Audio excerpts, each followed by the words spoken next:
transmigrated into a novel 01. Part 1. Eleanor Vance.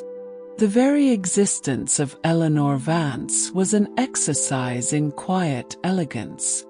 She moved through the world like a single drop of rain meeting the surface of a still lake, a seamless union that stirred not a single ripple. At 28, her life was a quiet ode to minimalist beauty. A childhood spent drifting through the foster care system had acted like a master carver's knife, chipping away any longing for chaos or complexity, leaving in its place a rare and profound inner stillness. Her two best friends, Liam, an artist as brilliant as the summer sun, and Maya, a software engineer whose logic was as clean as her code, lovingly referred to this as her Zen mode. In college, she'd chosen art conservation and restoration, a field that seemed tailor-made for her soul, demanding a patient dialogue with time and a quiet comfort with dust. While her classmates fiercely competed for a coveted internship at the Met, Eleanor found her sanctuary in a tranquil New England town, one perpetually kissed by sea fog. She became the sole librarian and curator of the Finch Private Collection. The library itself was a work of art, a late Victorian brownstone with ivy cascading from the roofline to the carved window frames like a green waterfall. It was the legacy of Alastair Finch, a Gilded Age industrialist with a love for seafaring and poetry. Today, a discreet trust managed its upkeep, their sole directive to maintain it as is, undisturbed and unknown. Aside from Mrs. Gable, the cleaner who came every Tuesday and Friday morning, time in the library was practically frozen. A cheerful woman, her footsteps and the old folk songs she hummed were the library's only bi-weekly intrusion of liveliness. For Eleanor, this wasn't a job, it was a homecoming.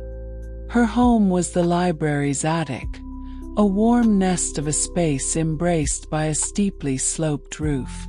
A large dormer window served as her personal frame for the ancient oak tree outside, a living painting that changed with the seasons. In the morning, sunlight would filter through its leaves, casting dancing golden flecks on the wooden floor. The furnishings were simple. A linen-covered bed, a wide, sturdy workbench scarred by the nicks and cuts of her restoration tools, and a floor-to-ceiling bookshelf crammed with her own volumes on art history, chemistry, philosophy, and obscure handicrafts. Her salary was modest, but Eleanor's list of desires was nearly non-existent. It was more than enough to live comfortably, pay her bills, buy fresh ingredients for her meals, and still have a surplus. A surplus to support Liam's latest art exhibition, to invest in Maya's wild-sounding app idea, or for herself to order a specialized set of agate burnishers from Germany, essential for restoring old parchment. Her days followed a rhythm that was almost sacred. The morning light was her alarm clock. She would brew a pour-over coffee, watching the hot water seep through the grounds and drip into a fragrant brew, a meditation in itself. Then, barefoot, she would descend the creaking wooden staircase into the hallowed silence of the library. The air there was a unique perfume, a blend of the faint acidity of old paper, the rich scent of leather bindings, and the lingering lemon of Mrs. Gable's wood polish. This, to Eleanor, was the scent of home. Her work was a silent conversation with time. She would first check the readings on the climate control system, ensuring the fragile paper soles slept in their ideal environment. Then, with a soft wool duster, she would flick away the stardust-fine motes of dust that had settled on rows of 19th-century poetry collections. But the hours she cherished most were spent at the massive oak workbench, where sunlight streamed through the high windows, illuminating whatever lay in her hands. She might be mending an 18th-century botanical atlas, using a needle as fine as a human hair to guide a broken thread back through its original stitch hole. Or perhaps she'd be treating a Victorian-era letter, carefully patching a worm-eaten gap with Japanese mending tissue made from kozo bark. She worked with such focus that her breath would slow, as if she weren't merely restoring an object, but listening to a long slumbering story and gently coaxing it awake. 5 years, more than 1800 days, each similar yet distinct, flowed by in this quiet current, until that one cold, rainy Tuesday afternoon. The town was shrouded in a gray mist, and raindrops tapped a rhythmic, unending lullaby against the library's glass panes. Eleanor was in the rare book archives in the basement when she finally found it. A 17th-century, Dutch-published leather-bound tome on early nautical exploration. Its corners were capped in brass, and it felt as heavy as a cornerstone of history itself. Cradling the book, she headed back toward her attic workshop. The wooden spiral staircase was a path she walked countless times a day, so familiar with the faint creak of each step. But today, perhaps the rain had made the wood unusually slick, or perhaps she was lost in thought, pondering a bizarre illustration of an unknown sea monster within the book. Her foot missed its mark. Weightlessness seized her like a cold, giant hand. The world flipped violently. Her first instinct wasn't to protect herself, but to clutch the heavy tome to her chest with all her might, as if it were her only anchor. As she fell, a sharp brass corner of the book pressed hard into her palm. A strange, dizzying numbness, like an electric current, shot up her arm and through her entire body. In the final moment, the back of her head struck the carved newel post at the bottom of the stairs. There was a dull, muffled boom, as if heard from underwater. And the world, along with the ceaseless rain, dissolved into an infinite darkness. When consciousness slowly seeped back, like a returning tide, she wasn't in a hospital. There was no smell of antiseptic. Instead, she found herself floating in a space without dimension. There was no up or down, only a field of pure, gentle light, the color of a freshly made sheet of vellum, awaiting its first word. "Welcome, archivist." A voice resonated deep within her mind, bypassing her ears entirely. It was ancient, calm, and beyond gender. "I am the keeper of this archive. Am I dead?" Eleanor's thought floated out like a feather, devoid of fear, filled only with the instinctual curiosity of a restorer facing the unknown. "Your physical form is failing rapidly." The keeper's voice replied, clear and steady. "However, an exceedingly rare and powerful bond exists between you and the stories you protect. This connection, combined with the profound tranquility of your soul, has earned you an opportunity, a chance that transcends the boundaries of life and death." The keeper began to explain. This space was the origin and final destination of all stories, a grand metaphysical archive. Within its boundless narratives, countless characters, especially supporting female characters on the fringes of the plot, had their fates cruelly twisted to accentuate the protagonist's glory. They were labeled jealous, foolish, or vicious, and driven to tragic ends that belied their true nature. They weren't truly evil, merely pawns sacrificed by their authors for dramatic conflict. After their stories ended, their powerful misunderstood regret lingered like a dissonant hum among the shelves, disrupting the balance of the entire narrative universe. Your task, archivist, should you choose to accept it, is to enter these sealed stories. You will inhabit these characters, live their lives. Your mission is to understand the root of their regret, and with your wisdom and serenity, wash away the stigma they carry. You will then guide the vessel of their life toward a new, peaceful harbor, be it an independent career, a healed heart, or even an unexpected true love. Each time you successfully revise a story of regret into one of harmony and fulfillment, you will earn resonance points. When you have accumulated enough to rebuild your connection to the physical world, you can restore your body and return to that rainy afternoon, as if nothing ever happened. Few refuse. The keeper paused. Your consciousness will fade like an old book, eventually becoming nothing at all. An image of her attic room bloomed in Eleanor's mind. The dormer window, the oak leaves dancing in the wind, the golden motes of dust swirling in the morning light on her floor. She remembered the vibrant abstract painting Liam had given her for her birthday, and the way Maya always kept her fridge stocked with healthy food. It was such a simple, insignificant world, yet so real and warm. It was her world. "I accept," she answered with all the focus she could muster. "A wise choice, archivist." The keeper's voice seemed to hold a note of approval, searching for the first discordant note. Transference commencing. Target world. The CEO's diamond contract. You will inhabit the character of Scarlett Davenport. Good luck. Part 2.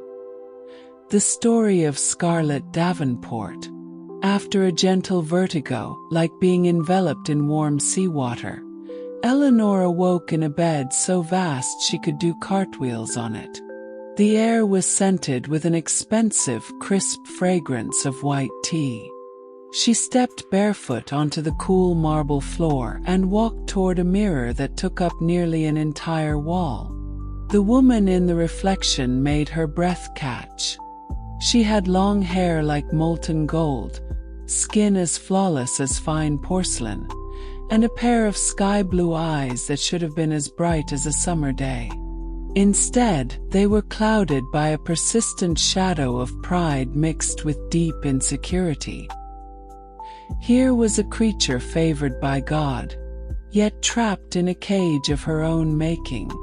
The 25 years of Scarlett Davenport's life played out in Eleanor's mind like a fast-forwarded high-drama film. Scarlett, the sole heiress to the Davenport Media Group, was the classic sacrificed fiancé in this corporate romance novel. Her life had been, from the start, a meticulously planned business merger.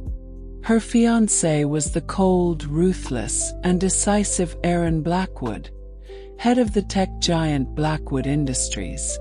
Their union was meant to forge an unbeatable commercial empire. But the script didn't follow the plan.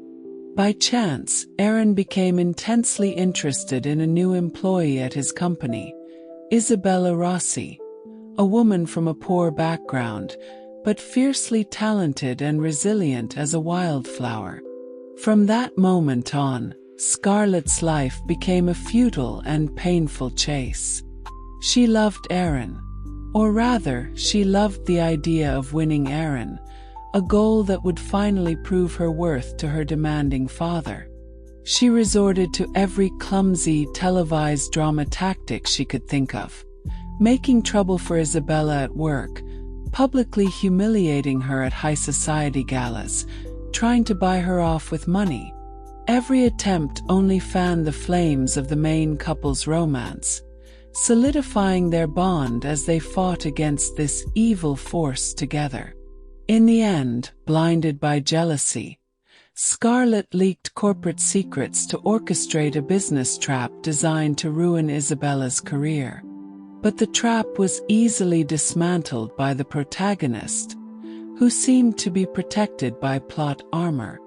Scarlett's actions were fully exposed. She not only lost Aaron but also brought a massive scandal and reputational damage to her family, leading her father, the profit-obsessed Mr. Davenport, to disown her completely. Stripped of her inheritance, she was sent to a remote sanatorium in Europe, where she eventually withered away in loneliness and alcoholism. Keeper's voice. Scarlett's regret. My whole life I was a marionette, living for my father's expectations and for a man who didn't love me. I never did a single thing for myself. I want to know who I could have been if my name wasn't Scarlett Davenport, if I could have done something I actually loved. I don't want to hate anyone anymore. I'm just so tired. Mission objective. Relinquish the obsession with Aaron. Find and develop Scarlett's own interests and career. Heal the cold relationship with her father. Ultimately, find a partner who appreciates her true soul, and achieve inner peace and happiness. Eleanor, or rather Scarlett now, quietly processed it all. She walked to the enormous floor-to-ceiling window, pushed it open, and let the cool morning breeze play with her long hair. She didn't judge Scarlett for her foolishness or paranoia. She only felt the bone-deep exhaustion and emptiness. To spend one's entire life chasing a false goal set by others, that was the greatest tragedy of all. Live for myself for once, Eleanor whispered. That sounds like something I've been doing all along. She made a decision that deviated completely from the original plot. On this day, Scarlett was supposed to dress to the nines and stage a surprise inspection at Aaron's company, hoping to catch Isabella making a mistake. Instead, Eleanor went to the walk-in closet, found the most comfortable pair of jeans and a simple white t-shirt, and drove Scarlett's ostentatious red sports car in the opposite direction of Blackwood Industries. Following a faint, half-forgotten clue from Scarlett's memory, she found a second-hand bookstore named Time-Worn Dust in an old, almost forgotten part of the city. A small brass bell jingled as she opened the door. The owner was a gray-haired old man wearing reading glasses. The air here, a mix of musty old paper, dust, and a faint scent one could only call nostalgia, felt strangely, comfortingly familiar to Eleanor, a connection that transcended worlds. On the bottom shelf of a dusty bookcase, she pulled out a thick, old volume on Victorian garden design. A tiny, nearly extinguished spark in the depths of Scarlett's memory flickered to life. As a child, she had been obsessed with sketching the flowers in her grandmother's garden, dreaming of becoming a landscape architect. But that dream had been snuffed out on her 10th birthday by her father's cutting remark. A Davenport daughter does not need to learn the trade of a common artisan. Eleanor bought the book. On the way home, she pulled the roaring sports car over to the side of the road and, for the first time, truly observed the city around her. She saw people laughing in a street-side cafe, children chasing pigeons in the park, all the vibrant, living scenes she had never noticed before. Scarlett's world had only contained parties, brand names, and business figures. Eleanor, for her, saw the world of ordinary, beautiful life. In the following days, Eleanor's life took a turn that no one could have predicted. She stopped caring about any news related to Aaron and Isabella. She locked Scarlett's countless party gowns and jewels away in the closet, and instead ordered volumes of books on horticulture, design software, and comfortable work clothes. She set her sights on the Davenport estate's massive but long neglected, nearly derelict back garden. She began the work herself, pulling weeds, turning soil, testing the pH levels. Her pale, perfect hands became smudged with dirt, her fingernails lined with black soil. To the Davenport household staff, it was utterly baffling. Her father, Mr. Davenport, after seeing her toiling in the garden like a farmhand on several occasions, finally lost his temper. "Scarlett, what in God's name are you doing?" he roared at dinner. "I told you to solidify the relationship with the Blackwoods, and here you are, playing in the mud. Are you trying to embarrass me on purpose?" The old Scarlett would have already been crying or arguing.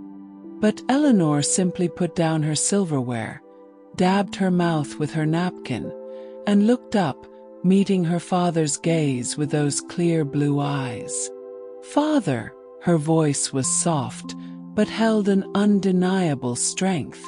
"I'm not playing. I'm working. I'm building a garden. It's what I want to do, and it brings me peace. As for Aaron," she continued, her tone even, "a man whose loyalty has to be solidified by a woman. Do you really think he is worth this much of the Davenport name?" Mr. Davenport was struck dumb. For the first time, he saw that his daughter, seemingly overnight, had grown a spine of steel he never knew she possessed. That dinner ended on a sour note.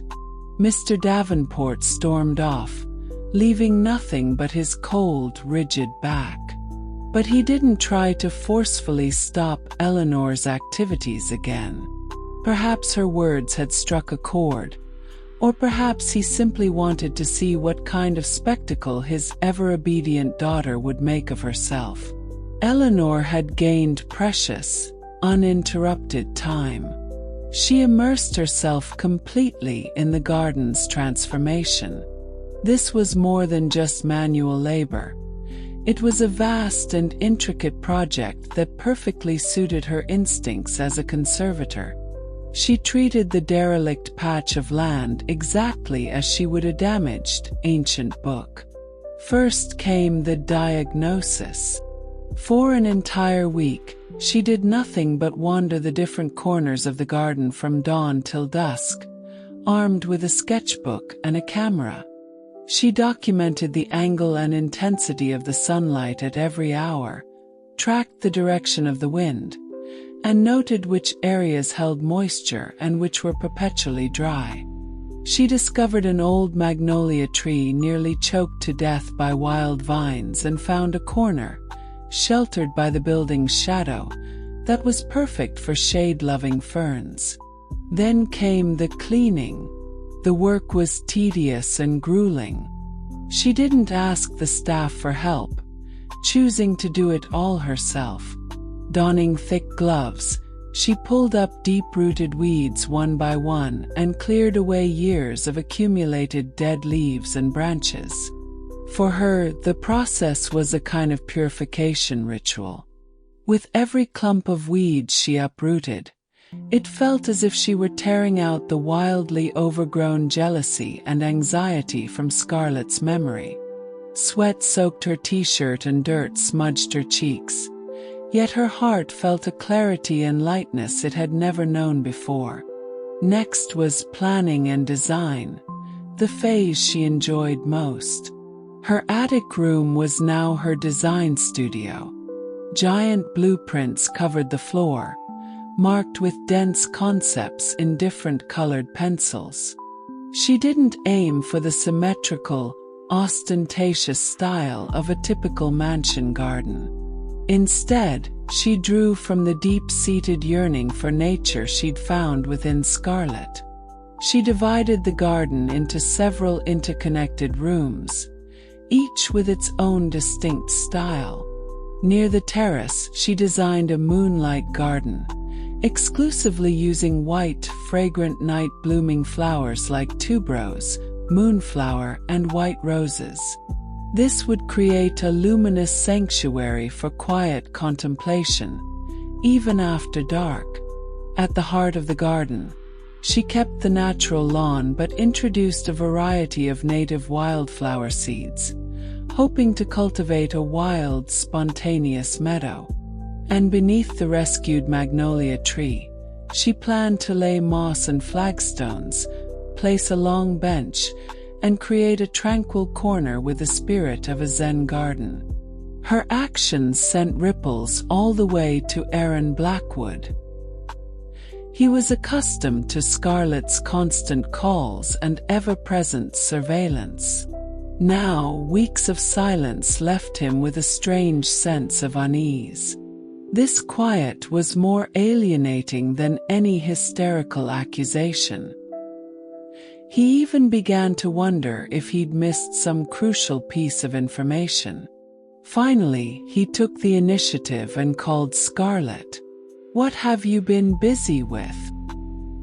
His voice was as condescendingly cool as ever, but a careful listener could detect a faint, underlying note of bewilderment. "I'm building a garden."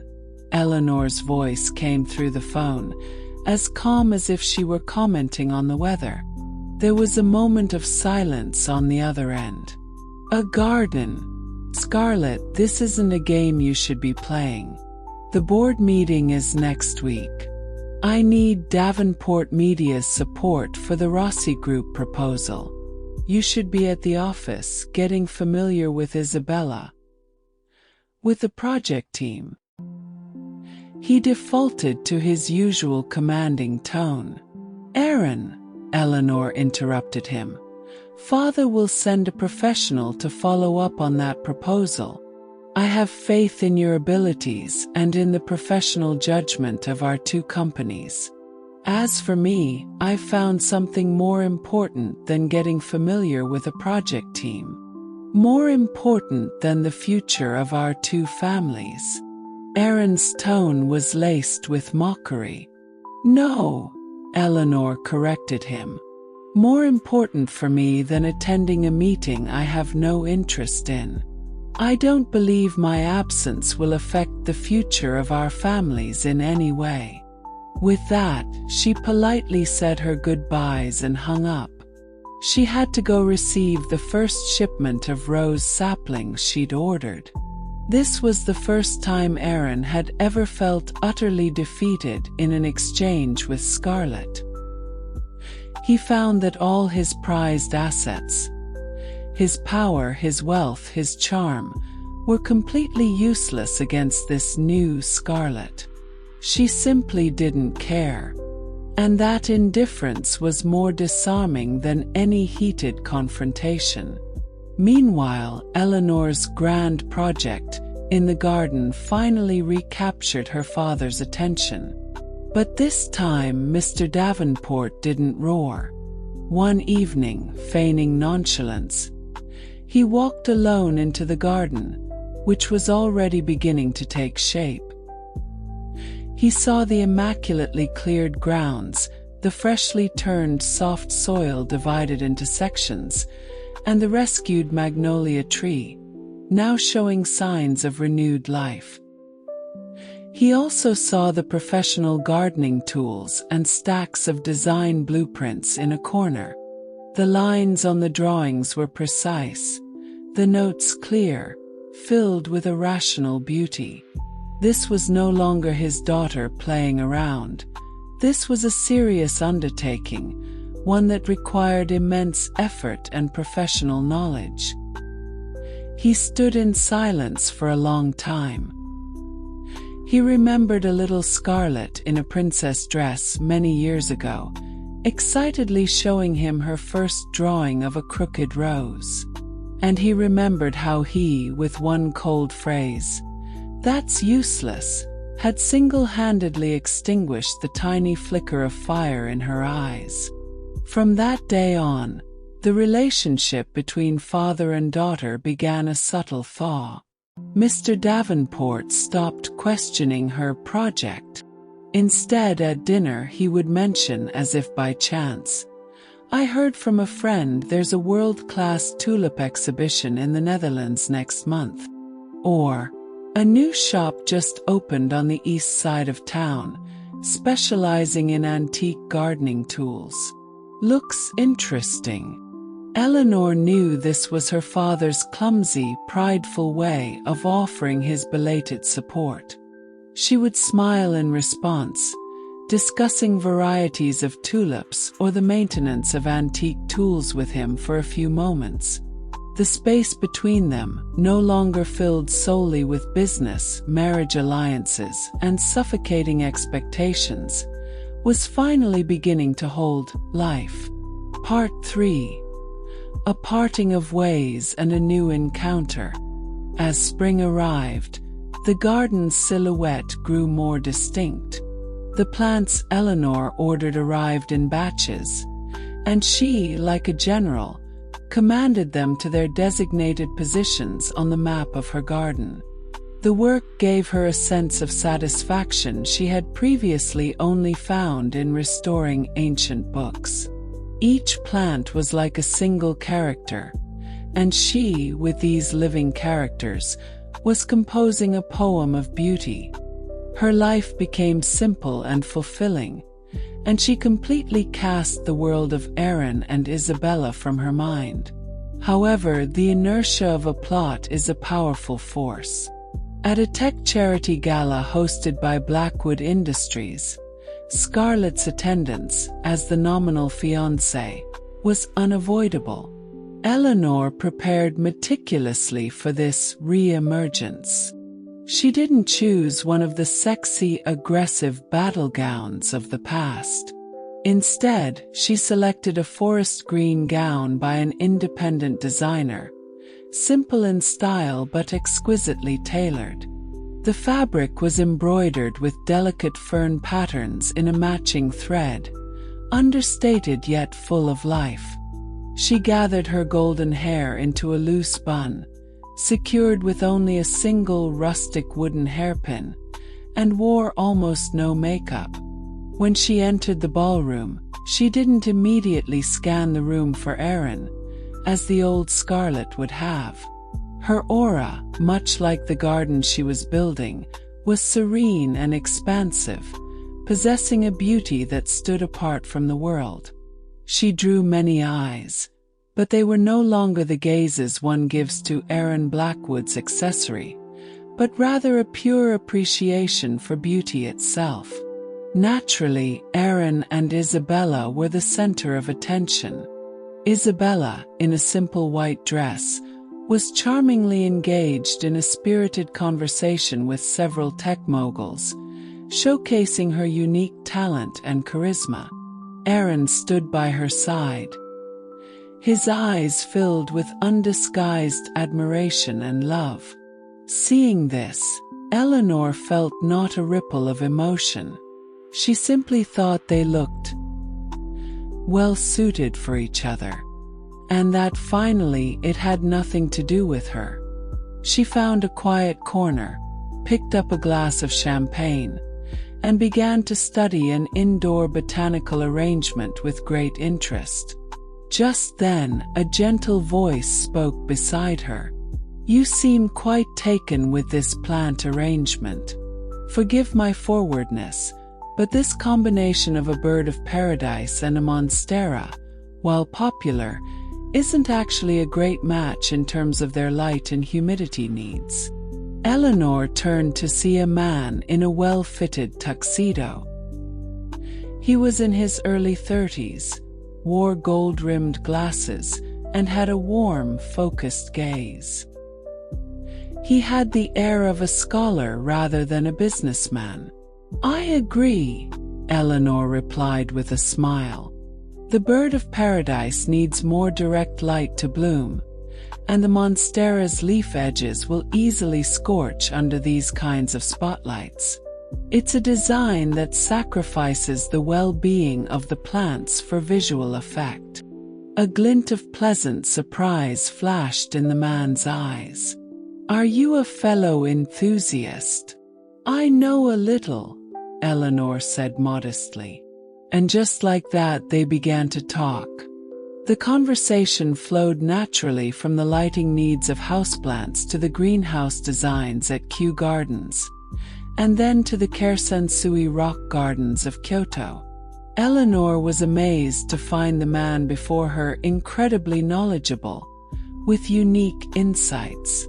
Talking with him was like reading a rich and fascinating botanical encyclopedia. The man's name was Julian Thorne, the head of an old European botanical research foundation. He was attending the gala in hopes of securing tech support for one of his foundation's rainforest conservation projects. Their conversation was interrupted by Aaron's arrival. "Scarlett." Aaron walked over, his eyes lingering on Julian for a second with a hint of scrutiny. Then he spoke to Eleanor. "Come, I'll introduce you to some of the board members." His tone still carried a commanding edge. "That won't be necessary, Aaron," Eleanor refused calmly. "I'm not interested in your board members. Besides, I'm in the middle of a very pleasant conversation with Mr. Thorne." It was the first time she had ever so directly rebuffed Aaron in public. The air seemed to freeze. A flash of shock and anger crossed Aaron's face.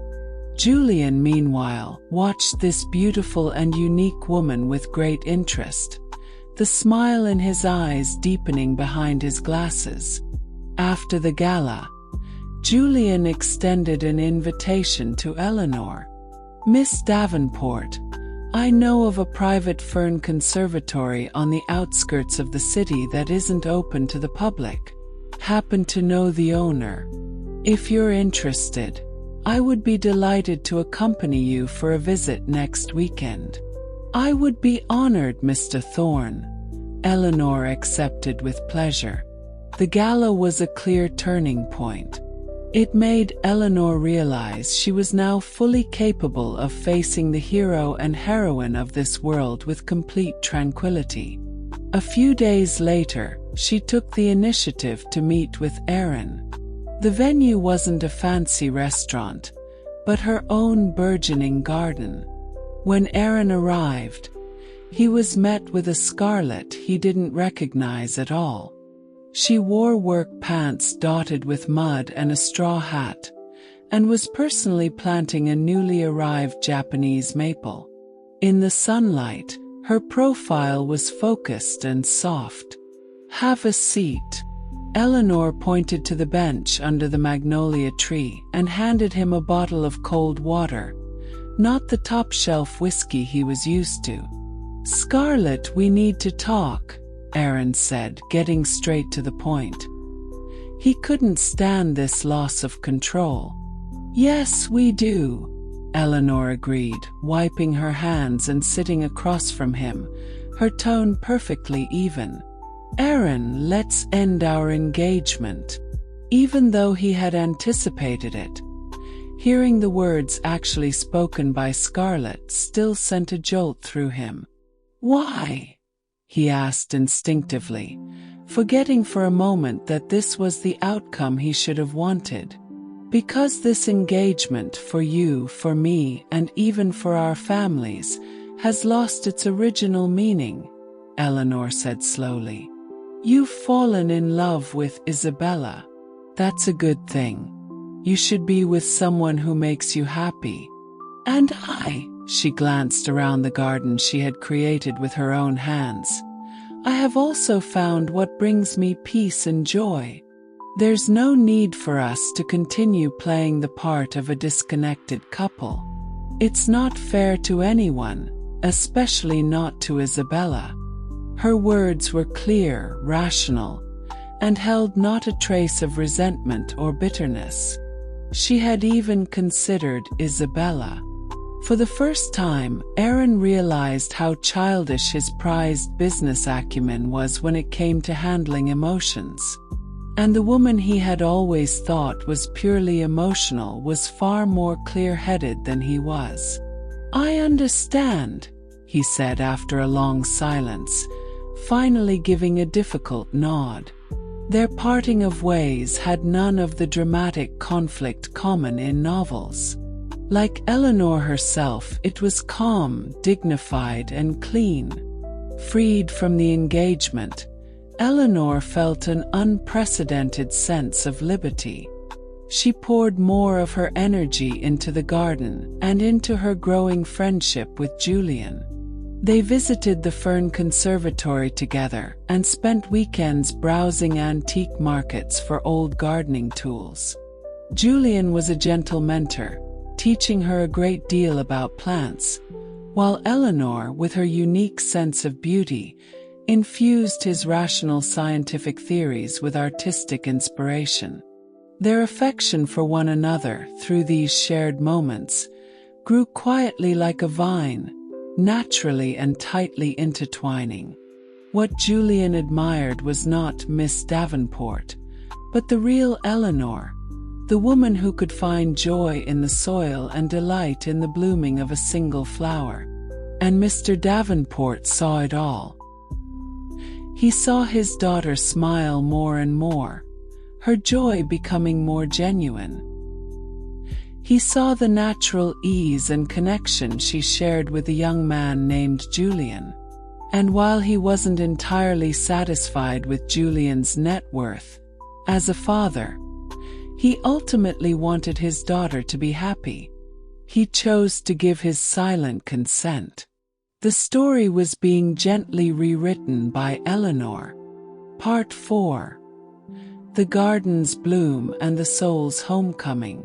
1 year later, early summer, the back garden of the Davenport estate had transformed from a forgotten wasteland into a work of art worthy of any top-tier home and garden magazine cover.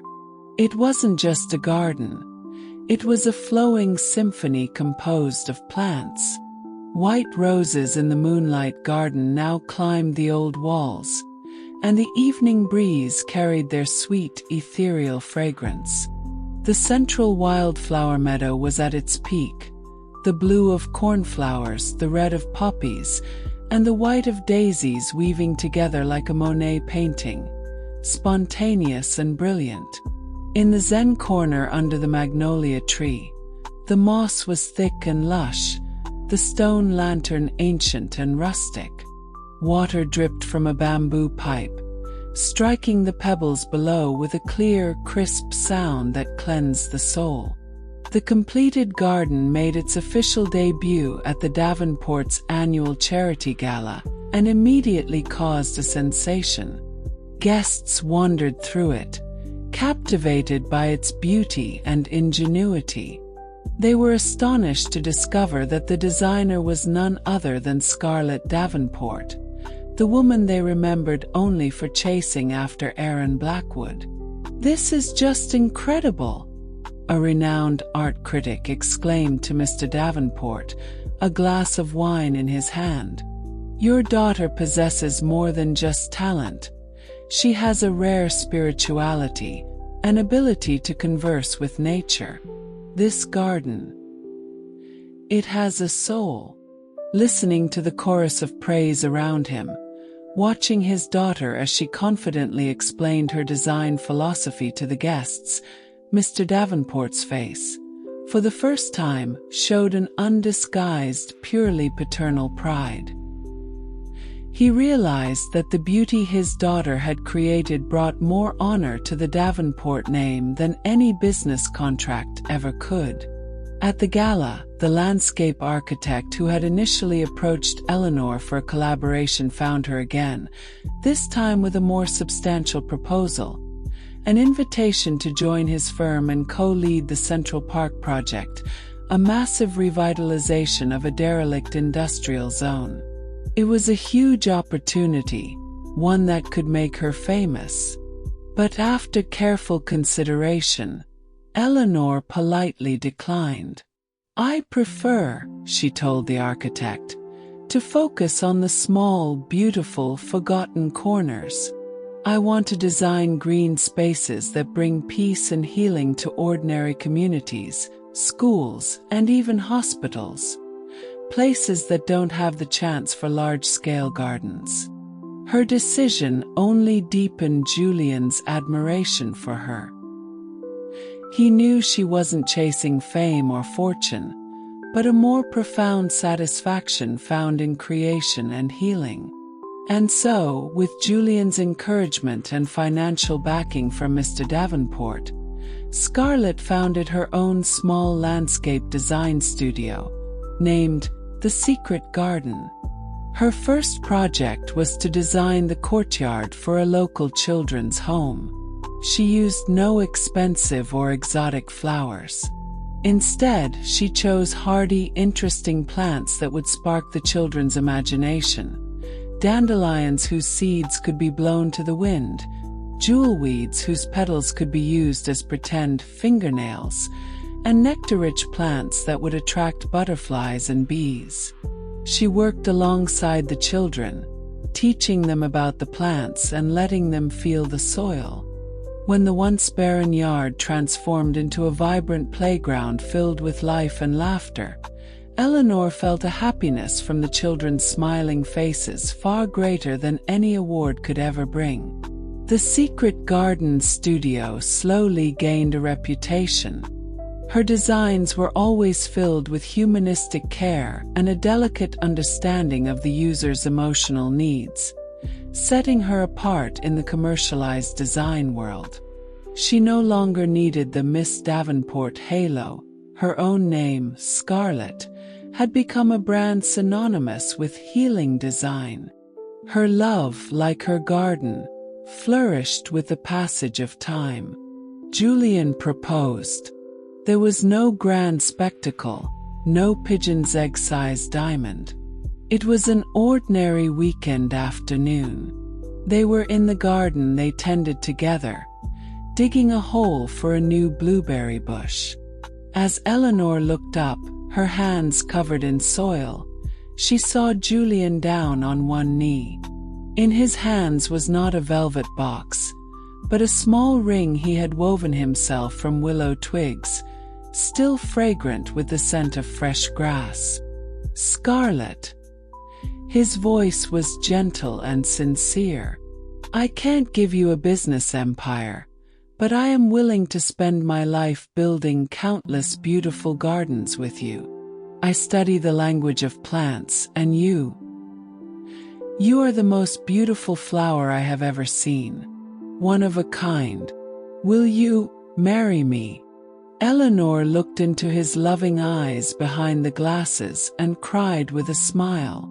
She extended her dirt-streaked hand, and he slipped the little willow ring onto her finger.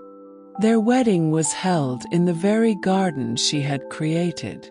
There were few guests, only their closest family and friends. Mr. Davenport personally gave his daughter's hand to the young man he had initially been skeptical of, but now wholeheartedly approved.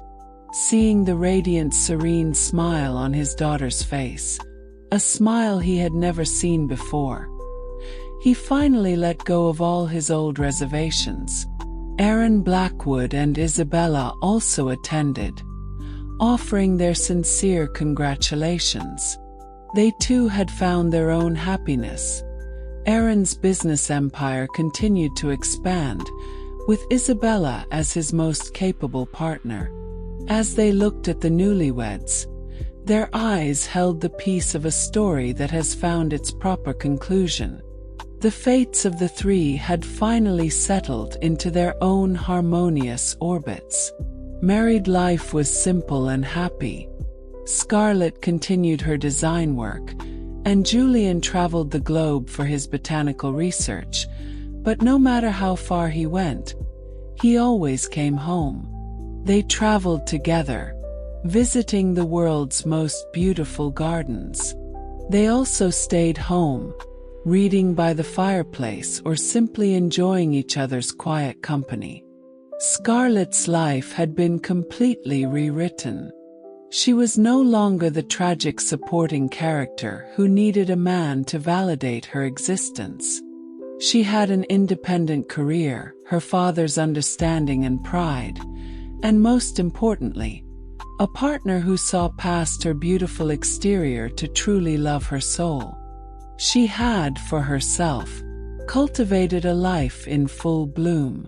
On a warm autumn afternoon, Scarlett was sitting in a rocking chair in the garden, gently leafing through a botanical atlas.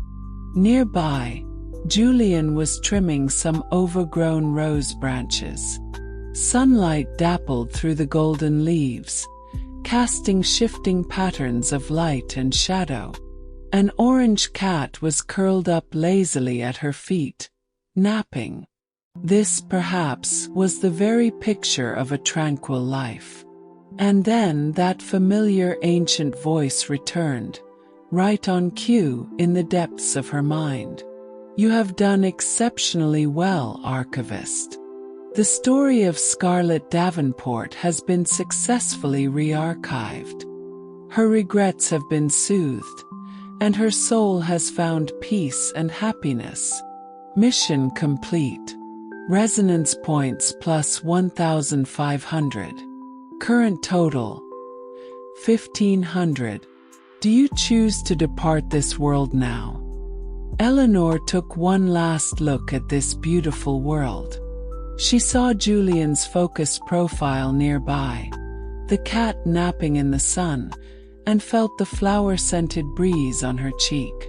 There was no lingering attachment in her heart, only the satisfaction and peace of having completed a perfect restoration. She knew this wasn't her life. It was the life she had won for Scarlett, and her mission was complete. "Yes, I choose to depart," she answered calmly in her mind. A soft light enveloped her, and the scene before her began to dissolve and fade like a watercolor painting. Julian's figure, the garden's scenery, it all grew transparent. In the final moment before her consciousness fully departed, she thought she heard Julian turn his head, smile at her, and whisper, "Thank you." The voice resonated with her very soul. When Eleanor opened her eyes again, she was back in the pure white, vellum-like space of the archive. A translucent panel appeared before her, displaying her information. Archivist Eleanor Vance. Resonance points 1,500. Stories archived. 1. Rest and preparation period has begun. You may choose to proceed to the next world immediately or remain in this space to compose yourself. Eleanor chose to remain. She sat cross-legged and closed her eyes. The rich, fulfilled life of Scarlett Davenport flowed through her mind like a film. She felt the joy of creating something from nothing, the warmth of being understood and cherished. This wasn't just a task. It was a profound experience. She was composing herself, yes, but she was also absorbing the strength this experience had given her. She knew there were more lost stories waiting for her ahead. And she, the archivist of lost stories, was ready. End of the first world. World 2. The Broken Sonata. Welcome back, Archivist. The Keeper's ancient, tranquil voice echoed in the pure white space. The system detects that your spirit has settled. The next discordant note has been located. This is a story of dreams, betrayal, and redemption. It is the arduous journey of a talent, burned by jealousy, seeking rebirth from the ashes. On the translucent panel before Eleanor, the information began to refresh. Target world. Concerto under the starlight. You will inhabit the character of Adela Gray. Mission difficulty. Medium high. Warning. This world possesses a strong narrative inertia. The correction process may encounter intense resistance. Transference commencing. Good luck, Archivista. Part 1. The Fermata. As consciousness flooded in like a tidal wave, the first thing Eleanor perceived was pain. a sharp, undeniable agony that seemed to detonate from deep within her right wrist. It was followed by the acrid smell of antiseptic and the bitter phantom taste of painkillers in the air. She forced her eyes open, her retinas capturing an unfocused, stark white ceiling and an four bag suspended in midair. Beside her ear, the heart rate monitor beeped out a flat, emotionless rhythm. Beep, beep, beep, like a never-ending lullaby attempting to drag her into a deeper stupor. She tried to move, even just a slight shift in her position, and the piercing pain mercilessly doubled, forcing a sharp intake of breath. She turned her head, finally taking in her predicament. Her right hand, encased in a thick white cast from elbow to knuckles, felt like a heavy shackle. It was held aloft in a blue sling, level with her heart. This was a hospital, and the 20 years of Adela Gray's life, like a musical score violently torn to shreds, began to play in her mind, a cacophony of fragmented notes, blood and tears. Della Gray. The name was once synonymous with prodigy. At 4, she could play a complete Bach minuet on a toy violin. At 7, the concertmaster of the local symphony hailed her as a spirit born for the violin. Her childhood had no dolls or playgrounds, only endless scales, etudes, and the 18th century Italian violin her family had scrimped and saved, and even partially mortgaged their house to buy for her. That violin was her second heart, the sole external form of her soul. However, in this story called Concerto Under the Starlight, she was not the protagonist. The true leads were a couple who seemed to have stepped out of a golden fairy tale.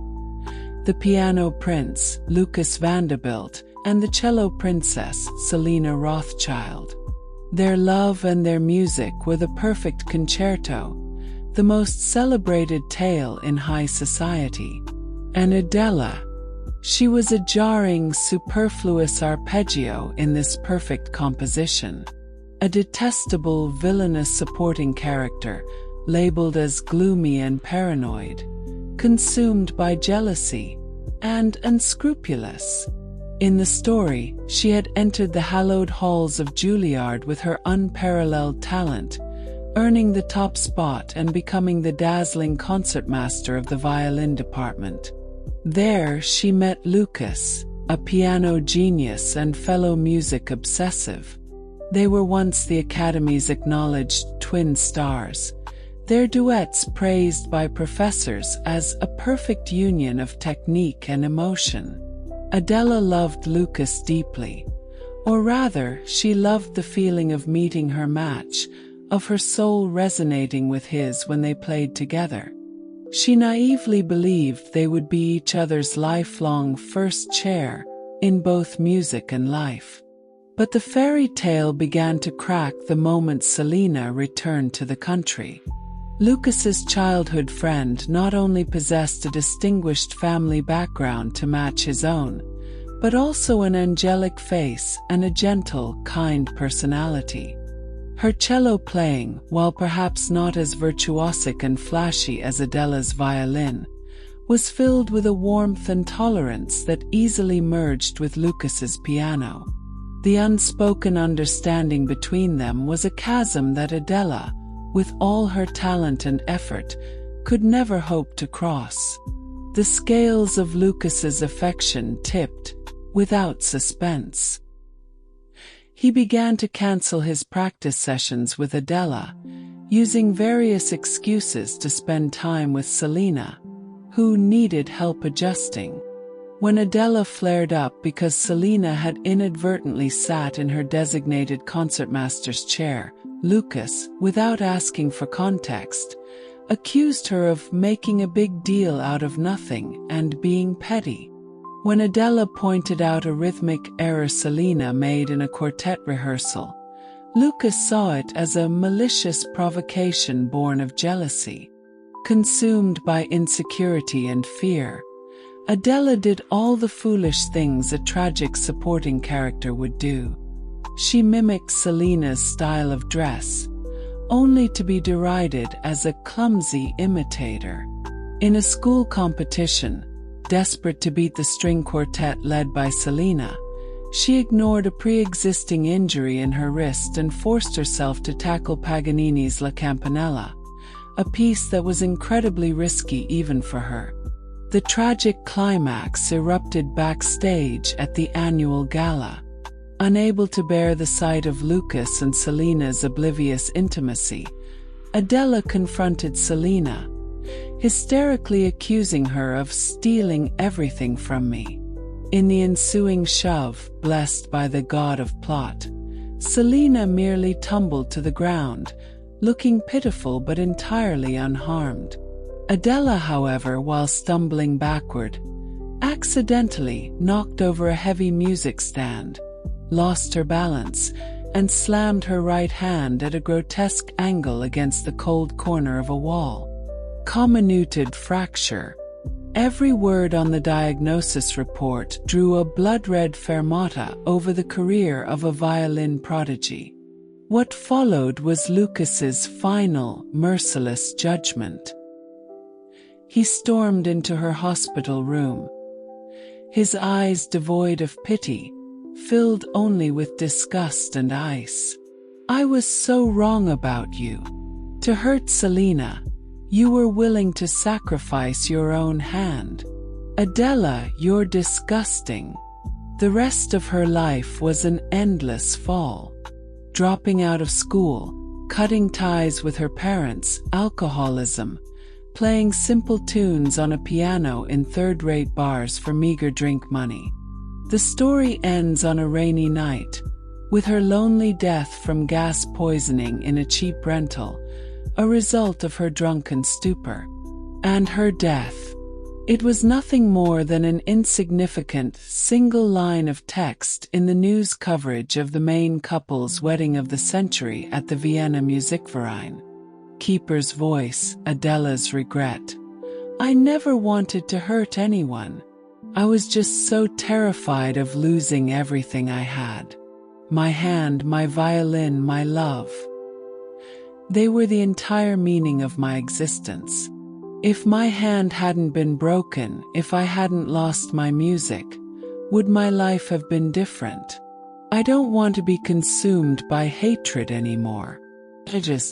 I just want to know, without Lucas, all by myself, can I still pick up my violin again? Even if it's just to play a simple lullaby for myself." Mission objective: heal the wrist injury and return to the stage. Break free from the dependence on Lucas and find Adela's own musical path and self-worth. Mend the broken relationship with her parents. Ultimately, achieve inner peace and true artistic fulfillment. Part 2. Diagnosis in the Ashes. Eleanor, or rather Adela now, quietly processed this deluge of information. She lowered her gaze to the lifeless right hand imprisoned in white plaster. Beneath the cast, she could feel a dull ache throb with every heartbeat, a grim reminder of a brutal fact. The tragedy had already occurred, and she was standing at the epicenter of the ruins. She didn't descend into a scream of despair as the original owner of the body would have, nor did she harbor any hatred for Lucas's heartlessness. As a top-tier conservator, she knew that when faced with a priceless artifact broken to the brink of destruction, the first task isn't to investigate the cause of the damage, but to conduct the most precise damage assessment and formulate the most rigorous restoration plan. Adela's life was like a Stradivarius with a snapped neck, a cracked soundboard, and broken strings. And her mission was to restore it. This would require immense patience, professional knowledge, and the courage to fight against the malicious inertia of an entire world. The hospital room door opened gently, and a middle-aged couple with haggard faces walked in. They were Adela's parents, Mr. and Mrs. Gray. He was a respected high school music teacher, and she was the head nurse at a community hospital. They had dedicated their lives to their daughter's musical dream, and now the sound of that dream shattering had broken their spirits as well. "Adela, sweetie. How are you feeling?" Mrs. Gray's eyes were red-rimmed, her voice as hoarse as if it had been scraped with sandpaper. In her hand was a thermos filled with meticulously prepared bone broth. The old Adela would have likely reacted like a wounded hedgehog, driving them away with the most vicious words, accusing them of being useless, of being unable to give her a family background like Selena's, of failing to protect her from harm. But Eleanor simply looked at them quietly, at the new white hairs at their temples and the bloodshot veins in their eyes, and then said in a calm, weak voice they had never heard before, "Dad, Mom, I'm sorry for making you worry." The unexpected apology, like a startling, dissonant chord, made Mr. and Mrs. Gray freeze on the spot. They looked at each other, seeing in the other's eyes a shared confusion and a faint glimmer of hope. Their daughter, their proud, obsessive, headstrong daughter, seemed different somehow. During her time in the hospital, Eleanor refused all visits from the academy. She knew those so-called classmates were just there to witness the spectacle of a fallen prodigy. Selena had someone deliver an expensive bouquet of white roses, symbolizing purity and innocence. Eleanor had the nurse return it untouched, with a note attached containing only 3 words, "Not needed." Her only request was for her mother to use her professional connections to get her the contact information of New York's best orthopedic and neurosurgery specialists, along with all their relevant academic papers. She began to analyze her own injury from a researcher's perspective. The spider web of fractures on the X-ray, the cold data in the nerve damage report. In her eyes, they all transformed into a complex blueprint for a restoration in waiting. Lucas didn't come on the day of her discharge. His lawyer did, bringing a cold breakup agreement and an accompanying check, euphemistically termed compensation. Eleanor didn't bother reading the agreement. She simply tore the check into tiny pieces in front of the stunned lawyer. "Tell Mr. Vanderbilt," she said to the dumbfounded man, "that my life does not require his charity. We're even." Unlike the original plot, she didn't run away from home in a fit of self-destructive despair after being abandoned. The first thing she did was ask her parents to take her home, back to the small, cozy house in Queens, the one filled with the sounds of her childhood violin practice. Part 3. The Long Pianissimo. Rehabilitation was a long, tedious, and excruciating war. The enemy was her own body, a fragile vessel that had betrayed its genius soul. Eleanor applied the rigor and self-discipline of a conservator to the extreme. She controlled her recovery environment as strictly as if she were treating a damp, mold-infested ancient manuscript. She eliminated all foods detrimental to bone and nerve regeneration. Her daily menu was prepared by Mrs. Gray according to a list so detailed it resembled a nutritional science thesis. Physical therapy was torture. In the beginning, when the therapist only had her try to bend the fingers of her left hand to maintain its flexibility, she completed every task meticulously. After the cast was removed, her right hand, the one that had once danced the most brilliant ballets on the strings, was stiff, atrophied, and ugly. The first time she tried to bend her fingers, a tearing pain made her face turn pale and break out in a cold sweat. Mr. Gray couldn't bear to watch, turning away to secretly wipe his tears.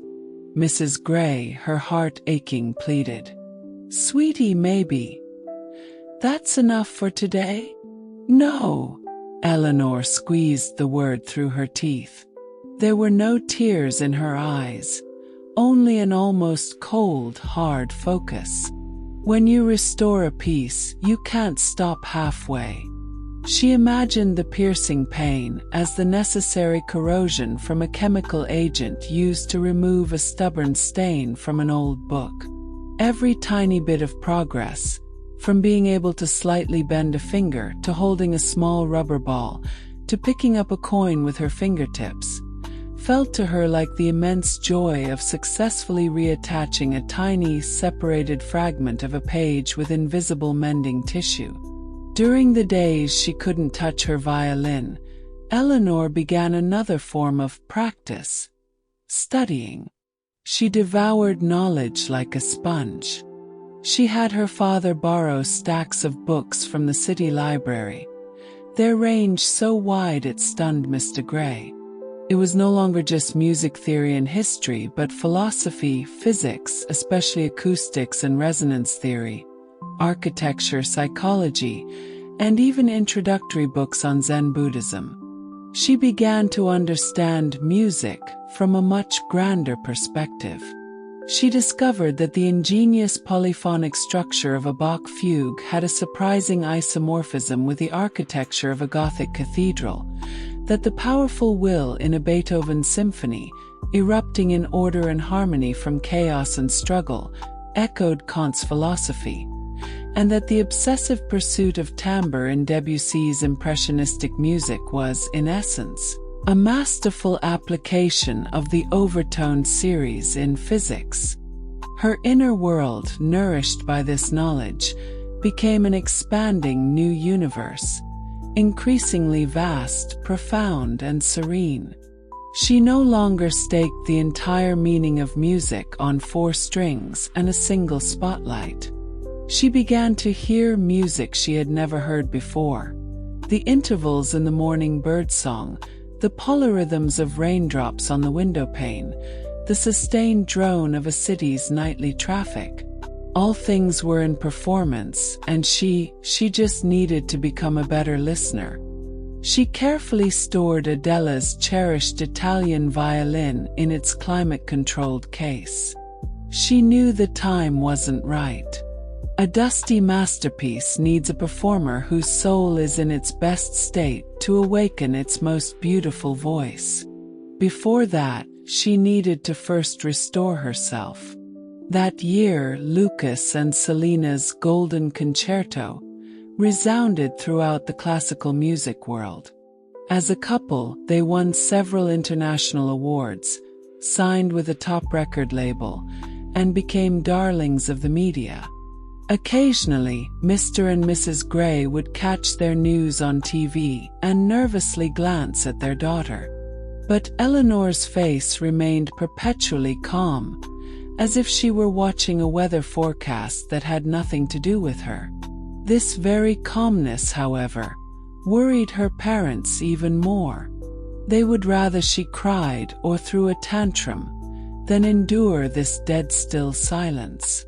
What they didn't know was that in Eleanor's inner world, a revolutionary silent transformation was underway.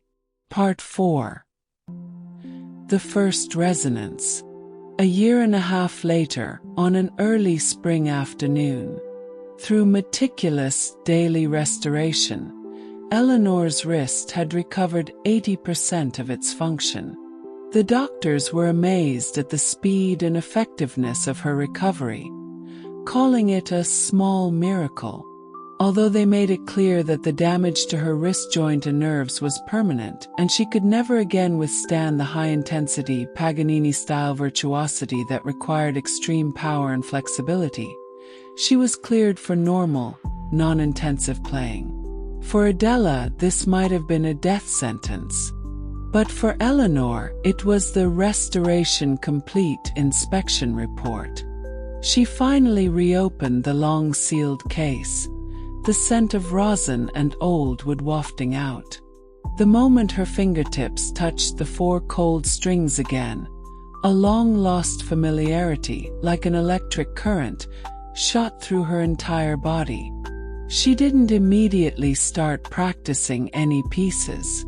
The first thing she did was give the violin a thorough maintenance.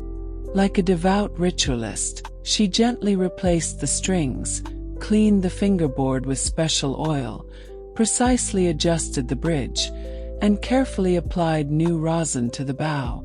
Every action was filled with reverence.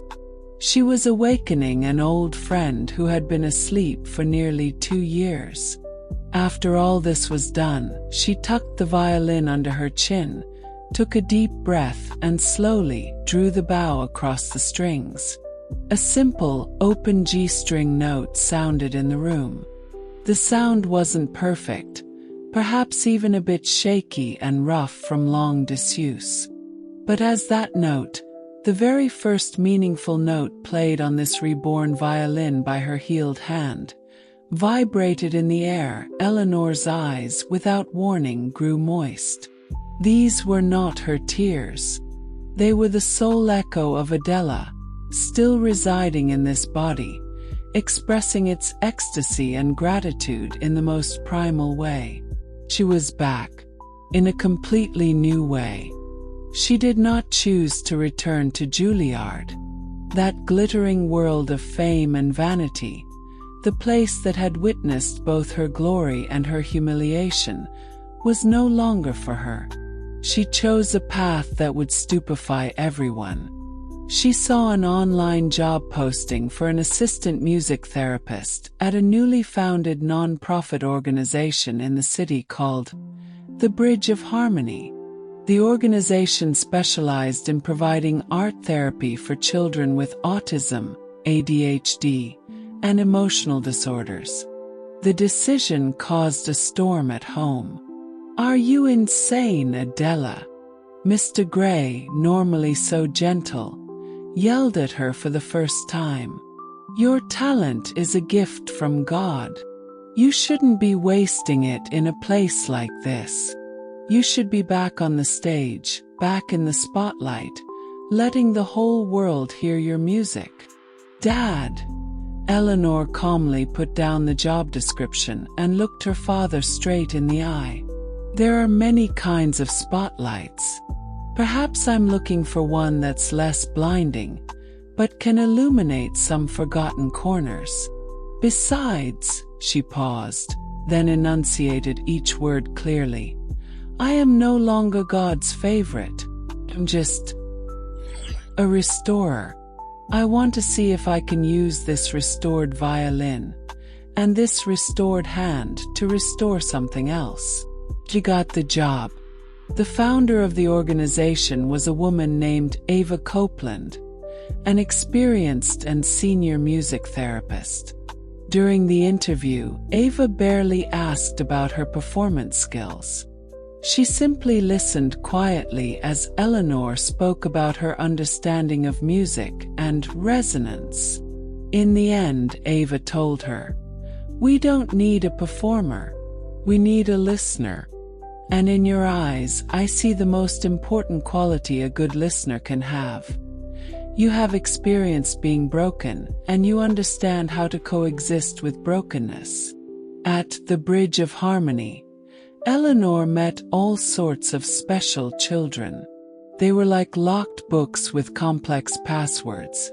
Some would never make eye contact, living in worlds of their own.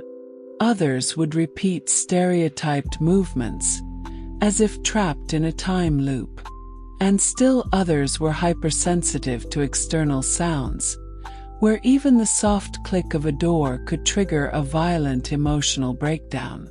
Eleanor's job was to use music to find the unique key to each of these locks.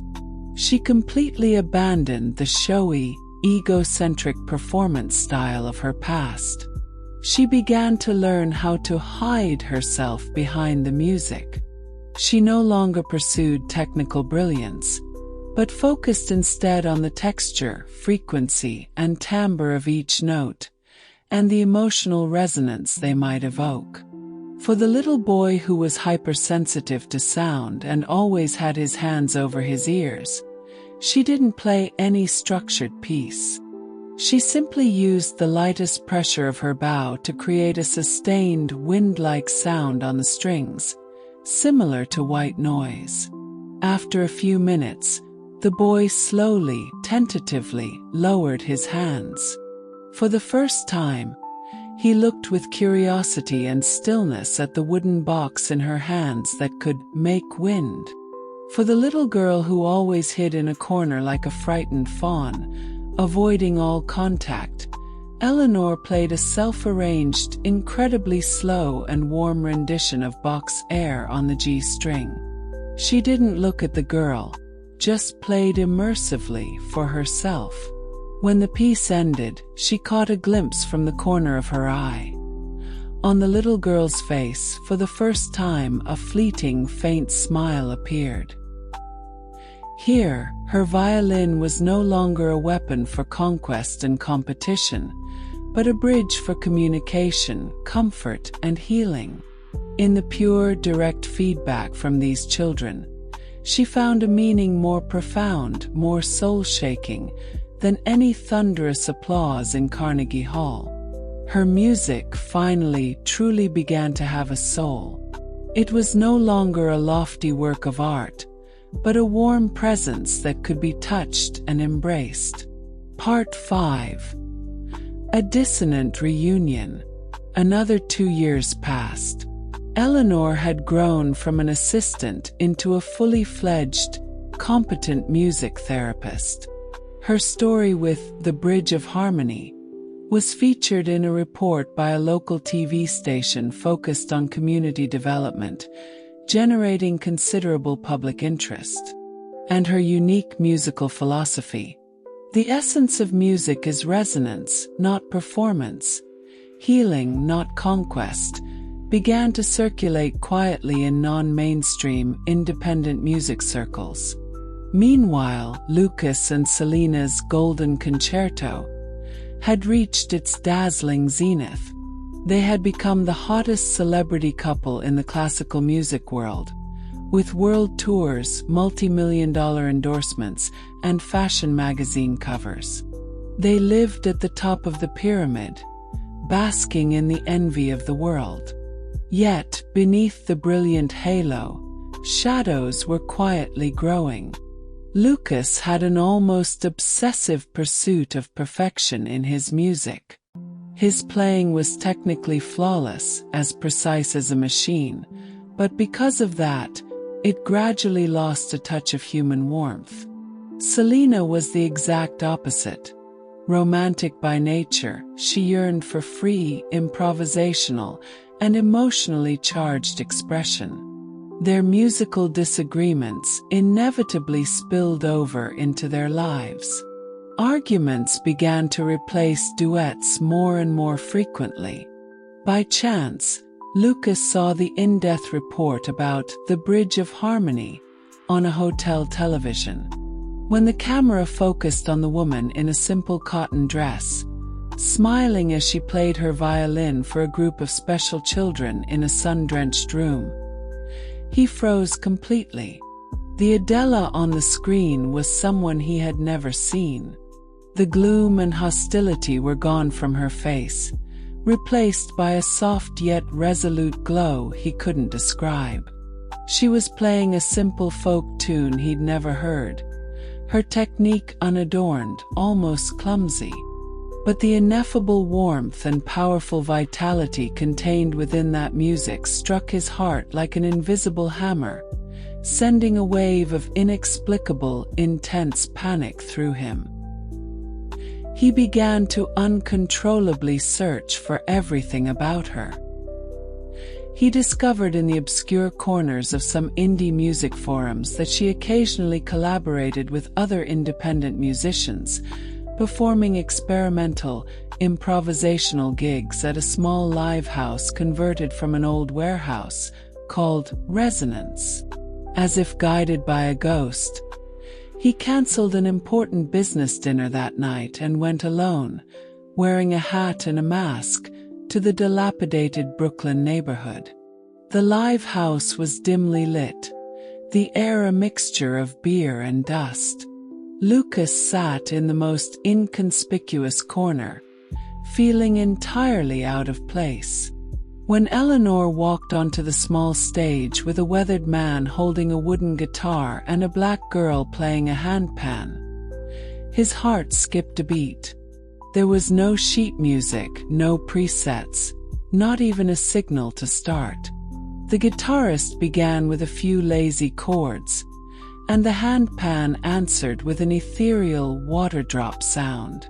Then, Eleanor closed her eyes and placed her bow on the strings. Her music flowed from the strings. It was no longer the precise, brilliant, aggressive sound he remembered. Her music was at times like a mountain stream, freely winding around rocks, at times like the wind on a vast, dark plain, carrying a hint of desolation and expanse, and at other times like the whisper between lovers, tender and intimate. It wasn't perfect, it wasn't orderly, and some notes even had a deliberate, raw texture, yet it was filled with the most primal, moving pulse of life. Lucas sat in the dark, feeling a bone-deep panic he had never known. His own piano skills, praised by critics as textbook perfect, seemed for the first time so pale, so rigid, so meaningless in the face of such living, soul-filled music. He had always believed that he had cast aside the talent, depleted Adela out of pity and disgust. But only now did he realize a terrifying truth. It was Adela who had long ago left him far, far behind on an artistic path he could never understand, let alone reach. After the show, Lucas intercepted Eleanor in the narrow, damp backstage corridor as she was about to leave. "Adela," he managed to say, taking off his mask. His voice was hoarse with nervousness.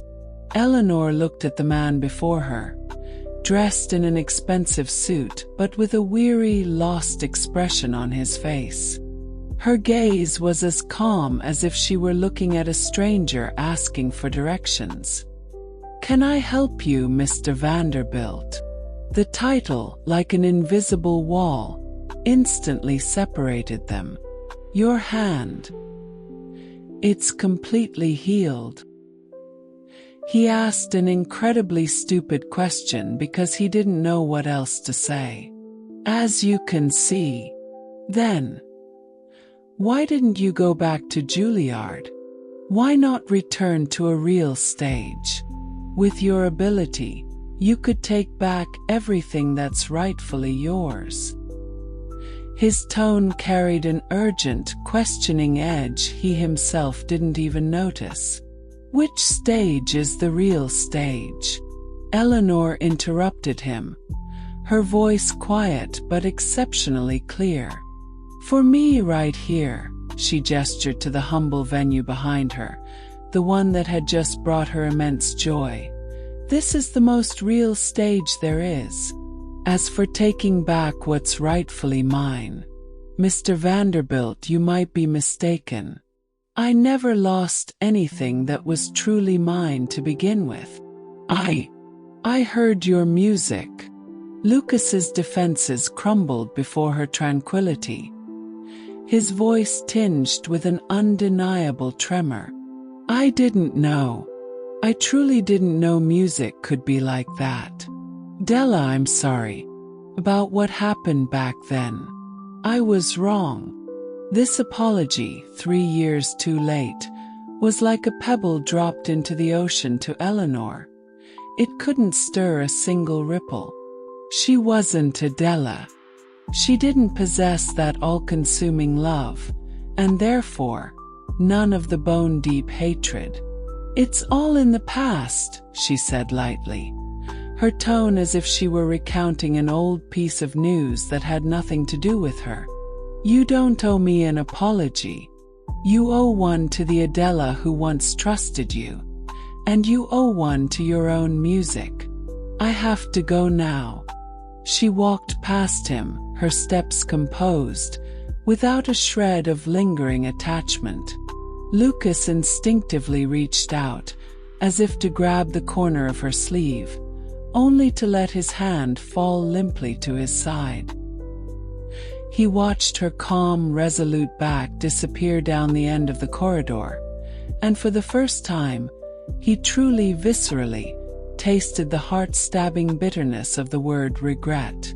In the years to come, this regret would become a poison thorn, buried deep in his relationship with Selena, a festering wound that would never heal. Part 6. Concerto of Wood and String. Eleanor's life was not disturbed in the slightest by Lucas's appearance. For her, it was merely a polite farewell to the past. She poured all her energy into her work and her new explorations in music. At a local salon organized by independent musicians on the theme of music and healing, she met someone who made her feel as if a structure deep within her soul had instantly aligned, creating a powerful resonance. His name was Noah Jensen, a luthier who specialized in making and restoring early musical instruments, particularly lutes and viols from the Baroque period. He wasn't flashy like a performer, always dressed in simple work clothes that smelled of wood shavings and natural varnish.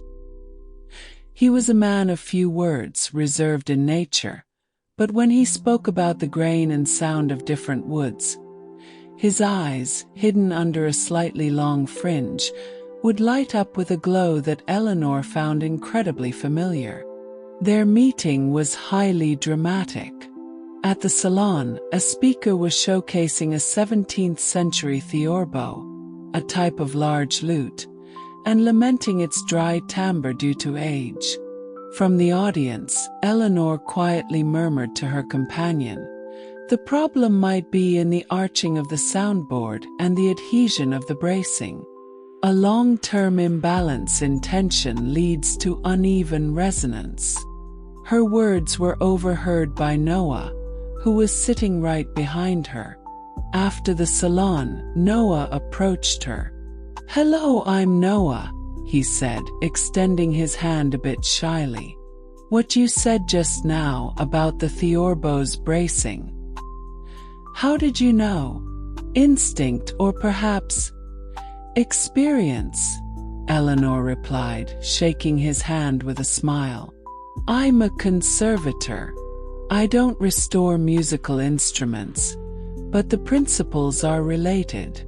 For any object that relies on its structure to produce sound or carry information, its soul is hidden in those invisible balance points of force and beauty." "The balance points of force and beauty." Noah repeated the phrase, his eyes growing brighter and brighter. "That's perfectly put. Would you be willing to visit my workshop?" Noah's workshop was hidden deep in a quiet old street, like a magic cave forgotten by time. The air was a rich mixture of various woods, rosin, glue, and the scent of ages. The walls, floor, and workbenches were hung and laden with all sorts of early instruments in different states of repair. Nothing here was perfect, but everything pulsed with life. Noah showed her his work. When he restored an instrument, he never aimed for as good as new, but rather to revive its proper voice. He would spend months researching an instrument's history, searching for wood that matched its era and origin for the repairs. He treated the instruments with the same reverence and love that Eleanor had for her precious books. They had found their own kind. One restored the paper that carried words, the other the wood that carried sound. In essence, their souls were doing the same work. They began to see each other frequently, though not like a typical couple. Their favorite activity was to spend time in Noah's magical workshop. Noah would be at a large workbench, focused on sanding and gluing broken pieces of wood, while Eleanor would sit at a smaller table nearby, restoring damaged ancient scores she had collected. They often spent whole afternoons without saying a word, with only the subtle sounds of their tools and the focused silence filling the air. Yet this silence was more comforting and intimate to them than any sweet talk. Occasionally, Noah would look up and say, "I'd like to hear some Bach." Eleanor would then pick up her violin and play for him. The music would reverberate through the woody workshop, resonating with the sleeping ancient instruments waiting to be awakened. What Noah admired was not Adela's former talent or fame, but her ears that could understand the soul of an instrument, and her resilient, pure heart that could re-establish order and beauty after devastating fragmentation. And in Noah, Eleanor found a near-religious devotion to restoration and creation that mirrored her own, along with a simple, silent, yet incredibly steadfast strength. Their love had no dramatic confession. It unfolded as naturally as the first blush of spring. On a drizzly afternoon, just as Eleanor had finished restoring a manuscript of an 18th-century string quartet damaged in World War II, Noah presented her with a Baroque-style violin he had spent a year making by hand. The violin's lines were softer than a modern instrument's. Its body wasn't coated in a glossy modern varnish but was polished with natural resin and beeswax, giving it a warm, matte texture. "I've listened to all of your music," Noah said, gazing at her with a tender and solemn expression. "And I think you need a violin that is freer, warmer, and closer to the current state of your soul. This one, it's not as brilliant or powerful as your Italian violin. It won't be heard from the back row of a concert hall. But its voice is more intimate, more complex, closer to a human breath and heartbeat. I used the best alpine spruce I could find for its top and Bosnian maple for its back. Call it rebirthed." With trembling hands, Eleanor took the violin. It was lighter than she had imagined, almost as if it were alive. She tucked it under her chin and slowly drew the bow. A warm, rich, slightly husky sound, yet full of complex overtones and a sense of story, flowed through the workshop. It was the sound of a wise soul, having lived through ages, whispering tales of time and life. She looked at Noah and smiled as tears streamed down her cheeks. This time they were her own tears, Eleanor's tears.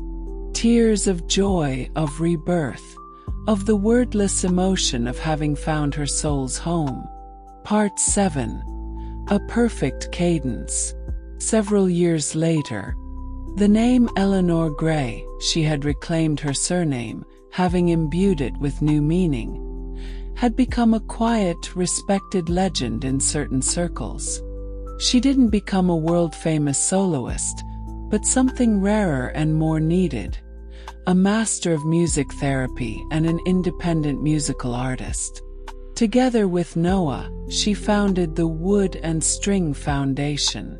The foundation held no commercial concerts, dedicating itself to two things: the restoration and research of forgotten early instruments and scores, and providing free art therapy for marginalized and special needs populations through music.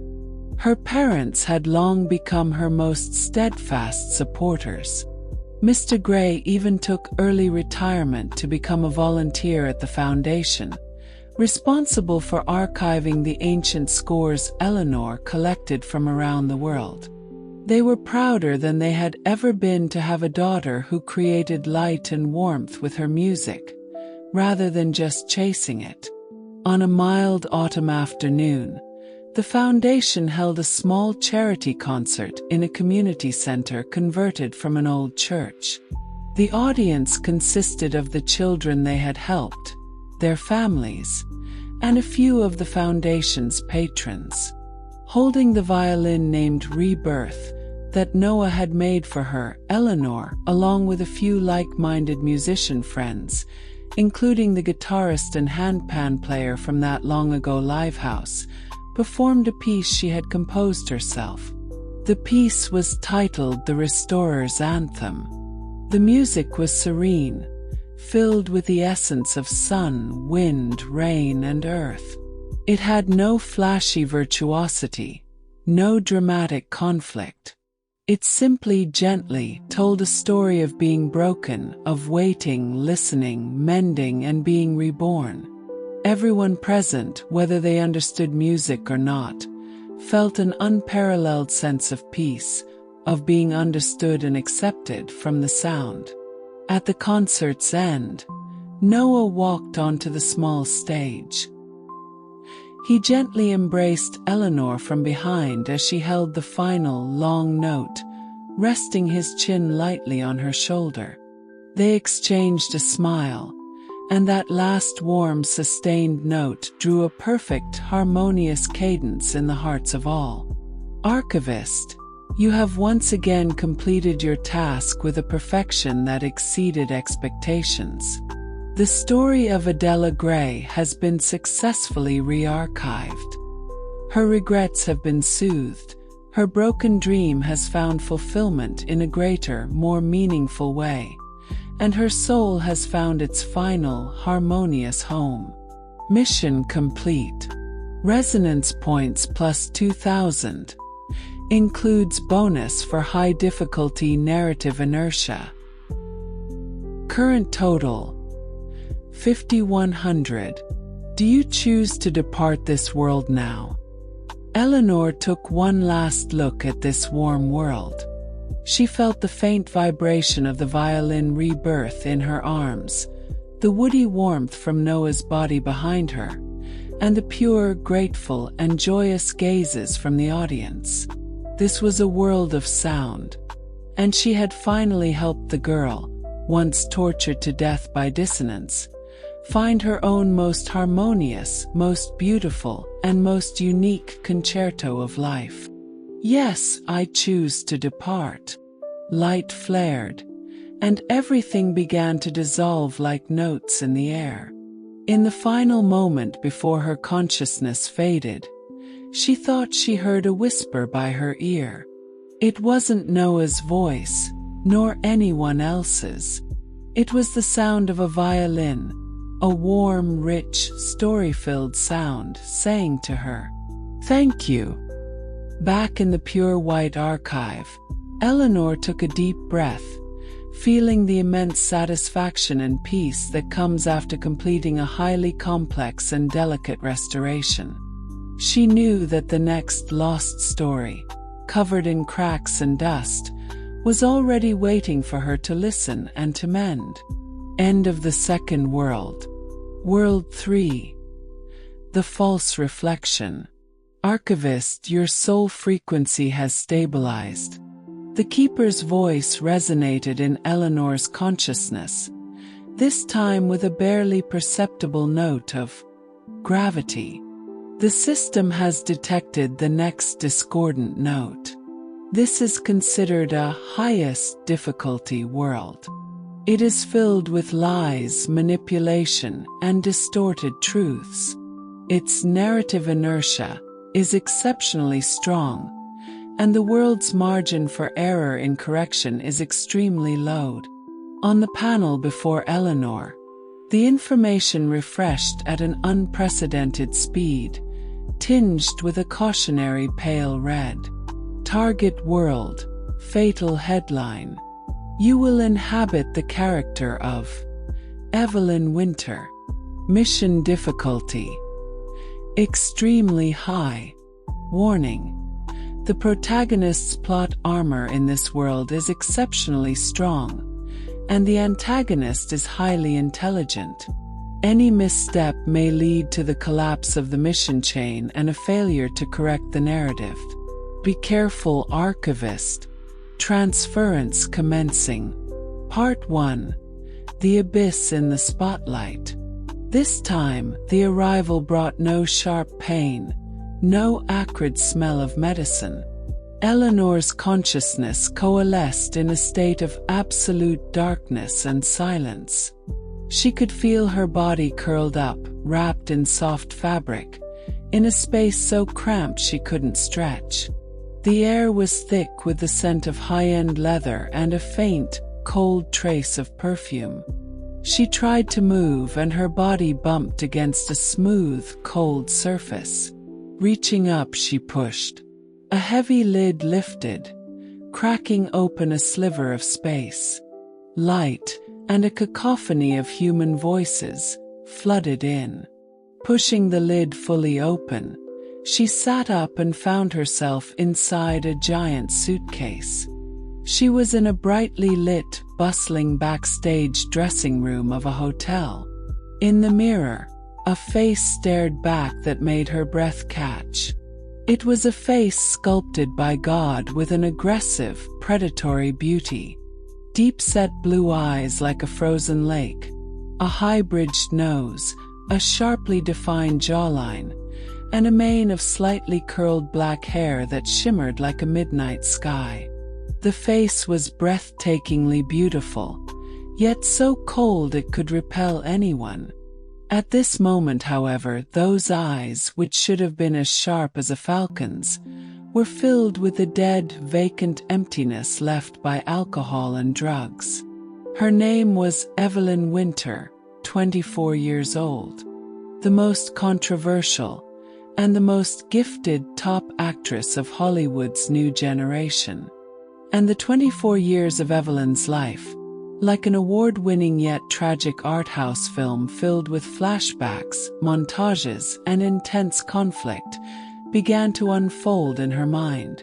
The novel fatal headline was set against the glittering, fame and fortune-driven backdrop of Hollywood.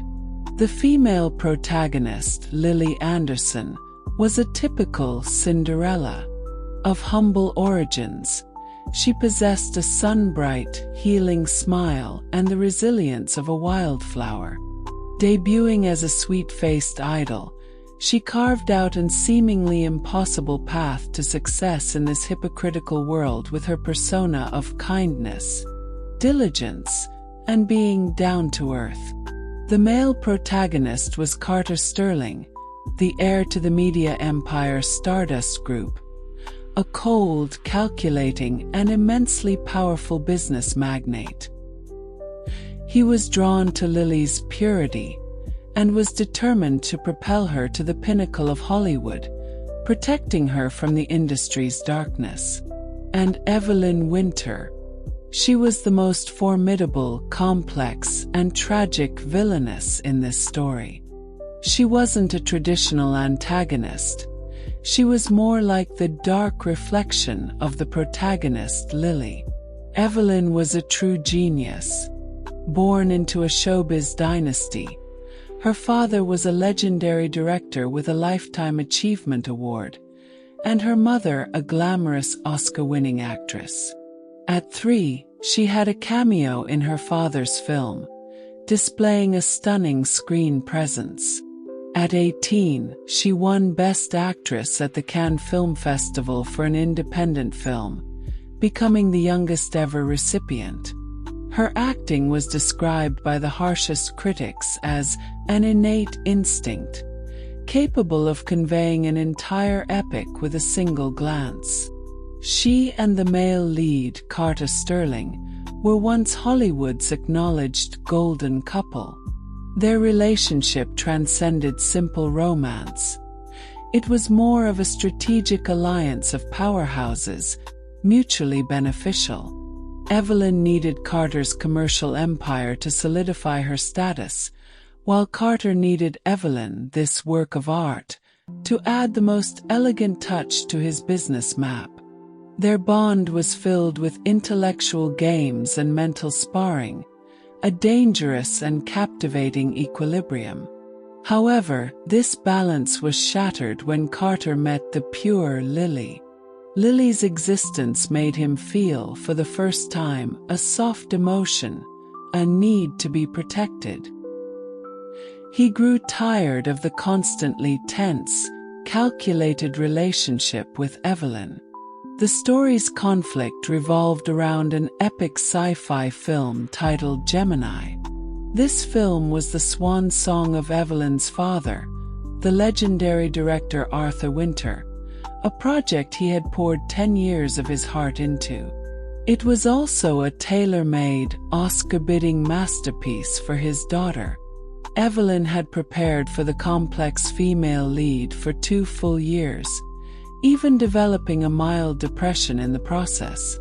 Yet, just as filming was about to begin, the protagonist Lily, through Carter's covert machinations and her own unrelenting efforts, also became a candidate for the lead role. More fatally, in a public audition, Lily's method-acting style, full of raw emotion, unexpectedly moved director Arthur Winter, who had grown weary of the precise performances of a more academic style. Evelyn's world turned upside down. The role she considered hers, the most crucial emotional link to her father, her pride as a genius, all were challenged as never before.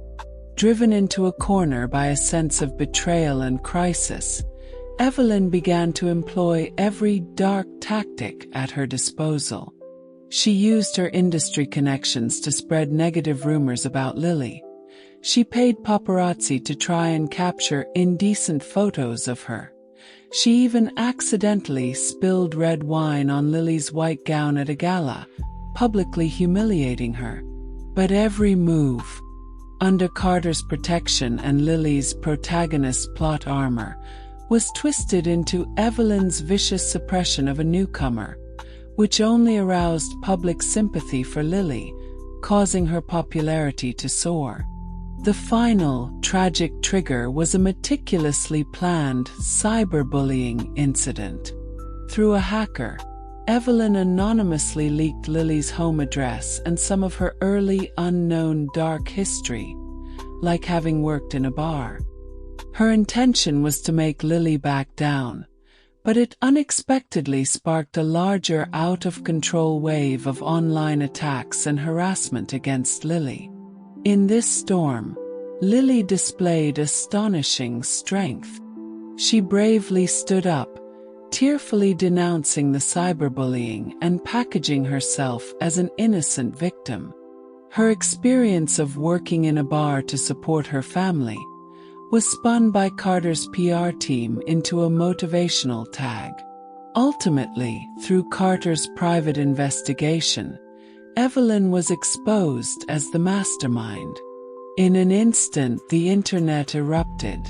The titles of Can Best Actress and Genius Thespian were completely replaced by labels like vicious, snake-hearted, and cyberbully. Her public image plummeted from the heavens into the mud overnight. The most fatal blow came from her own father.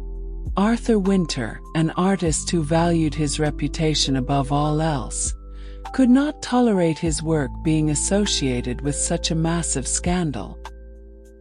He issued a public statement, announcing Evelyn's removal from the lead role in Gemini and denouncing her actions as having tainted the purity of art. Losing the role, losing her lover, losing her father's approval, losing public trust. Evelyn's life at the age of 24 completely imploded.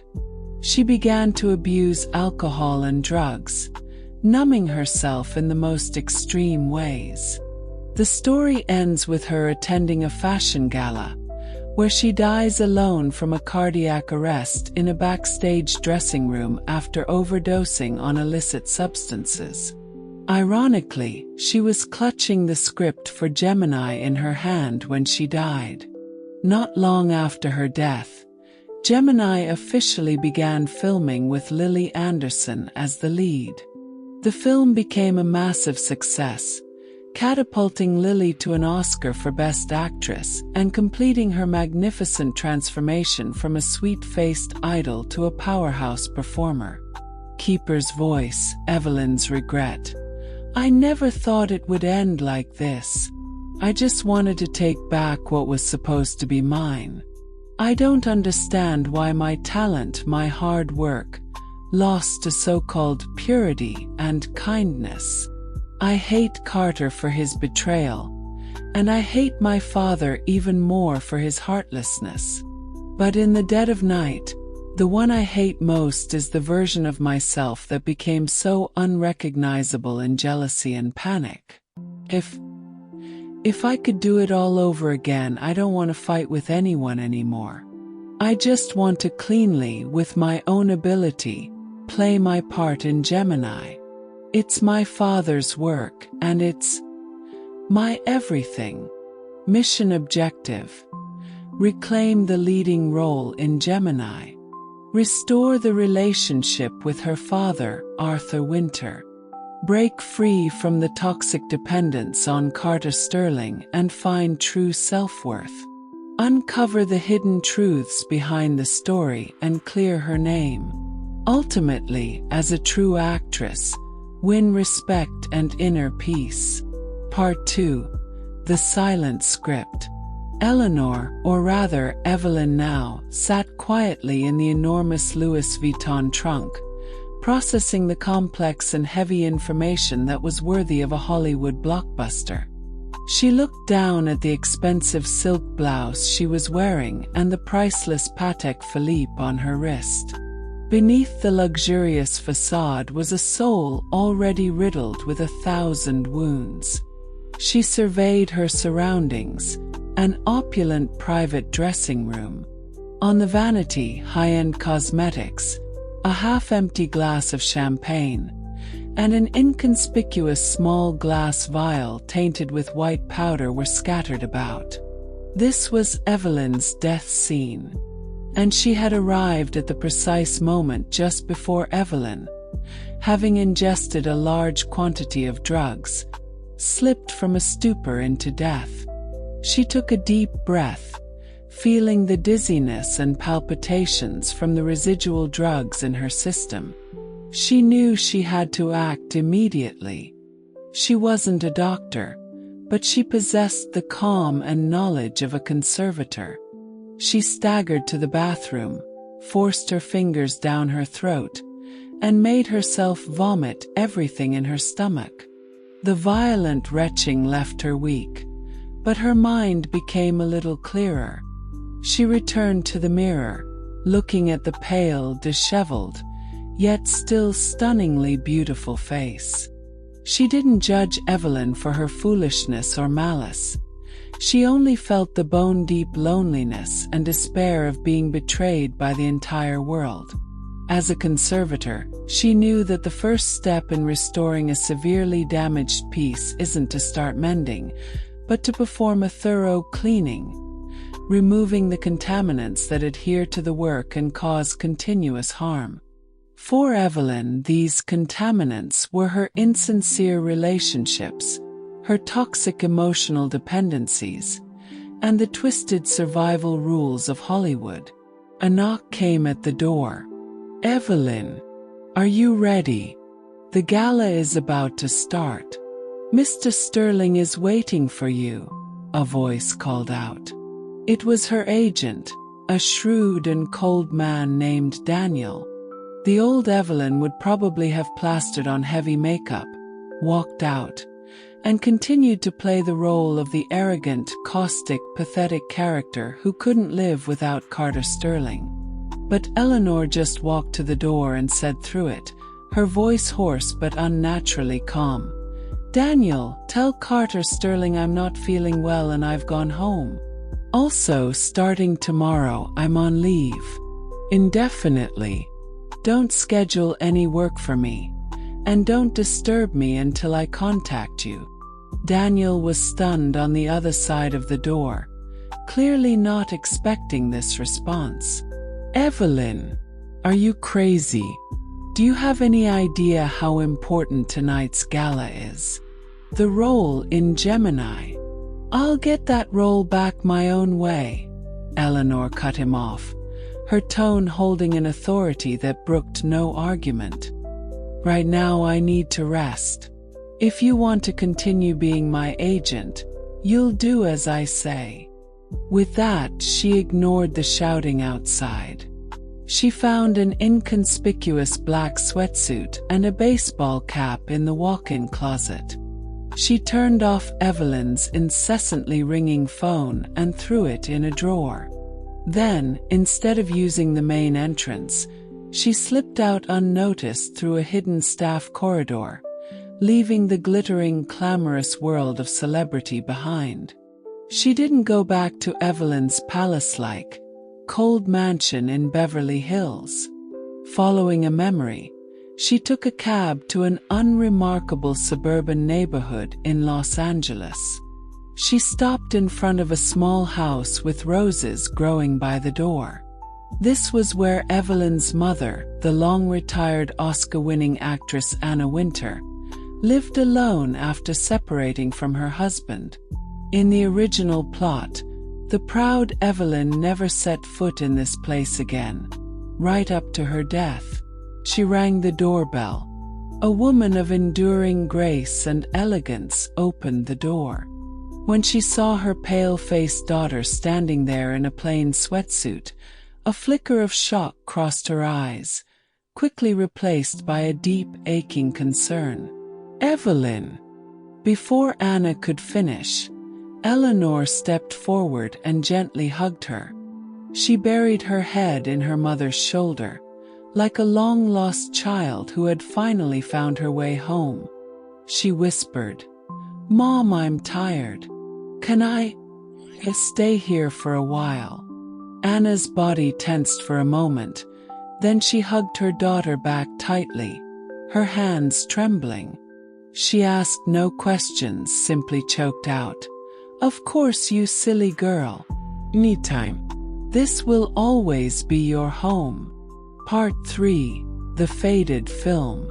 The days at her mother Anna's house were Eleanor's deacidification and purification process for Evelyn. She completely cut herself off from her past world. No flashing cameras, no red carpets, no endless calls and appointments. Her daily life was simple to the point of being dull. In the morning, she would help her mother tend the roses in the garden. In the late morning, she would sit in the sun-drenched living room, reading her mother's collection of old books on film history and dramatic theory. In the afternoon, she would watch old black and white movies with her mother, from Chaplin to Fellini, from Audrey Hepburn to Ingrid Bergman. Anna was a woman of great wisdom. She didn't press her daughter about what had happened, nor did she preach to her about being strong or pulling herself together. She simply used everyday companionship, warm food, and a mother's instinctual love to create a completely safe space where her daughter could completely relax and remove her makeup. In this space, Eleanor began to systematically restore Evelyn's inner self. First, the physical restoration. She gave up alcohol and drugs, adopting a regular diet and sleep schedule. She learned yoga and meditation from her mother, gradually detoxifying the years of poison accumulated in her body. Second, the mental restoration. By watching and studying the films of the Golden Age, she began to re-examine the art of acting.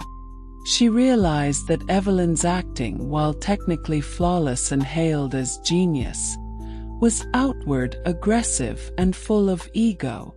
She was always performing, trying to prove to the outside world, "I can act this well."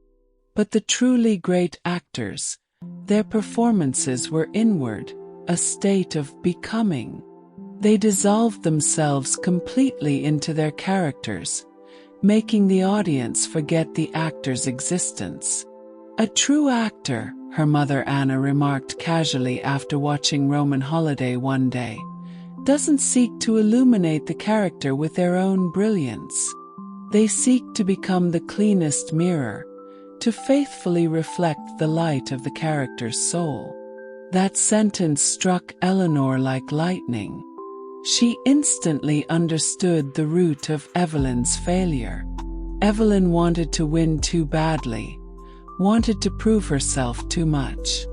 Her performance was full of impurities from the very beginning. Lily, on the other hand, was the opposite. Lily had no technique, but she had a blank heart. She approached her characters with the most primal, unadorned emotions, and this authenticity, in the eyes of a director tired of showy technique, became the most precious quality. With her mother's help, Eleanor began the most basic and most difficult exercise: emptying herself. She spent hours every day in front of a mirror, practicing a state of blankness. Not zoning out, but consciously stripping away all the expressions and postures that belonged to Evelyn Winter. The pride, the sharpness, the disdain, until the person in the mirror had eyes as clear, blank, and curious as a newborn's. The process was like polishing an overcarved piece of jade, painful and long, but Eleanor persevered. During her seclusion, the outside world had been turned upside down. Evelyn's disappearance caused a sensation in Hollywood. Carter Sterling used all his resources, practically turning Los Angeles upside down, but could find no trace of her. For the first time, he discovered that the woman he thought he had firmly under his control could so easily and completely vanish from his world. This loss of control made him feel an unprecedented irritation and a sliver of panic he was unwilling to admit even to himself. Meanwhile, the battle for the lead role in Gemini had reached a fever pitch. Lily Anderson, with the backing of Carter and her PR team, was riding a wave of popularity and seemed to have the role locked down. Everyone believed that Evelyn Winter, the former Cannes Best Actress, was completely out of the picture. Just another tragic footnote in the history of Hollywood's fallen geniuses. Part 4.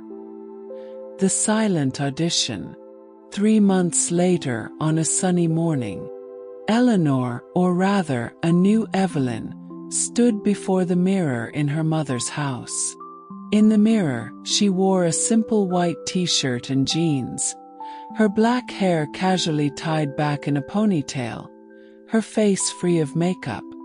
Her eyes no longer held the coldness and sharpness of the past. In their place was a deep, lake-like calm.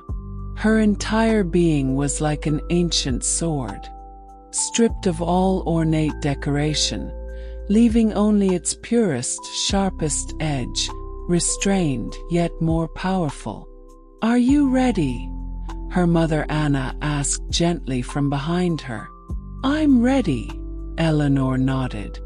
She didn't contact her agent Daniel, nor any media outlets. She simply used a newly registered, anonymous email address to send a message to her father, the legendary director Arthur Winter.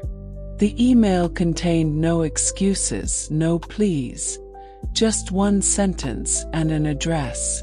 "I have a new understanding of K700, the protagonist of Gemini.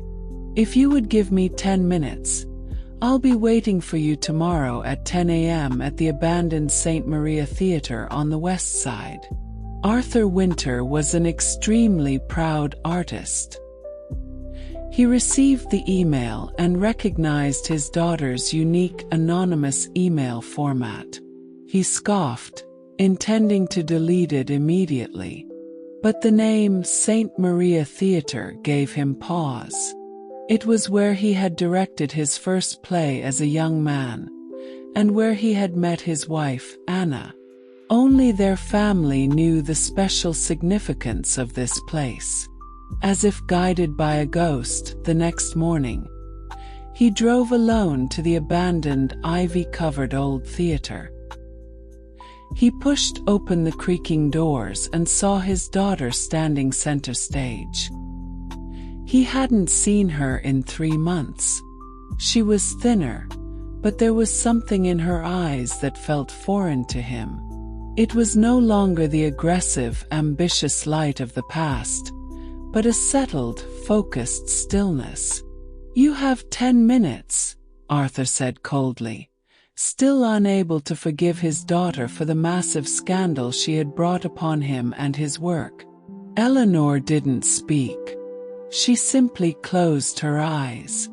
K-700, the protagonist of Gemini, was an android created in a highly advanced AI society to execute top-level missions. She possessed perfect logic and combat abilities but was not implanted with any emotional modules. The first half of her existence was one of absolute, precise, non-humanity.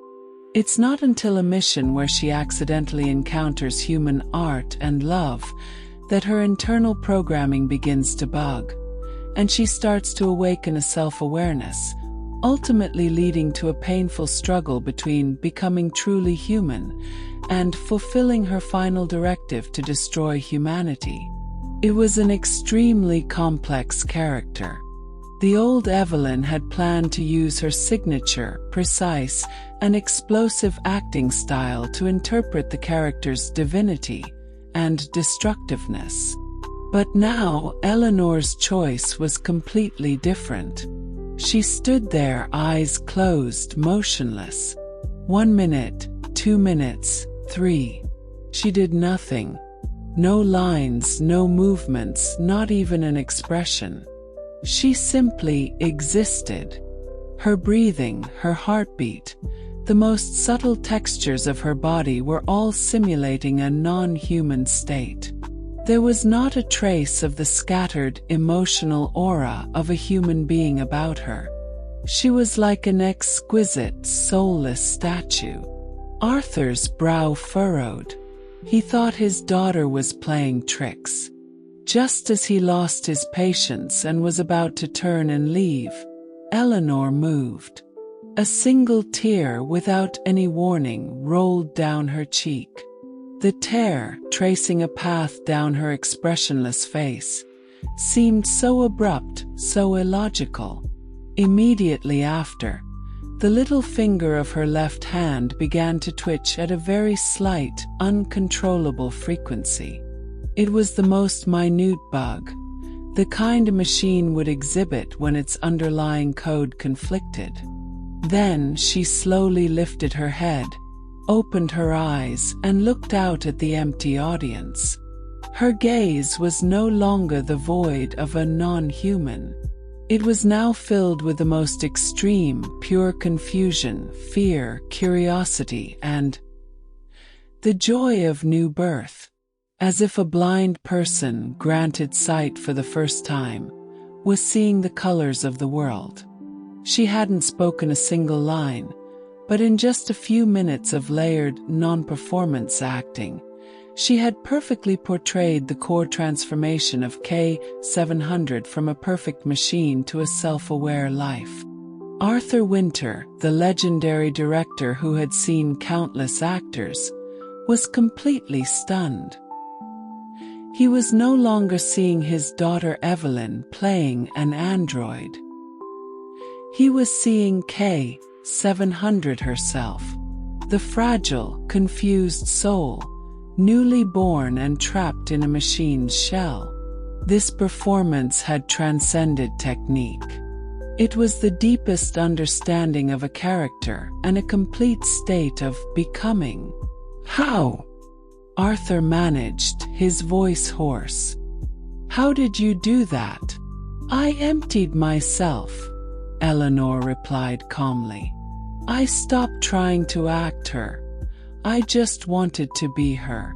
Dad, the core of K K700 isn't her power or destructiveness. It's her blankness. She is a blank slate, the only real being in this world full of lies and pretense.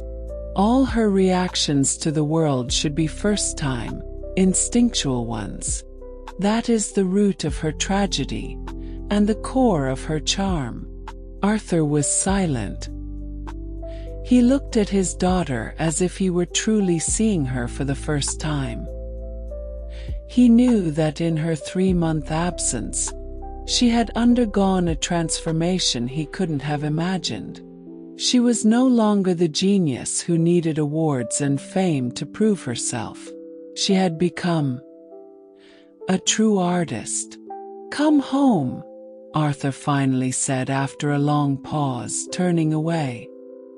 His voice was weary but no longer cold. The script for Gemini. "There are some details I'd like to discuss with you." Part 5. The game resumes. Evelyn Winter was resurrected, and in a way no one could have ever expected. Director Arthur Winter, facing immense public pressure and investor doubts, issued a public statement announcing that the lead role in Gemini would once again be played by Evelyn Winter. The statement dropped like an atomic bomb on Hollywood. The internet instantly exploded. Ridicule, doubt, and vitriol came from all directions. Everyone believed this was an unwise, self-destructive decision made by the legendary director to favor his disgraced daughter. Fans of Lily Anderson launched a massive boycott campaign. The other key player in this drama, Carter Sterling, felt an unprecedented sense of being outmaneuvered and humiliated. For the first time, he realized that the father-daughter pair of artists he thought he could control at will had joined forces and stepped off his chessboard. He immediately mobilized the media power of the Stardust Group to launch an all-out smear campaign against Evelyn and director Winter, trying to kill the Gemini project with public pressure. Overnight, the Winters became public enemy number 1 in all of Hollywood. Faced with this firestorm, Eleanor displayed astonishing calm. She gave no interviews, posted nothing on social media. She simply moved back into her father's house and immersed herself completely in the preparation for Gemini. She and her father, like two perfectly synchronized comrades in arms, spent their days in his study, polishing the script line by line. With her conservator's acuity and logic, Eleanor proposed many revisions to the psychological trajectory of K700, ideas with a depth and rationality that even Arthur hadn't considered. The father-daughter relationship also began to thaw during these collaborative discussions. Arthur was no longer the high and mighty, autocratic artist father, and Eleanor was no longer the rebellious daughter desperately seeking his approval. They became equal partners in art, respecting and elevating one another. However, Carter Sterling's attack was lethal. Under his manipulation, Gemini's largest investor pulled out. Without funding, the massive project was on the verge of being stillborn.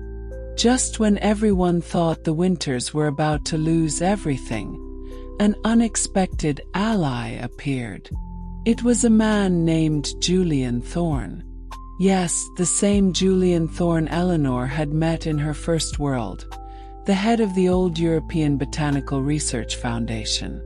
In this world, Julian Thorne's identity was that of a low-profile, almost reclusive descendant of a top European noble family, and at the same time, a mysterious international investor controlling vast amounts of hot money. He had no interest in films, but he had an exceptionally high taste and appreciation for beauty and art itself. Their meeting was a coincidence. At an art auction, Julian happened to see a few blurry paparazzi photos of Eleanor's silent audition at the St. Maria Theatre. The extreme, quiet, almost world-detached sense of presence she exuded in the photos instantly captivated him. He keenly sensed that this woman possessed a classical, pure artistic soul that was out of step with the noisy modern era. Through his own channels, he learned the whole story. He didn't contact Evelyn. Instead, he directly contacted director Arthur Winter. Mr. Winter. His voice on the phone was gentle and polite. "I have no interest in Hollywood's feuds. I am only interested in the work of art that you and your daughter are creating.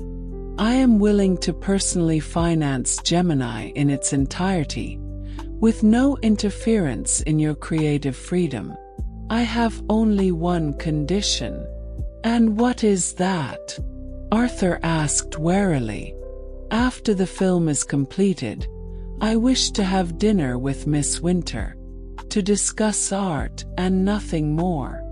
And just like that, to the jaw-dropping astonishment of everyone, the Gemini project was restarted, this time with a stronger, more independent position, free from corporate constraints. Carter Sterling's first all-out assault had failed. He watched the news footage of Evelyn and Arthur walking out of the production company side by side, surrounded by flashing cameras, and for the first time, a true combative fire ignited in his eyes. This was a battle of equals. He knew the game had just begun. He also knew that his obsessive, pathological desire to control Evelyn had only intensified after her disappearance and rebirth. At the same time, Lily Anderson had also sobered up from her initial shock of playing the victim. She realized that Evelyn Winter, the rival she thought she had crushed, was not only not dead but had returned stronger than ever. In her heart, once wrapped in purity and kindness, a real poisonous vine called jealousy began to grow for the first time. A true war over film, human nature, truth and lies had officially begun. Part 6. War on Set and the Truth in the Reflection. The filming of Gemini was itself a brilliant suspense thriller.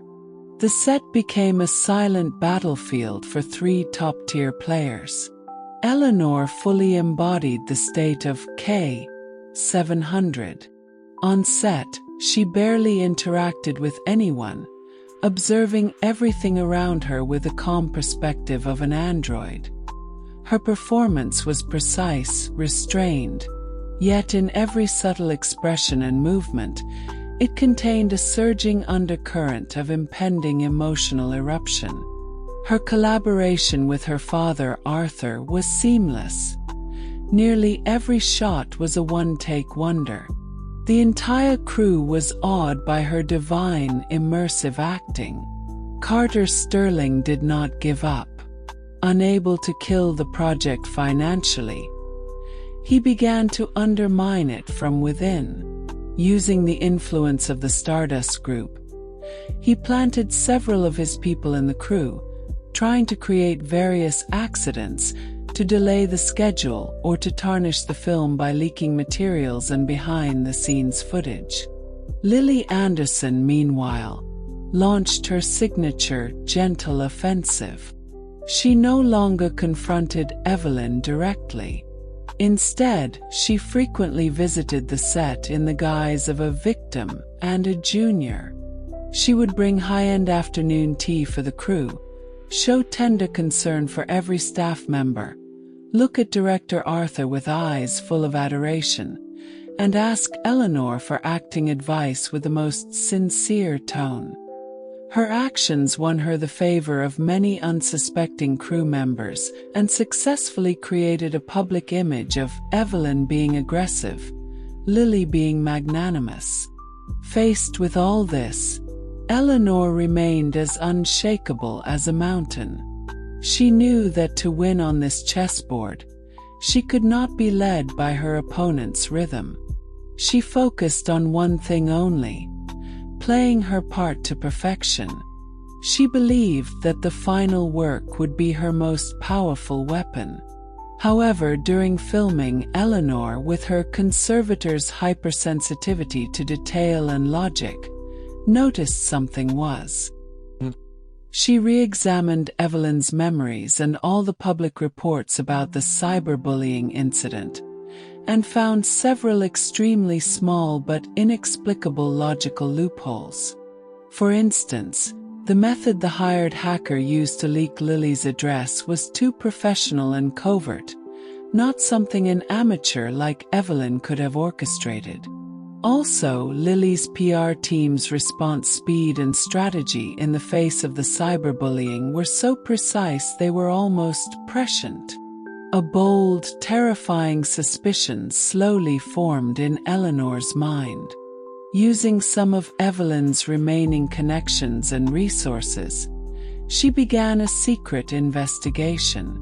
The process was like restoring a deliberately altered and redacted file, requiring immense patience and wisdom to find the original, covered-up handwriting. Meanwhile, the film's production reached its climax. The scene where the protagonist K-700, after her emotional awakening, has a final confrontation with her creator, a scientist who resembles her father. This scene required the actor to unleash the most extreme and complex emotions. Everyone held their breath for Eleanor, worrying if the woman as calm as still water could handle such a fierce eruption. On the day of the shoot, the atmosphere on set was incredibly tense. Arthur himself stepped in to play the role of the scientist. When Arthur delivered the cold line, "You are just a program, a tool. You have no right to have emotions," Eleanor's K-700's body began to tremble violently. For the first time, her eyes showed the kind of extreme, heart-shattering pain that belonged to Evelyn Winter, the pain of being betrayed by the one closest to her. A tool. Her voice, initially machine-like and flat, gradually became colored with a human, hoarse, and furious tone. "Is the pain I feel fake? Are the tears I cry fake? When I fell in love with him, that feeling of my heart about to melt, was that fake too?" The last line was almost a roar. In her eyes, it was no longer the pain of K-700, but Evelyn Winter's desperate, love-hate-filled accusation against Carter Sterling. Cut! When director Arthur called a halt, his own eyes were moist. He knew his daughter wasn't just acting. She was using the character to vent all the pain and grievances of her entire life. The performance was so real. It was heartbreaking. Everyone on set, including the people Carter had planted, was completely conquered by this god-tier performance. And this scene also became the final straw that broke Lily Anderson's psychological defenses. Through her informant on set, she saw a clip of this performance. For the first time, she truly, tangibly felt the chasm-like gap in talent between herself and Evelyn. She knew that once the movie was released, everything she had built on her persona and PR would be crushed to dust by Evelyn's sheer ability. Driven by jealousy and panic, Lily made the most foolish and most fatal decision. She contacted the same hacker who had helped her before, trying to orchestrate another bigger scandal that would prevent Gemini from ever being released. What she didn't know was that her every move had already fallen into an invisible net cast by Eleanor. Part 7. The True Reflection. At the film's wrap party, the stars were out in full force. Almost all the media and Hollywood's elite were present. Carter Sterling and Lily Anderson also attended with high profiles, in the posture of victors. They thought this would be the final stage where they would nail the Winters to the pillar of shame for good. Halfway through the dinner, a video suddenly began to play on the large screen. The video started with screenshots of some of the most vicious comments from the infamous cyberbullying incident against Lily. Then the scene changed to a man in a mask, the hacker, giving a confession. He admitted that Evelyn Winter had indeed paid him to leak some of Lily's harmless, negative history. But after that, another person had contacted him, offering 10 times the price. This mysterious buyer didn't ask him to attack Lily. Instead, they asked him to do the opposite, to play the part of an even more aggressive, out-of-control online mob, to escalate the attacks on Lily to a climax, and to use extremely professional techniques to frame Evelyn for all of it. This buyer had even provided him with Lily's PR team's response plan in advance, so he could cooperate with their performance perfectly. In the video, the hacker presented all the transaction records with this mysterious buyer, transfer receipts, and a voice recording which, though processed, was still recognizable. In the recording, a gentle, sweet voice, familiar to everyone, was saying to the hacker, "Go a little further, it's fine. I want everyone to believe that Evelyn Winter is a vicious madwoman who drives people to their deaths. Only when she is completely destroyed will I have a chance." The voice belonged to none other than Lily Anderson. A dead silence fell over the hall. Everyone stared, dumbfounded, at Lily, whose face on the stage had instantly turned deathly pale. The truth was far more dramatic than fiction. It turned out that the so-called cyberbullying incident was, from beginning to end, a perfectly executed self-harm plot, directed by Lily Anderson herself.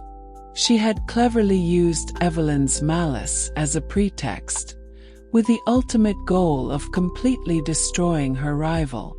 She was the real hidden player. At the end of the video, a line of text slowly appeared on the screen, narrated by Eleanor's calm and powerful voice.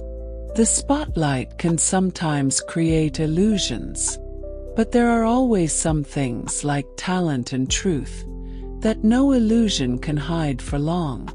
Lily Anderson completely broke down, and Carter Sterling, standing beside her, looked at the woman he had always thought was as pure as a blank slate, and for the first time a real cold fear appeared in his eyes.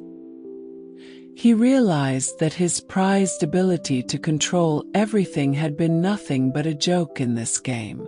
He had been played by two women. The truth was out. The tide of public opinion turned dramatically overnight. Part 8. The Curtain Falls, A New Beginning. Gemini was released. Caused a phenomenal sensation. The critics used every word of praise they could find to describe the film's greatness and Evelyn Winter's, not of this world, god-tier performance. She had turned the character of K-700 into an eternal classic in film history. Unsurprisingly, at the following year's Academy Awards, Evelyn Winter once again held the Golden Statuette for Best Actress. This time, as she stood on the podium, her face no longer held the flamboyance and sharpness of her 18-year-old self, but a serene calm that comes only after weathering 1,000 storms. "I want to thank my father, who taught me what true art is," she said, looking at Arthur in the audience, her eyes filled with warm, daughterly love. "Finally, I'd like to dedicate this award to a special person. She taught me how to empty myself, how to coexist with brokenness, how to find the true reflection. This award belongs to Evelyn Winter, and it also belongs to me. In the audience, Julian Thorne watched the woman under the lights, radiant yet as tranquil as a still lake, and a knowing, gentle smile appeared on his face. He knew that their dinner to discuss art could now have a sequel. Carter Sterling was also in the audience.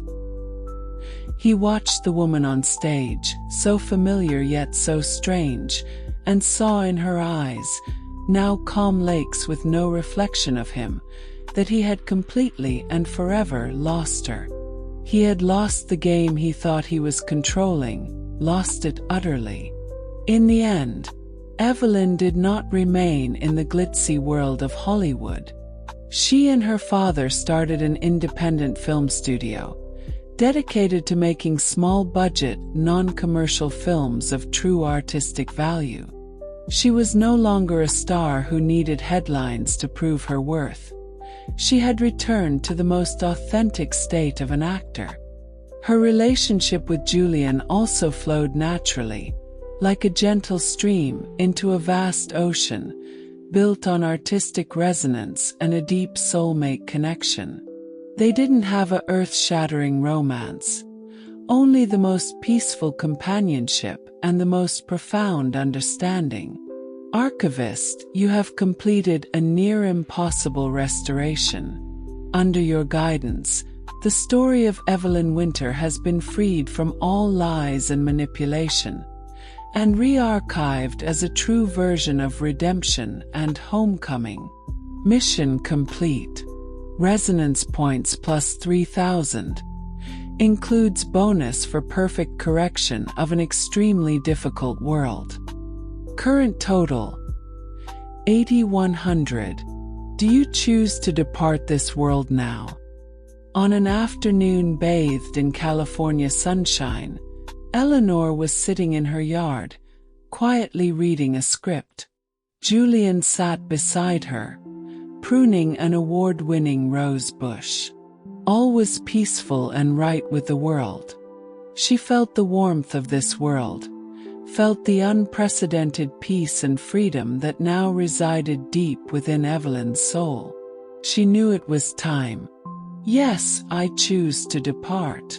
Light enveloped her once more. This time she heard no one's thanks. She only heard a crisp, clear sound, as if from the depths of her own soul.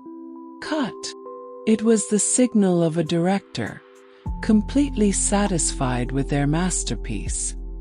Back in the pure white archive, Eleanor felt as if her own soul had undergone a profound baptism, becoming more resilient and clear. She looked at the high number of points on the panel and knew she was another big step closer to home. She closed her eyes, began to calm her spirit, and prepared to face the next unknown challenge. End of the Third World. World 4. The Crimson Case File.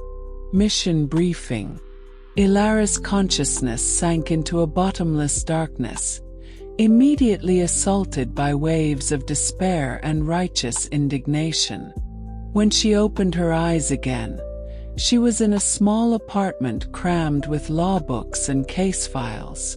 The air hung thick with the scent of cheap coffee and aging paper, a stark contrast to the sleepless, glittering New York City skyline outside her window.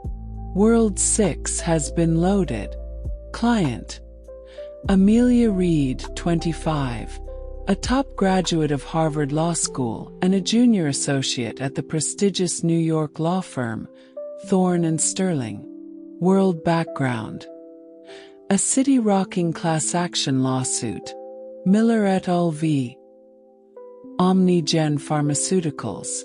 Original plot: Amelia Reed is the firm's rising star. Her exceptional talent and relentless work ethic earned her a coveted spot on the core team for the Omnigen case, personally selected by the firm's top partner and living legend, Marcus Thorne, a man known as the Undefeated. The lawsuit involves hundreds of plaintiffs alleging that OmniGen's new wonder drug, Revitalex, has severe, undisclosed side effects, causing permanent neurological damage. At a critical juncture in the case, a key piece of evidence devastating to the plaintiffs, a forged document proving that the lead plaintiff, Jacob Miller, has a history of fraud, is leaked to the press. All fingers point to Amelia, the last person known to have handled the document. Under the masterful guidance of Marcus Thorne, and with fuel added to the fire by her ambitious rival, Liam Sterling, Amelia is painted as a ruthless, win-at-all-costs lawyer who maliciously leaked the file. She is swiftly fired from the firm and faces a disciplinary hearing with the New York State Bar Association, threatening to end her career. Having lost everything, Amelia cannot withstand the fall from grace. Crushed by the media's vicious attacks and the cold shoulders of her former colleagues, she takes a fatal overdose of sleeping pills on the night she receives her notice of hearing. Her death is reported as a suicide born of guilt, cementing her crimes in the public eye. Clients' wishes to uncover the mastermind who framed her, expose the truth behind the leaked file, and clear her name. To win the OmniGen lawsuit for the victims, securing the justice they deserve, no matter the cost. To find a partner who truly understands and shares her commitment to justice, not just a machine chasing victory in the arena of profit and fame. Ilara absorbed the residual anguish and injustice clinging to her host's body and took a deep breath. This time, the battlefield was the brutal, soul-crushing machine of law and human nature. Every step had to be precise, cold, and fearless. Act 1. Overture to a Storm. Chapter 1. The Fall. The moment Ilara finished processing the memories, the apartment's doorbell buzzed, a jarring sound that shattered the room's dead silence. She went to the door and peered through the peephole. Two men in immaculate suits stood outside, the firm's managing partner and the head of human resources. "Amelia, may we come in for a moment?" The voice from the hallway was cold and clinical. Ilara opened the door and let them in. She already knew what was coming. "Ms. Reed, given the incalculable damage your actions last night have caused to the firm's reputation, the board has voted unanimously to terminate your employment, effective immediately." The managing partner placed a letter on her coffee table, his gaze treating her like a piece of refuse. "Your personal effects will be couriered here within 48 hours. Now, please hand over your keycard and work phone." Ilara didn't argue. She didn't show the shock or devastation her host would have. She calmly retrieved the card and phone from her bag and placed them on the table. Her unnatural composure seemed to unnerve them. "I have one question," Ilara said, her voice clear and steady. "The leaked document was a forgery. The firm knows this internally. Why sacrifice me? Simply because I was the last one to touch it." The HR director avoided her gaze, while the managing partner let out a cold smirk. "You're still so young, Amelia. At Thorne and Sterling, the reputation of the team is paramount. We needed an explanation, and you were the most logical one. This comes directly from Mr. Thorne. Marcus Thorne." The name was like a needle piercing Ilara's nerves. In her host's memory, he was a god. Handsome, elegant, impossibly brilliant in court. He had hand-picked Amelia from a sea of associates, mentored her, and made her believe she had found the greatest champion of her life. It turned out he had placed her on a pedestal only so that when a sacrifice was needed, her fall would be all the more spectacular, all the more distracting to the public eye. After they left, Ilara sank onto the sofa. On television, news channels were in a frenzy. Harvard law prodigies win at all costs tactic, guardian of justice or saboteur. A host intoned dramatically. Amelia's professional headshot was displayed next to the angry face of the lead plaintiff, Jacob Miller. She picked up the termination letter, her eyes glancing at the newly arrived notice of disciplinary investigation from the Bar Association. This was the 1-2 punch that had driven her host to despair. But Ilara would not break. She walked to the bookshelf, lined with the legal texts her host had so diligently studied. She had once believed with all her heart that the law is the last line of defense for justice. Now, Ilara would prove that statement was still true. But first, the defender of that line had to fight her way through the darkest part of the jungle. 3 objectives formed in her mind. First, survive. Second, get revenge. Third, win that goddamn lawsuit. Chapter 2. The Lion in Winter. In the days that followed, Ilara learned the true meaning of being a pariah. Calls went unanswered. Emails vanished into a void. Colleagues she had worked shoulder to shoulder with now avoided her like the plague. She had become an island, and everyone was steering clear. She knew she couldn't fight Marcus and a top-tier law firm alone. She needed an ally. Someone who had also been cast out by the system, but who was strong enough and knew the rules well enough to fight back. A name surfaced from a dusty corner of her memory. Elias Vance. Elias had once been a legend at the firm, a name spoken in the same breath as Marcus Thorne, and in terms of pure talent, perhaps even superior. Known as the courtroom magician. His unorthodox, outside-the-box defense strategies were famous. But 5 years ago, after clashing with the firm's leadership over a case he deemed unjust and suffering a personal tragedy, he was marginalized. He became a ghost who handled meaningless consulting contracts, a lion put out to pasture. People said he had lost his fire. Ilara suspected that lion might just be waiting for a reason to wake up. She found Elias's office in the most remote corner of the firm's archives. The door was ajar, and the scent of whiskey and old paper wafted out. Elias was slumped in his chair, feet propped up on a desk buried in case files. He was holding a book, but his eyes were staring blankly out the window. He was around 50, with salt and pepper hair and deep lines around his eyes, but the occasional sharp glint in them proved he wasn't entirely dormant. "Mr. Vance," Ilara said, knocking softly. Elias lazily lifted his eyelids. Seeing her, a mocking smile touched his lips. "Well, well, if it isn't our cover girl. What do you want?" "Here for confession. I'm not a priest. Looking for a letter of recommendation. Sorry, my pen ran out of ink for that kind of bullshit years ago. I'm here to hire you as my counsel, to represent me before the Bar Association and prove my innocence," Ilara stated, cutting straight to the point.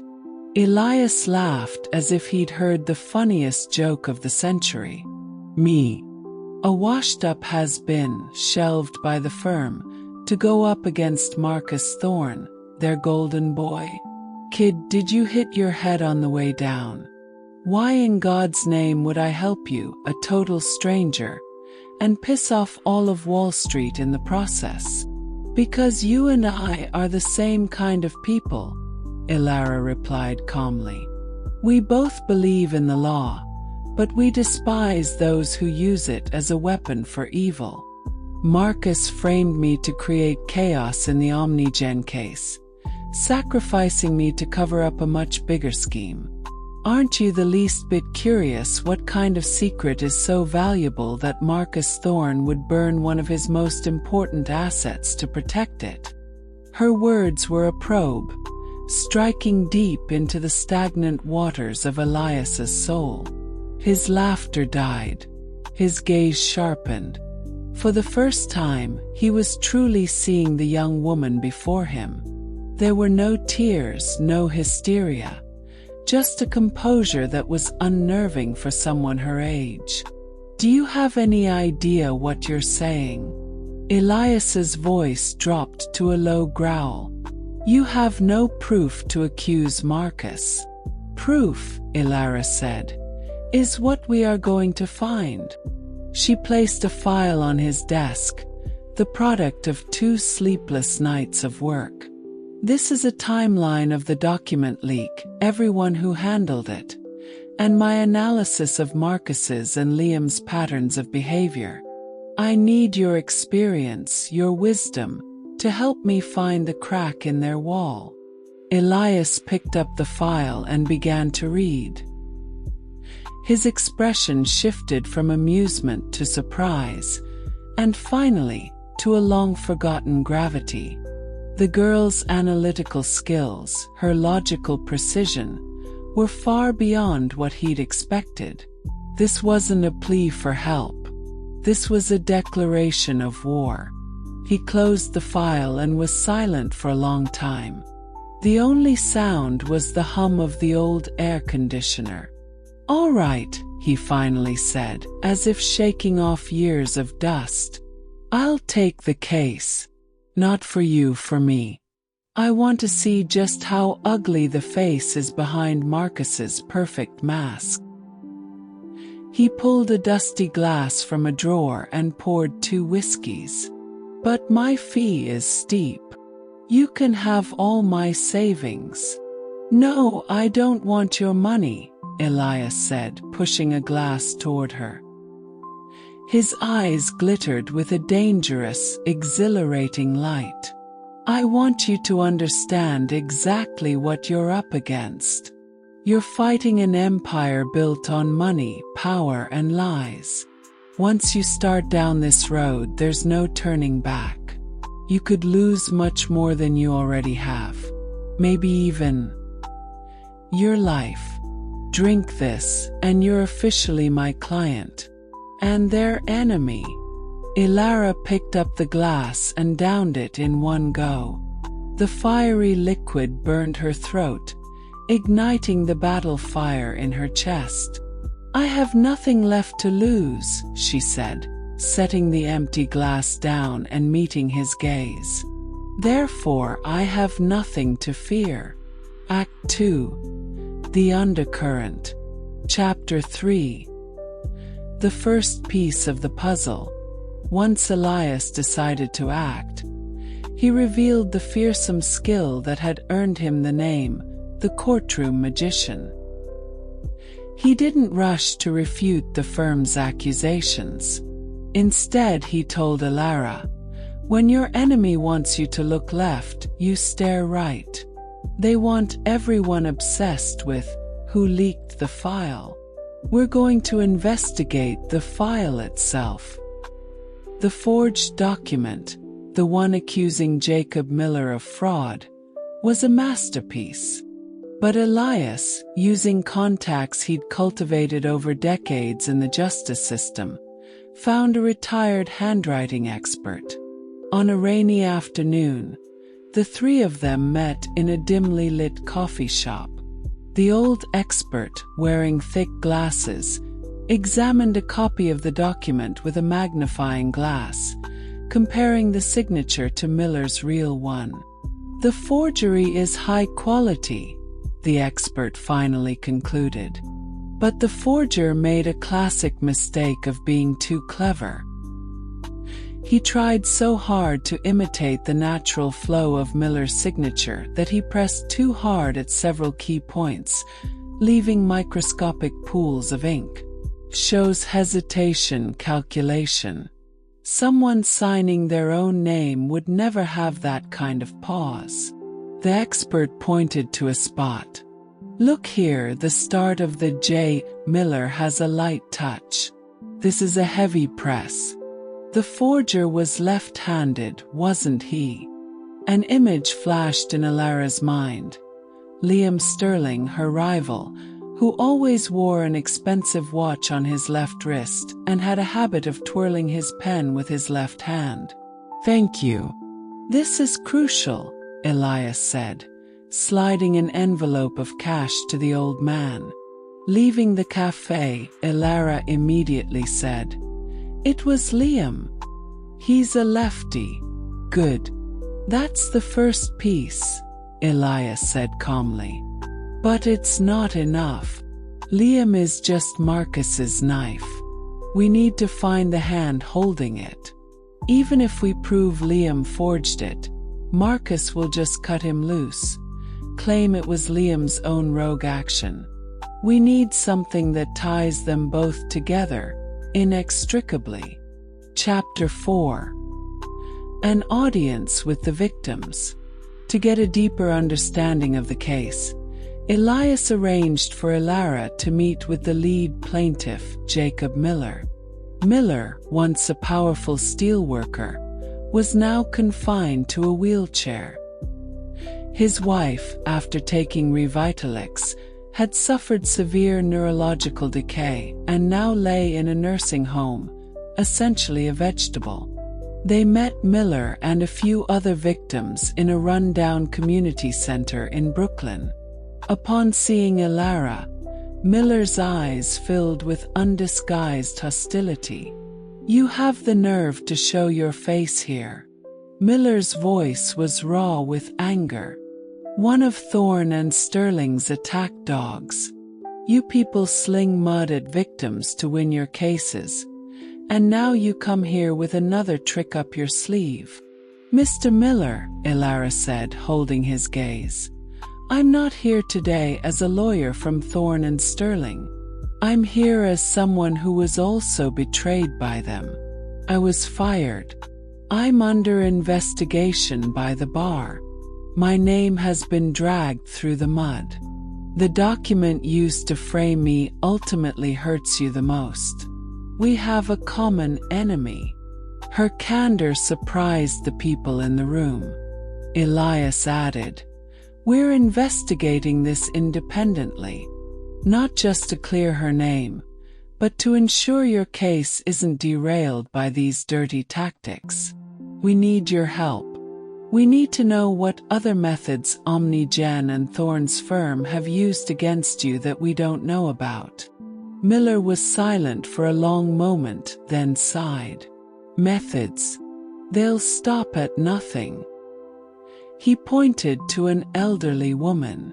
"They sent people to harass Martha's grandson at school, telling him his grandmother was a liar.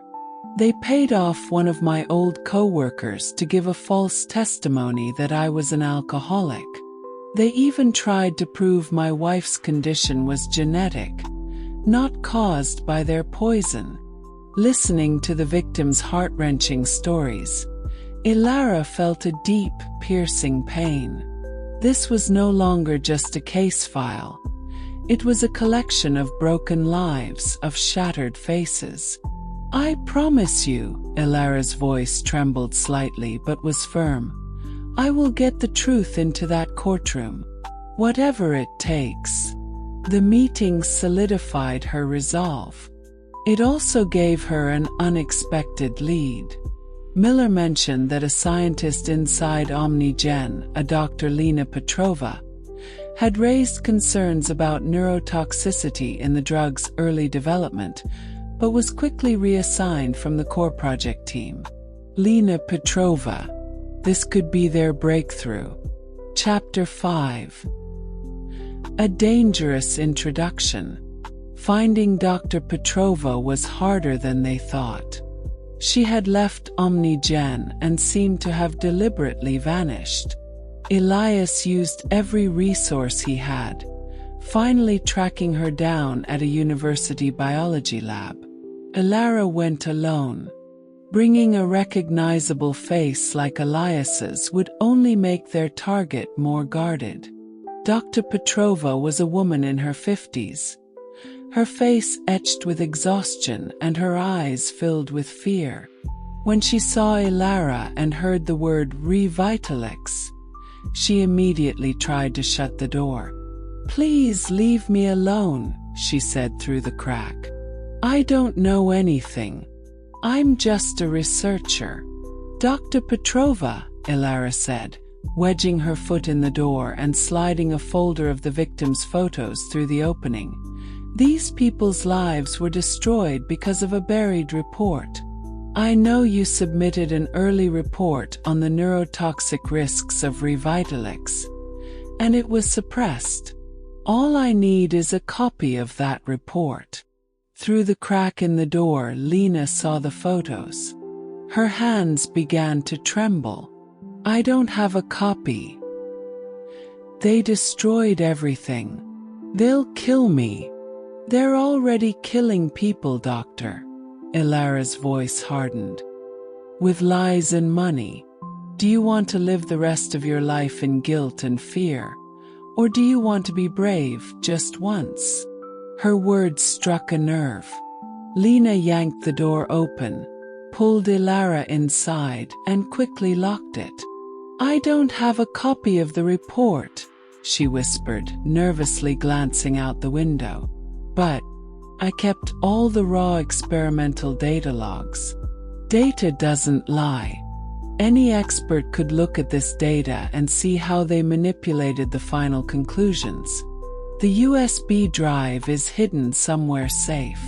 Just then Lena's phone rang. She looked at the caller ID, and her face went pale.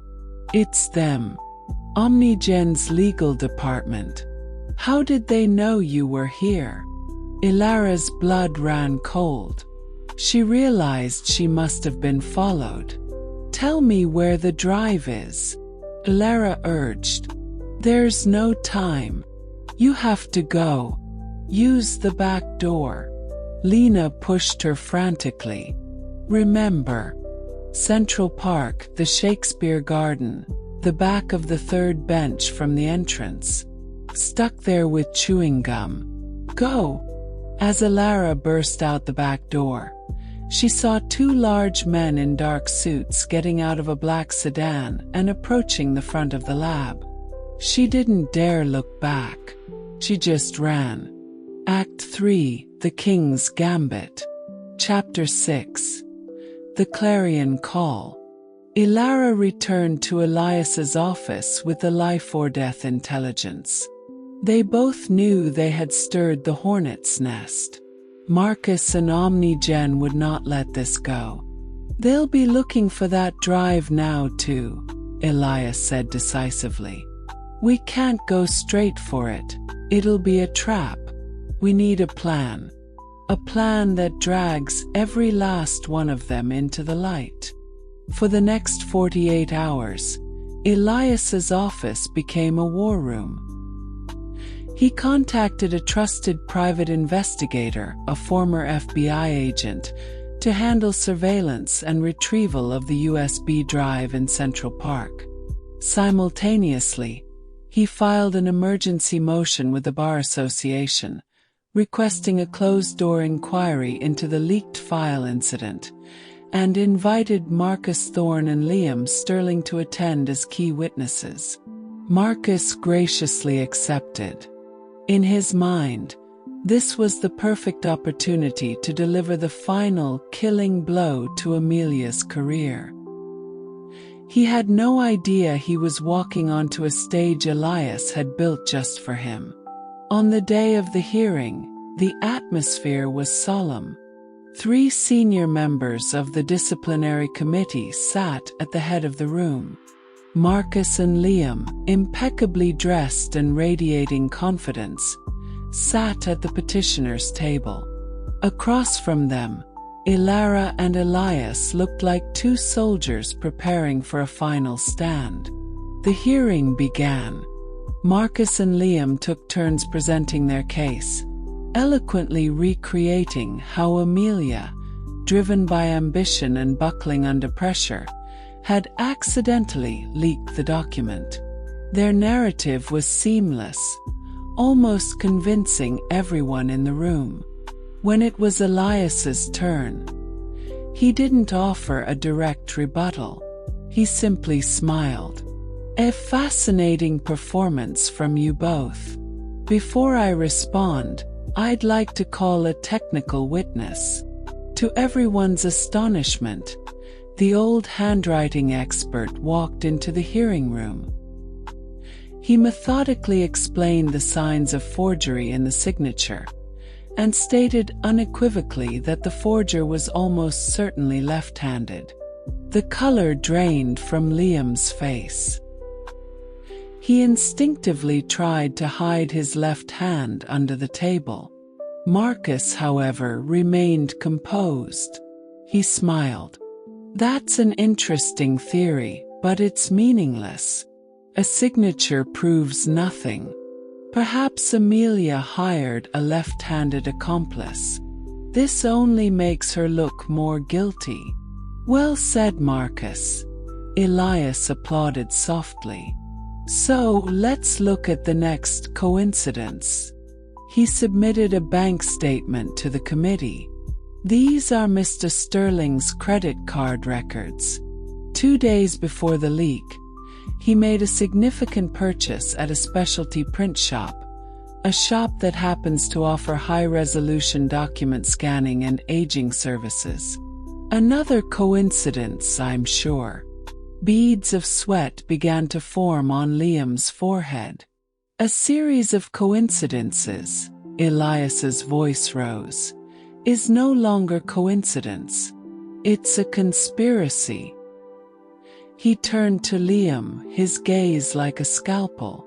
"Mr. Sterling, would you be willing, in front of this committee, to sign Jacob Miller's name on a piece of paper, using your left hand?" Liam panicked, his eyes darting to Marcus for help. Marcus stood up, attempting to regain control. "Mr. Chairman, I object. My client is under no obligation to perform party tricks. Mr. Vance's accusations are based on pure speculation and slander." "Are they?" Elias sneered, playing his trump card. "Then how do you explain the core research data from OmniGen Pharmaceuticals?" He held up a small USB drive. The moment Marcus saw the drive, his pupils contracted. The first crack appeared in his mask of elegant composure. Chapter 7: The Unveiling. "This drive," Elias announced, his voice echoing in the silent room, "contains the complete raw data logs for the Revitalix project, from its inception to its pre-market trials. We had an independent pharmacologist analyze it. The conclusion: OmniGen's Phase 3 trials clearly showed that Revitalix caused irreversible neuron damage in over 12% of test subjects. But they falsified the data, bribed an FDA reviewer, and buried the report." He handed a thick analysis binder to the committee. "And what's even more interesting, in the encrypted communication logs on this drive, we found email correspondence between Mr. Marcus Thorne and the CEO of OmniGen. Mr. Thorne, not only were you fully aware of the data falsification, you personally provided them with a legal strategy to avoid liability. In exchange, you received a 3% secret stake in OmniGen, a deal worth over $50 million. If everything before had merely been trouble for Marcus, this was a thermonuclear bomb that vaporized all his defenses. "That's absurd," he roared, but the tremor in his voice betrayed him. "This is libel. That drive was obtained illegally and is inadmissible as evidence. We can debate its admissibility later," Elias pressed on, relentless. "Right now, I'd like to ask Mr. Sterling a question. Forging a document, leaking it, that might get your license suspended, maybe some civil penalties. But conspiring to cover up a massive public health crisis and engaging in securities fraud, that's a federal offense, with a minimum of 20 years. Your boss, Marcus Thorne, sold you out for $50 million, ready to sacrifice you at any moment. Are you still going to take the fall for him?" It was the final straw. Liam's face was ashen. He looked from Marcus's thunderous expression back to Elias, and his resolve crumbled. "It was him. He made me do it," Liam shrieked, pointing at Marcus. "He told me to forge the document. He planned the whole leak. He said if we threw Amelia under the bus, it would create a diversion and we'd win the case. The USB drive. I didn't know anything about that. I swear." The room exploded into chaos. Marcus Thorne looked at the protégé he had so carefully cultivated, and for the first time, his undefeated eyes filled with a bitter taste of failure and despair. He knew it was over. Chapter 8. A New Dawn. The hearing's outcome triggered a seismic storm that ripped through New York's legal and financial worlds. Marcus Thorne and Liam Sterling were taken into custody. The subsequent investigation uncovered a sprawling network of judicial corruption and corporate fraud. Omnigen's stock plummeted, its CEO resigned and faced multiple criminal charges, and Revitalix was banned worldwide. The victims' class action lawsuit, with Elias and Ilara now at the helm, won a historic settlement, one of the largest in history. Amelia Reed's name was cleared. More than that, she became a hero, a symbol of whistleblower courage and unwavering justice. Offers poured in from every top law firm with staggering salaries. Ilara turned them all down. One sunny afternoon, weeks after the storm had passed, she stood with Elias in a small, slightly worn but light-filled office he had bought with his own money. The window looked out over a small park, not the skyscrapers of Wall Street. "Vance and Reed," Elias said, hanging a new brass plaque on the door. He grinned at Ilara. "So, partner, ready for our first client?" Ilara looked at him. The man who had been a washed-up alcoholic was gone, replaced by someone with fire in his eyes again. And she, in turn, had fulfilled all of her clients' wishes. She had cleared her name, won justice, and most importantly, found a true partner to fight alongside. Theirs was a partnership forged not in romance, but in conviction. "Absolutely," Ilara smiled, a genuine, hopeful smile that belonged to Amelia Reed. "But just so we're clear, I'm in charge of the coffee." Sunlight streamed in, glinting off the shining brass plaque. "Justice may be delayed, but for those brave enough to defend it, it is never denied." Ilara felt her consciousness begin to lighten, and in her ears, the system's voice returned, this time with an unprecedented hint of approval. "Clients' wishes have been perfectly fulfilled. Mission completion. Epic.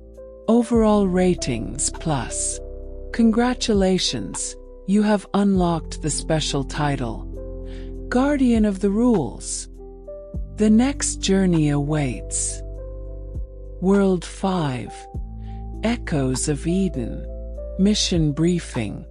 As Ilara's consciousness settled, she was seized by a profound, suffocating sense of grief and powerlessness.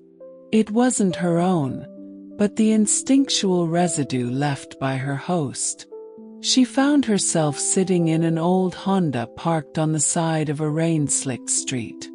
The wipers scraped intermittently across the windshield, each sweep a weary sigh. On the dashboard, her phone's screen glowed, a relentless stream of news alerts, each one a fresh blade twisting in her host's heart. World 7 has been loaded. Client: Maya Linwood, 24, investigative reporter for the New York Chronicle. World background: a modern metropolis deeply infiltrated by the tech behemoth, Ethelred Corporation.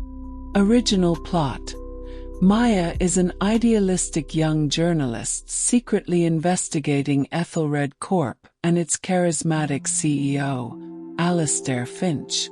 She discovers that the company's Eden's Gate project, a smart city initiative designed to create a perfect community, is in fact a massive, illegal surveillance and data manipulation network. It aims to subliminally influence citizens' consumption, voting patterns, and even their emotions through predictive analytics. On the eve of publishing her explosive story, Maya's mentor and editor-in-chief, David Chen, is found murdered in his office. The police rule it a botched robbery, but Maya knows the truth. Immediately following, a meticulously orchestrated smear campaign is launched against her. Her private emails are leaked out of context, embarrassing college photos are magnified, and she is painted as a paranoid conspiracy theorist manufacturing stories for attention. Her key source, an internal whistleblower codenamed Icarus, vanishes without a trace. Under immense pressure from the board, the New York Chronicle fires her. Blacklisted by the industry, abandoned by her friends, and emotionally exhausted, Maya is killed in a staged car accident while trying to find new evidence. Her death buries the dark truth of Eden's Gate forever. Client's wishes: to avenge David Chen by uncovering the truth of his murder and bringing the killer to justice. To overcome all obstacles and publish the complete investigation into Eden's Gate, exposing Alastair Finch's true nature. To find and protect Icarus, ensuring the brave whistleblower survives. Ilara absorbed the information, rubbing her temples against a dull ache. The rain outside washed over the city's neon glow, blurring everything into an indistinct haze, just like the truth of this world, shrouded in a thick fog of data and lies. This time, her enemy wasn't just a person, but a nearly omniscient, omnipresent tech empire. Act 1. The Embers in the Ash. Chapter 1. A cold crime scene. Ilara took a deep breath, forcing herself to detach from her host's overwhelming grief. She started the car and drove toward the New York Chronicle building. The current time was the day after David Chen's body was discovered. She had just finished her first round of questioning with the police. The building's entrance was a chaotic scene of police cars and news vans, the yellow tape a stark, impassable line. Citing the need to cooperate with the investigation, Ilara was allowed back inside. A uniformed officer stood guard at David's office. She saw the lead detective on the case, a middle-aged Japanese-American man named Kaito Tanaka. He looked exhausted, his eyes sharp as he conferred with a forensic technician. "Detective Tanaka," Ilara approached. Tanaka glanced at her, recognition dawning. Ms. Linwood. Anything else you need to add? His tone was professional, but Ilara detected a flicker of inquiry in his eyes. I'd like to see David's office again. It might jog my memory about anything unusual he might have said or done recently. Ilara offered, a perfectly reasonable request. Tanaka hesitated, then nodded, motioning for an officer to escort her in, but warned her not to touch anything. The office was a wreck. Files were strewn everywhere. A cabinet drawer had been pried open, and the computer tower was gone. It looked exactly like a robbery gone wrong. Ilara's gaze didn't linger on the obvious evidence. Like a high-precision scanner, she absorbed the details others had missed. The orchid David had so carefully tended on his desk. The pot had a fresh, unnatural scratch on its rim. In the corner trash can, among the crumpled papers, was a napkin from a high-end restaurant, carrying a faint scent of perfume, not David's usual cologne. On the bookshelf, a copy of Seneca's On the Shortness of Life was shelved upside down. David was meticulous, almost obsessively so. He would never have made such a mistake.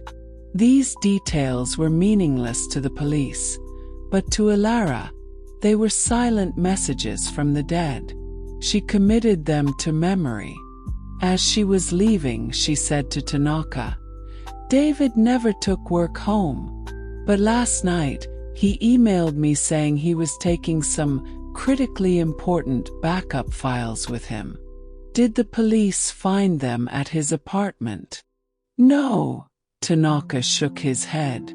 We searched. Nothing. Is that so? Ilara said softly, her eyes holding a deeper meaning. Then perhaps they weren't at his home at all. Detective Tanaka's eyebrow twitched almost imperceptibly. He watched the young reporters retreating back, a thoughtful expression on his face. Chapter 2, The Deluge. Over the next 48 hours, her world collapsed with breathtaking speed. Started online. An article titled, "The Paranoid Fantasies of a Female Journalist. My Life of Harassment by Maya Linwood," went viral. The author, claiming to be an ex-boyfriend, painted Maya as an emotionally unstable stalker. Soon after, unflattering party photos from her college days surfaced. Emails showing professional disagreements with David were leaked out of context, twisted to imply an inappropriate relationship.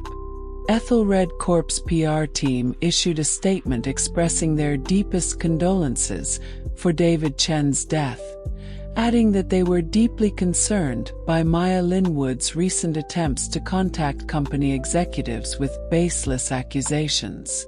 The narrative had been set. The public turned on her. In an instant, Maya went from a sympathetic victim to a deranged villain. The Chronicle's management buckled under the pressure. A phone call informed her she was being placed on indefinite leave, a polite term for being fired. The deputy editor, who had once lauded her work, now spoke to her with the cold detachment of a stranger. Ilara sat in her small apartment, watching the vicious comments pile up online, feeling the residual despair of her host being abandoned by the world. She knew this was Alistair Finch's work. He wasn't trying to silence her with violence. He was using information itself to destroy a messenger of information. It was the most modern and most cruel form of torture. She shut her phone off and walked to the window. The city glittered with a million points of light, a torrent of data flowing through its veins. Ethelred Corp was the master of that torrent. They could see everything, hear everything, predict everything. But some things could not be digitized. Ilara drew the curtains, shutting out the world. From a hidden compartment under her bed, she pulled out an old metal footlocker. David had entrusted it to her. It contained the raw notes and materials from every major investigation they had worked on together. She opened it and began to search. She wasn't looking for direct evidence against Ethelred. She was looking for a method, an analog way to fight back that David might have left for her. At the very bottom, she found a worn notebook. It was filled with a shorthand code they had developed, a series of cryptic words and addresses. She recognized most of them, but the last page held a name she had never seen before, next to a simple sketch of an old rotary telephone. The name was Franklin O'Malley. Chapter 3. The Night of a Bygone Era.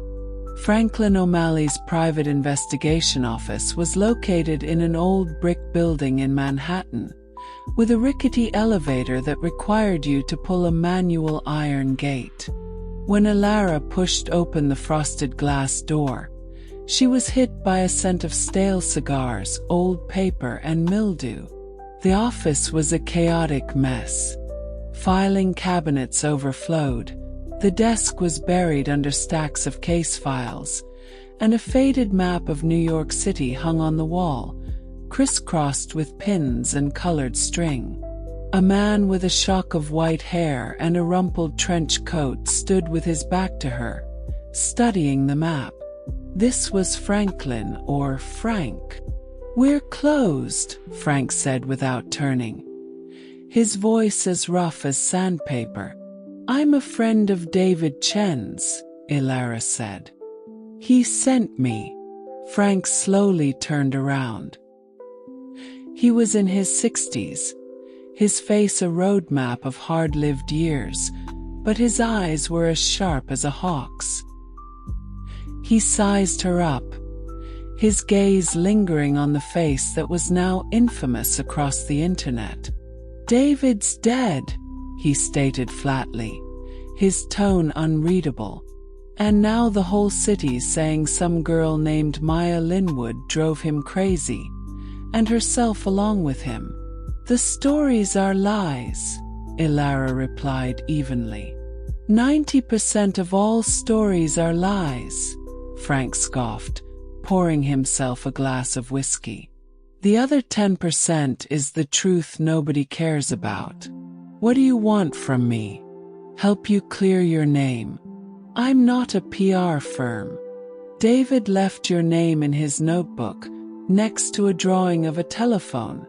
Ilara ignored his cynicism. "In our code, that means help and safe. I want to know if he left his final backup files with you." Frank sipped his whiskey, not answering. He walked to a massive safe and spun the dial with a complex, practiced motion. He swung the heavy door open. Inside, there were no jewels or cash, only rows of neatly labeled cassette tapes, film canisters, and manila envelopes. He pulled a thick envelope from the back and tossed it on the desk. "David came to see me the night before he died. He said if anything happened to him, I was to give this to a girl who used Seneca as a password." Ilara's heart stirred. The book shelved upside down. She walked to Frank's desk, rapped her knuckles 3 times quickly, then once, the Morse code for S.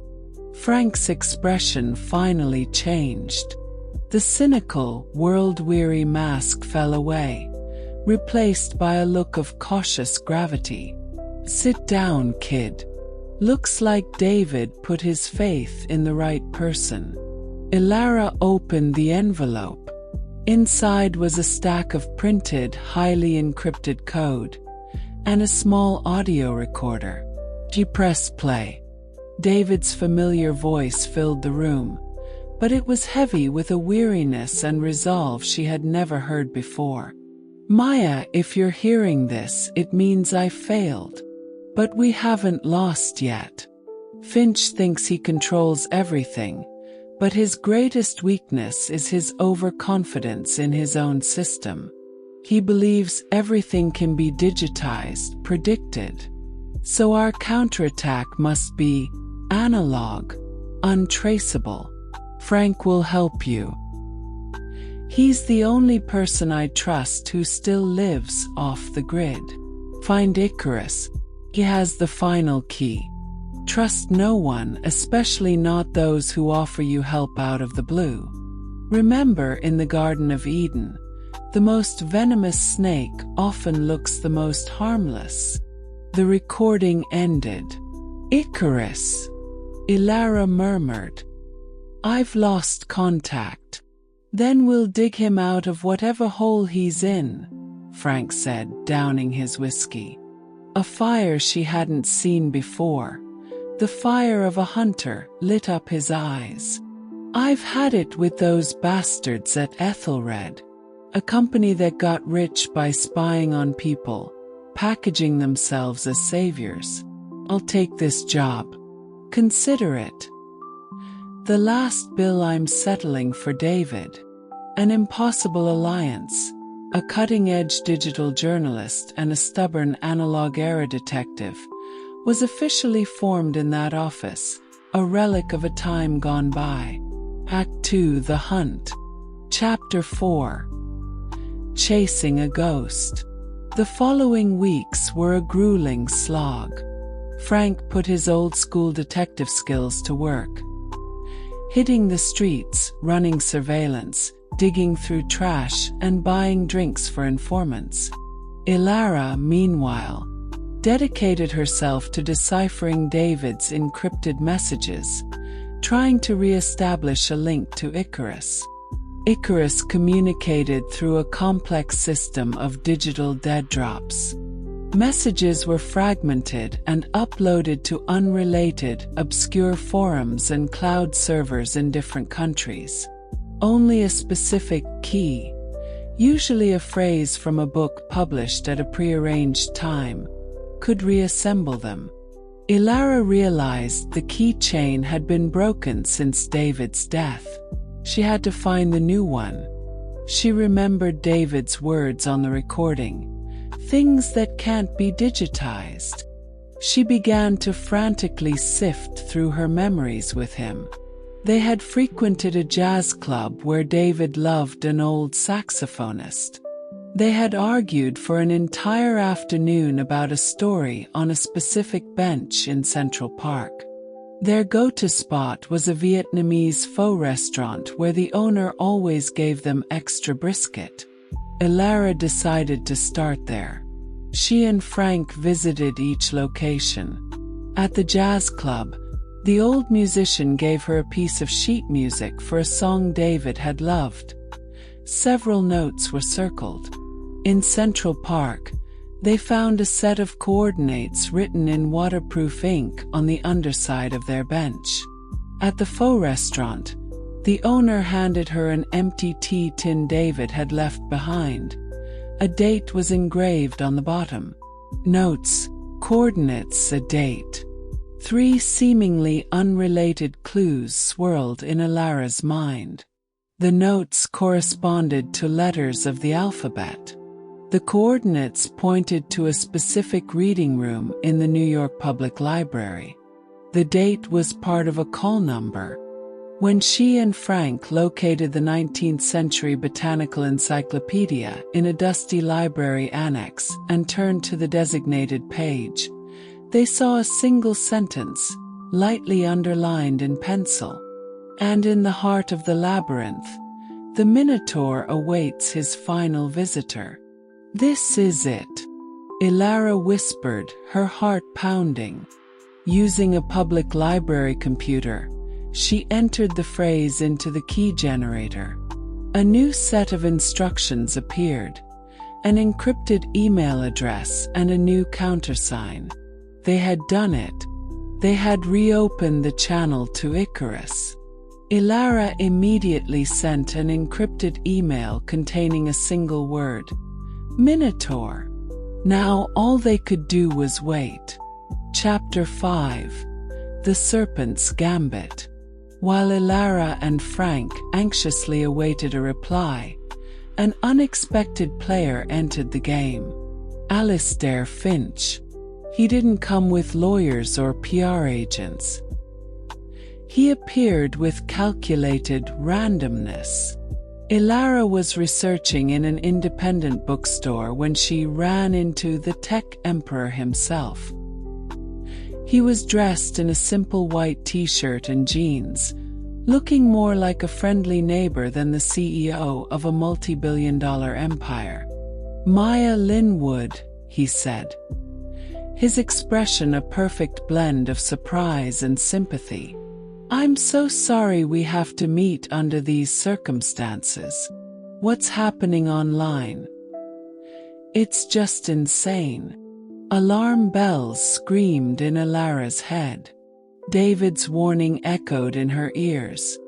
"The most venomous snake looks the most harmless." "Mr. Finch," she said, nodding coolly as she prepared to leave. "Please wait." Alistair stopped her, his gaze radiating an almost flawless sincerity. "I know you have a lot of misconceptions about Ethelred. I also know David's death must have been a terrible blow. He was a respectable adversary. If you're willing, I'd like to buy you a coffee and answer all of your questions myself. No PR, no lawyers. Just you and me." It was an invitation Ilara couldn't refuse. To decline would look like guilt. To accept was a chance to study the beast up close. They sat in the bookstore's upstairs cafe. For the next hour, Alistair displayed his unparalleled charm and powers of persuasion.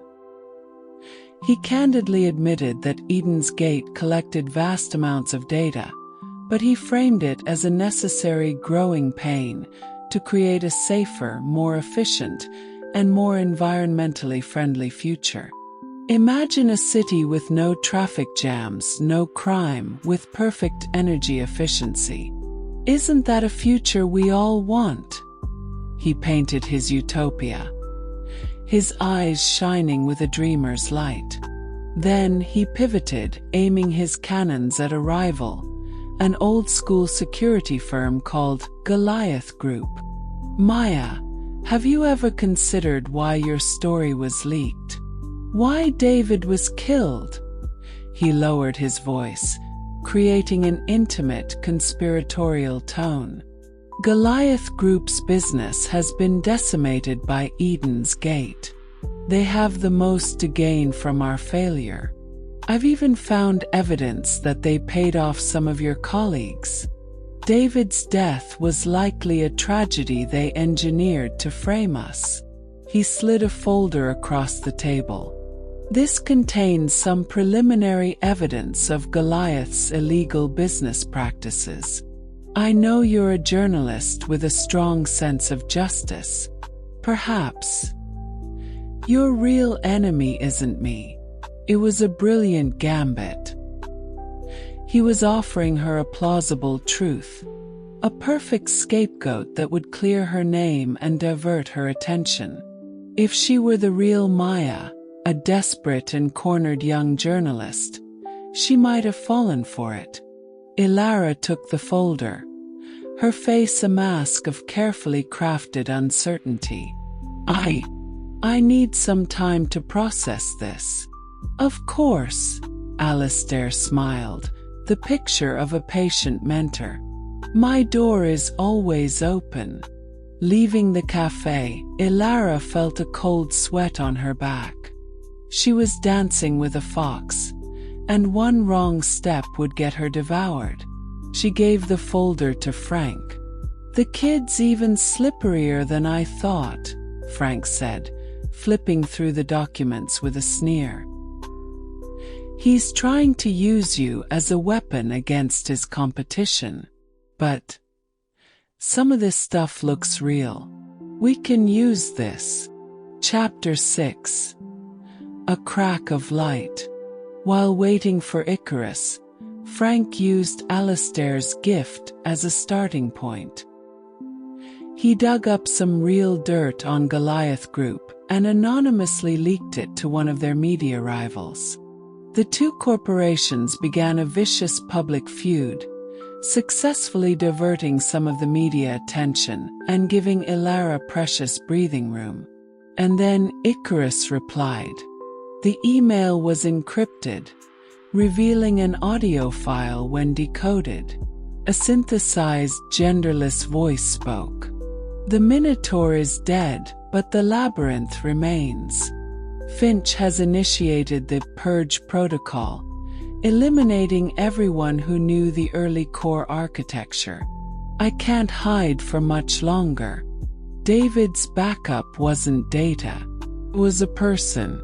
Find Evelyn Reed. She was Eden's Gate's chief ethics officer. Alistair's ex-girlfriend. She was forced out for opposing the project's final direction. She has the key to Pandora's box. Evelyn Reed. Ilara had seen the name in her research. She was now a philosophy professor at a local university, living a reclusive life. Finding Evelyn was their next critical step. Frank ran a background check and discovered Evelyn's life was under tight surveillance. Several suspicious vehicles were permanently parked near her home. Alistair had clearly never truly let her go. A direct approach was too risky. Ilara devised a plan. She enrolled in one of Evelyn's public lectures, Ethical Dilemmas in the Age of Technology. In the lecture hall, Ilara sat in the back row, listening intently. Evelyn was elegant, intelligent, and carried an air of melancholy. As she spoke about the myth of technological neutrality, her eyes seemed to drift, intentionally or not, toward Ilara. After the class, Ilara deliberately stayed behind. In the hallway, she accidentally bumped into Evelyn, dropping a book. It was Seneca's On the Shortness of Life. Evelyn froze when she saw the title. She adjusted her glasses, gave Ilara a long, searching look, and then walked away without a word. But the next day, an anonymous email appeared in Ilara's inbox. There was no text, only an attachment, a photo of an invitation to a gallery opening. The exhibition was titled Echoes and Reflections. The opening reception was this Friday. Ilara knew it was Evelyn's reply. They would meet there, a place that couldn't be monitored by digital ears. Act 3. The Final Gambit. Chapter 7. Pandora's Box. Friday night. The gallery was buzzing with the city's elite. Frank was outside, running lookout and ready for contingencies. Ilara, dressed in an understated evening gown, blended into the crowd. She found Evelyn in the deepest part of the gallery, standing before an abstract painting titled Data Ghost.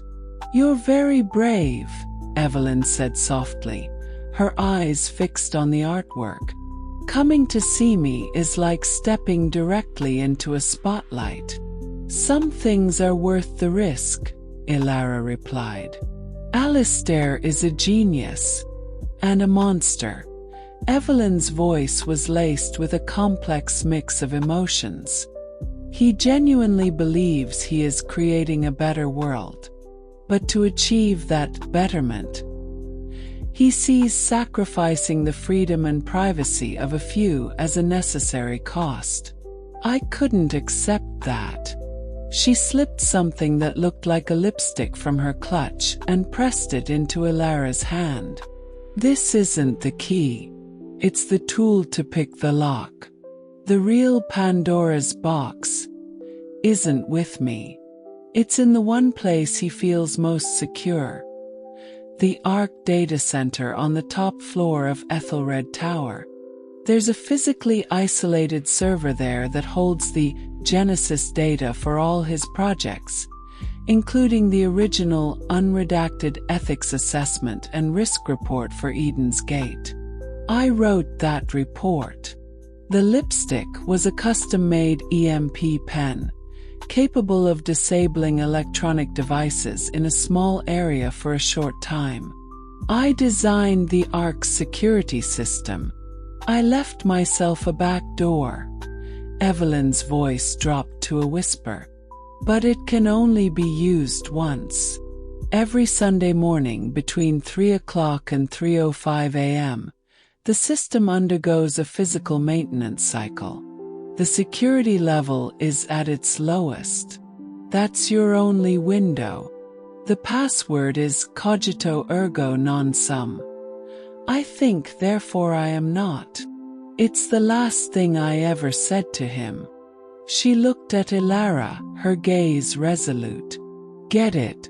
Publish it.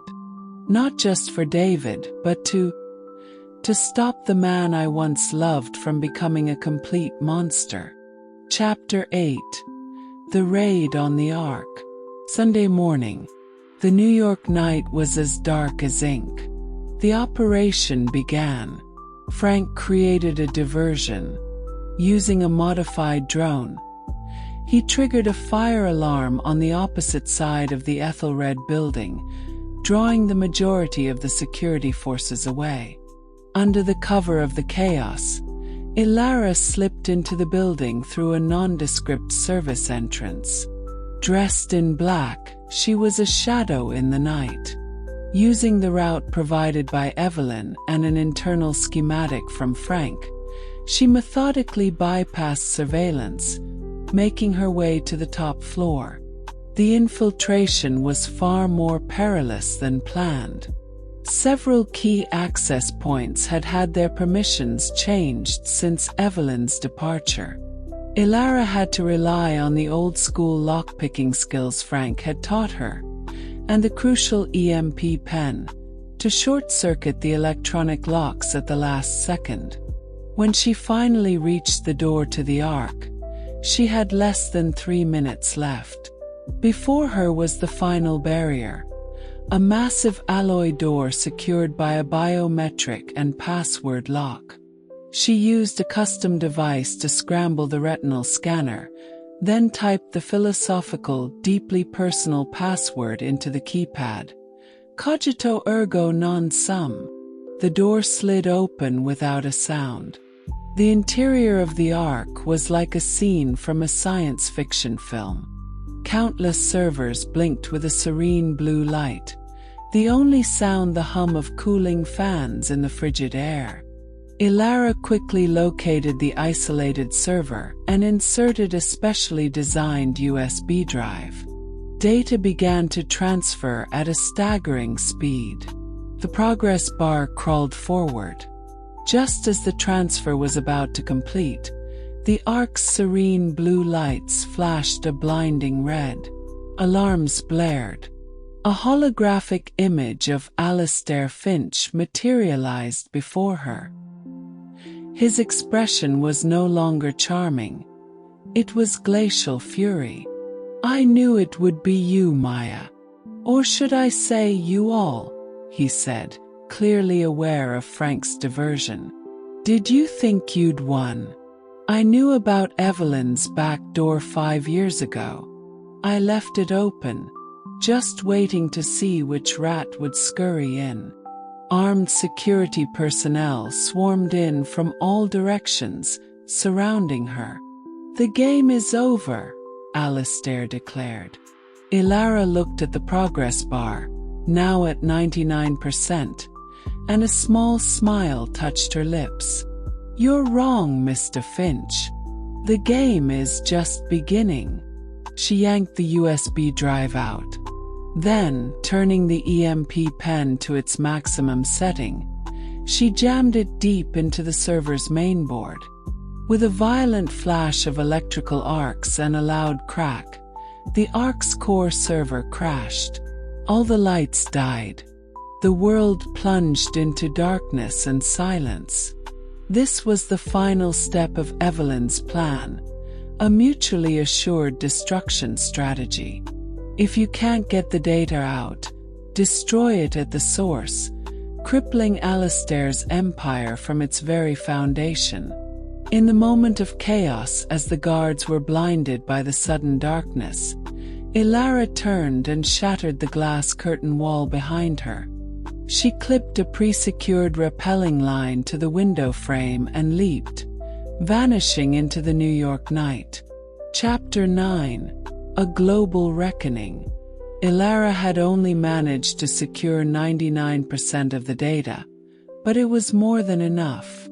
She didn't give it to a single news organization.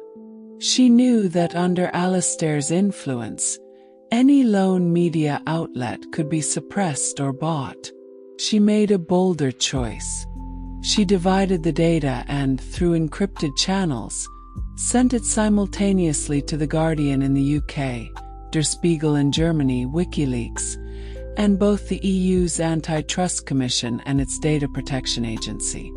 24 hours later, a media firestorm that no single entity could extinguish erupted across the globe. The Eden Lie: How Ethelred Corp Turned Your Life into a Data Prison. The CEO's God Complex. Inside Alistair Finch's surveillance empire. Whistleblower report reveals massive scandal. Privacy of millions sold. The story was on the front page of every major newspaper in the world. Ethelred's stock price imploded. Governments worldwide launched emergency investigations. Sponsors pulled their funding. The final judgment came during a globally televised congressional hearing. Alistair Finch attempted one last defense, maintaining his composure, blaming everything on rogue employees and corporate espionage. Just then, the large screen in the hearing room flickered to life. It played David Chen's final recording. That was followed by a secret audio tape, provided by Evelyn Reed, of Alistair himself admitting he would proceed with the project at all costs and ordering the handling of the obstacle that was David Chen. It was Ilara and Frank's final, devastating blow. The composure on Alistair Finch's face finally crumbled into dust. Ashen-faced, he was escorted from the room by federal agents. Simultaneously, Detective Tanaka held a press conference, announcing that, based on new evidence, the prime suspect in the murder of David Chen was Alistair Finch. Epilogue: Echoes and Rebirth. Months later, the dust settled. Ethelred Corp was dismantled, its core surveillance technologies permanently decommissioned. The Eden's Gate project was terminated. Alistair Finch was convicted of multiple felonies and would spend the rest of his life in prison. The identity of Icarus was never revealed. Ilara, through secure channels, transferred a large sum of anonymous funding to him, ensuring he could start a new life in a new place safely.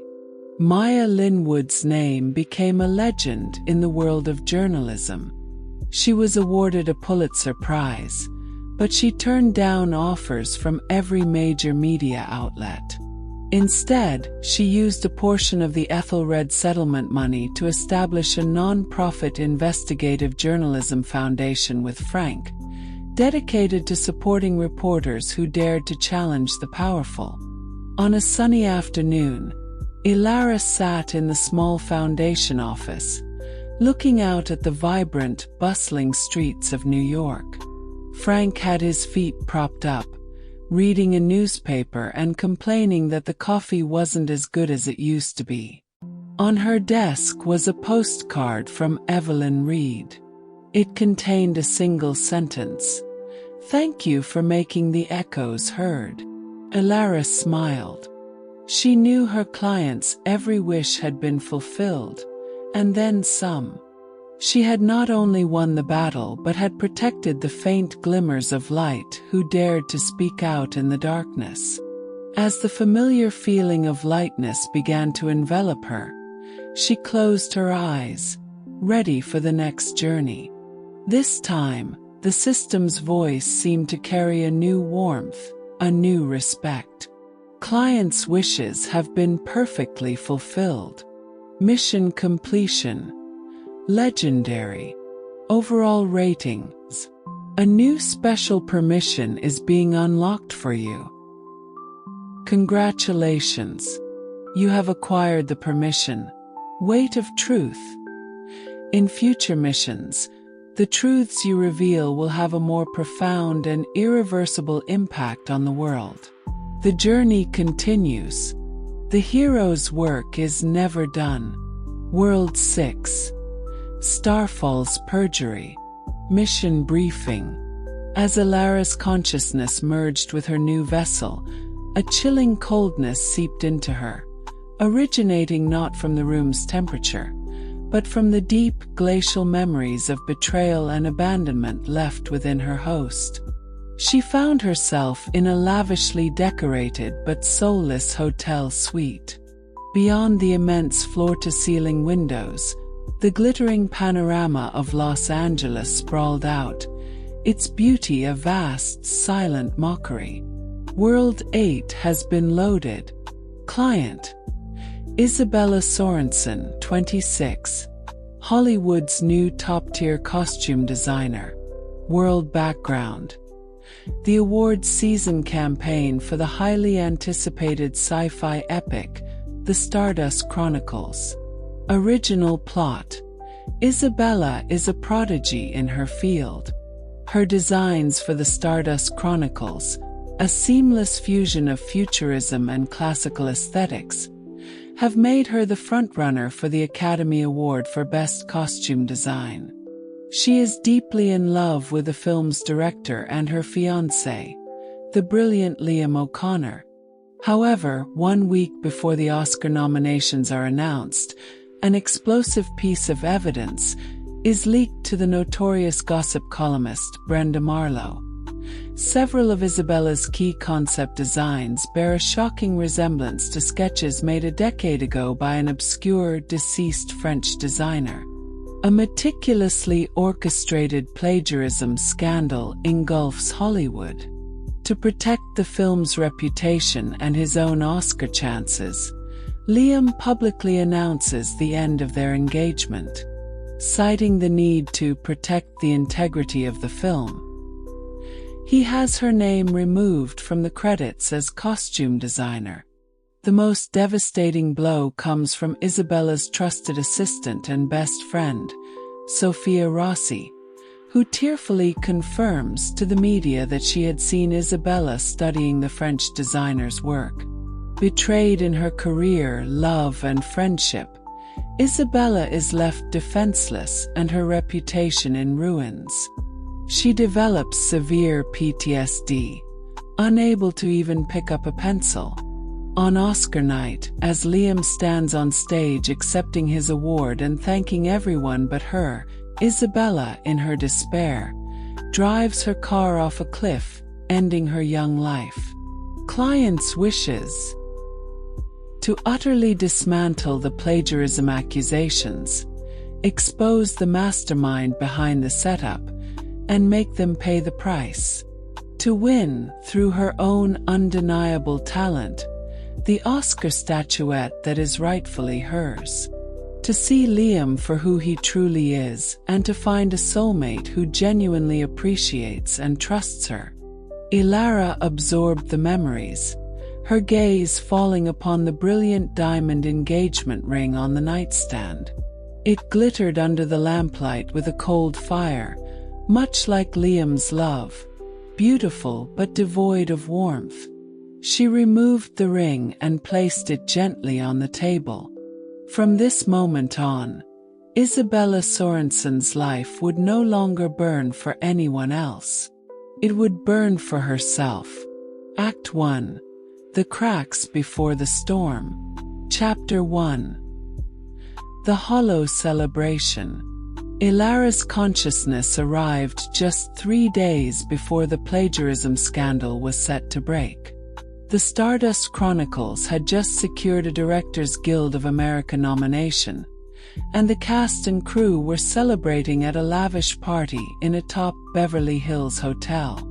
The suite door opened and Liam O'Connor entered. He was impossibly handsome, exceptionally talented, and widely regarded as the next Spielberg. He approached from behind, wrapping his arms around Ilara and kissing her hair. "What's on your mind, my resident genius?" His voice was magnetic, but to Ilara, it felt filtered through a layer of glass. "You're the talk of the party tonight.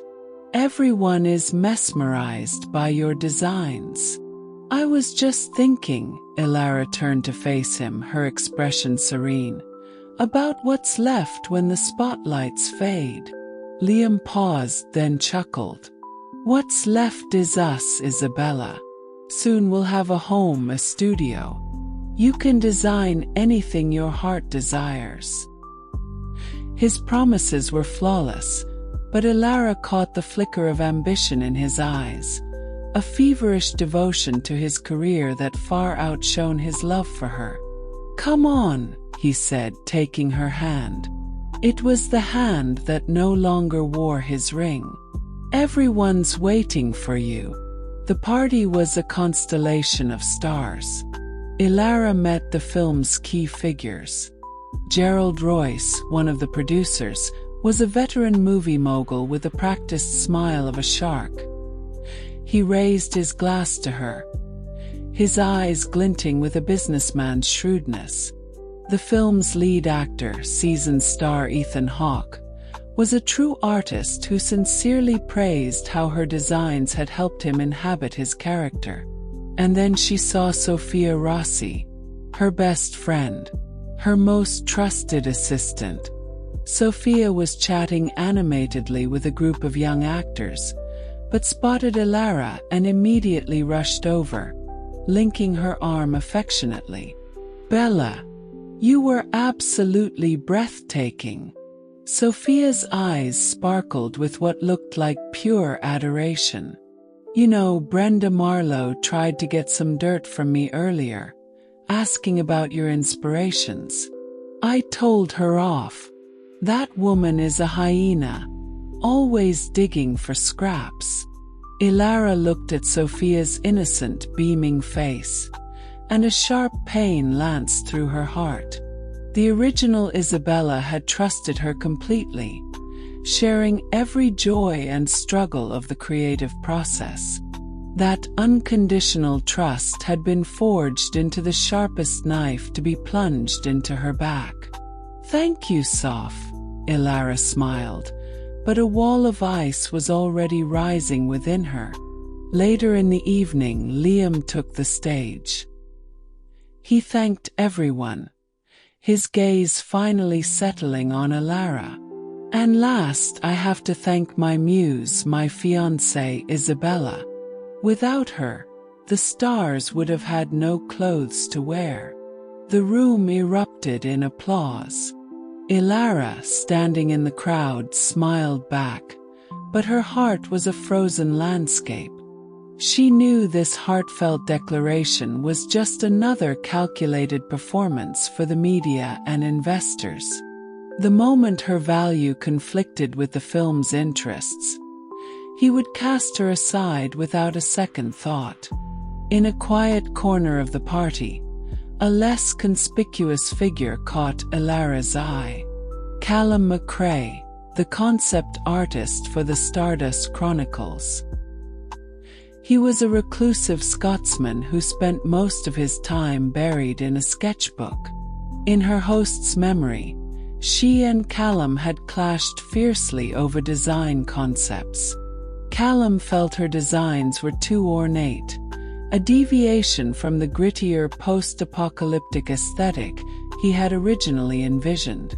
Now, Callum was drinking alone, his gaze sweeping over the boisterous crowd with a mixture of detachment and disdain. When his eyes met Ilara's, he gave a curt nod before returning his attention to his sketchbook. A potential enemy, or a neglected ally? Ilara filed him away for later. Chapter 2. Unraveling the first thread. After the party, Ilara returned to her studio. It was her sanctuary, the walls a collage of sketches, fabric swatches, and inspirational images. She told Liam she needed some time alone, and while he was slightly annoyed, he chalked it up to her artistic temperament and agreed. Ilara didn't rest. She began a meticulous investigation of her own creative crime scene. She knew the evidence used to frame her. Those supposedly similar sketches had to have an origin. First, she checked her computer. As a designer, she habitually browsed and saved a vast array of artwork. But a professional software scan revealed several strange entries in her browsing history, leading to obscure French art blogs. The access times were late at night, long after she was usually asleep. Someone had remotely accessed her computer. Next, she reviewed the studio's visitor logs and security footage. In the past month, besides herself and Sophia, only Liam had visited occasionally. But she noticed a crucial detail. About 3 weeks ago, the security system had experienced a brief glitch, going offline for 10 minutes. It happened on a weekday afternoon when she was out meeting with a fabric supplier. Sophia had been alone in the studio. Ilara's heart sank. She walked over to Sophia's neatly organized workstation. Tucked deep inside an unassuming pen holder, she found a crumpled receipt. It was from a professional scanning and printing shop in a distant LA suburb, dated the very day of the security glitch. Why would Sophia be secretly scanning documents? Ilara carefully pocketed the receipt. She wouldn't confront Sophia yet. That would only tip her hand. She needed more direct proof, something to show her who was pulling the strings behind this betrayal. She thought of Callum McRae, the brooding concept artist. Their arguments had been passionate, but always professional, always about the art.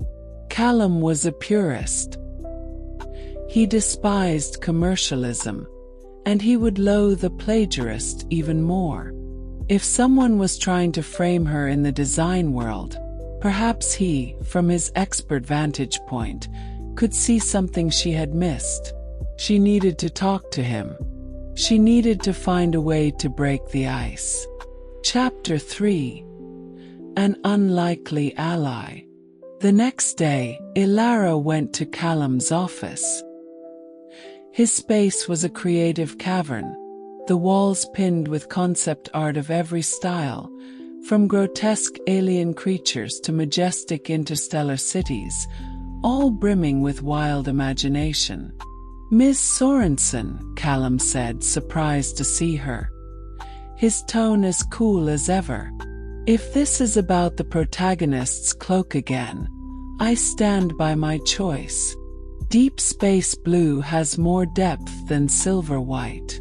"I'm not here to talk about that, Mr. McRae," Ilara said, placing a hot coffee on his cluttered desk. "I'm here to apologize." Callum raised an eyebrow, as if he'd misheard. "About the cloak," Ilara said sincerely. "I was too insistent on my own vision. I didn't fully appreciate how it would work within your overall scene composition. You were right. The deep space blue does integrate better, and it highlights the character's solitude." This declaration left Callum utterly speechless. In his mind, Isabella Sorensen was a spoiled genius, stubborn and uncompromising. I just thought. He stammered, at a loss for words. Today I've come to ask for your help, Ilara seamlessly transitioned. I've been feeling uneasy lately, like my work is being scrutinized in a strange way.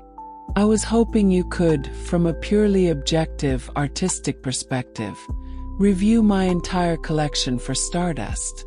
I want you to look for anything at all, that could be misconstrued as borrowing or imitation. I want to be prepared to avoid being targeted by someone with an agenda during awards season. She placed a USB drive on his desk, her gesture one of complete, disarming transparency. Callum looked at her, the wariness in his eyes slowly replaced by a complex mixture of emotions. He silently took the drive and plugged it into his computer. For the next hour he said nothing, his focus absolute as he scrolled through every single design. Your work. It's clean, he finally said, a note of grudging admiration in his voice. Your lineage of inspiration is clear, from Greek sculpture to Japanese samurai armor, to the morphology of deep-sea creatures. You've atomized them and reassembled them into your own language. That's a gift. You can't fake it. But, he said, his tone shifting as he pointed to a design for the lead actress's formal gown. This one is odd. How so? All of your designs have a sense of power and fluidity. Even your most feminine gowns have an epic quality. But this one, while beautiful its drapery, the way the patterns are applied, it has a very distinct Art Nouveau feel. It's too sweet. It feels like an outlier in your collection. Ilara's heart skipped a beat. This was one of the core designs she would be accused of stealing. Did you draw this one yourself from start to finish? Callum asked, his eyes sharp. Of course, Ilara replied, but she knew where the problem lay. In its earliest stages, this sketch had been optimized by Sophia, who had argued it needed to be more appealing to female audiences. They'd find an obscure artist with a similar style, place your work next to theirs, and create the illusion of a shocking resemblance. It's one of the dirtiest tricks in the book.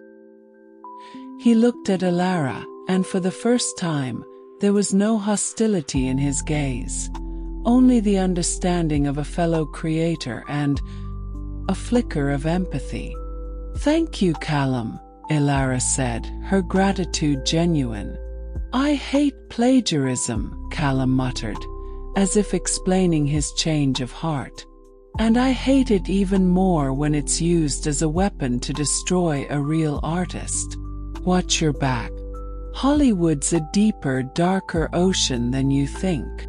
A former adversary, united by a shared artistic code, had just become her first and most unexpected ally. Act 2. The Gambit in the Abyss. Chapter 4. The storm hits and a trio of betrayals. The scandal erupted right on schedule. Brenda Marlowe's column landed like a bomb, detonating across Hollywood. She displayed Isabella's design next to a sketch by the deceased French designer, Julien Dupont. Through clever cropping and dramatic close-ups, the resemblance was made to look damning. Genius or plagiarist? The dirty secret behind an Oscar hopeful. The headline screamed from every entertainment news outlet. Ilara's phone began to ring incessantly. Media, friends, business partners, a cacophony of voices. She handled them all with a calm resolve, repeating a single mantra. The truth will come out. I will prove my innocence." The call she was truly waiting for from Liam finally came. "Isabella, what the hell is going on?" His voice was a cocktail of anxiety and anger, with no trace of concern or trust. "Do you have any idea how this is affecting the film? The sponsors are already calling." "Liam, I'm being framed. I need you to stand by me," Ilara said, her own voice steady and clear. A long silence stretched across the line. Then, in a voice as cold as a glacier, Liam said, "Until this is cleared up, it's best we keep our distance. For the sake of the film and for us. I'll be releasing a statement." Ilara said nothing more. She simply ended the call. She knew his statement would be a public execution. The second blow followed swiftly. Sophia Rossi sat down for an exclusive interview with Brenda Marlowe. On camera, she wept, her performance worthy of an award itself. I really didn't want to say anything. Bella is my best friend, my idol," she sobbed. "But my conscience wouldn't let me stay silent. I did see her." Referencing Mr. DuPont's portfolio during her creative process. "I thought it was just for inspiration. I never imagined." That interview was the final nail in the coffin. With her own assistant testifying against her, Isabella's guilt seemed undeniable. Ilara watched Sophia's duplicitous performance on the screen, feeling not the original's heartbreak, but a cold, focused rage. She turned off the television and began to prepare her counterattack. She called Callum. "It started," she said. "I saw. It's clumsy but effective." Callum's voice was tight with an anger that seemed to mirror her own. "What do you need?" "I need you to prepare a detailed comparative analysis. I want a report from every professional angle. Art history, design schools, brushwork habits, creative continuity, proving that my design philosophy is fundamentally different from DuPont's. I need a report so thorough it will silence every expert in the field." "Done," Callum said succinctly. "And one more thing. Dig up everything you can on this Julian DuPont. The more obscure he is, the more likely there's a story there." "Understood." Hanging up, Ilara took a deep breath. Her enemies had played their hand. Now it was her turn. Chapter 5. An unexpected intercession. As Ilara prepared her next move, an unexpected visitor threatened to derail her plans. Ethan Hawke, the revered veteran actor, appeared at her studio. He came alone, dressed in simple, casual clothes, looking like a deeply worried mentor. "Isabella," he said, his voice heavy with disappointment and pain. "Kid, tell me it's not true." In her host's memory, Ethan was one of the few industry veterans who genuinely admired her talent. This accusation, coming from him, hurt more than the vitriol of a million strangers online. "Ethan, I did not plagiarize," Ilara said, looking him directly in the eye. "But Sophia, and those sketches." Ethan was clearly conflicted. "You know what this film means to me? I waited 10 years for a role like this.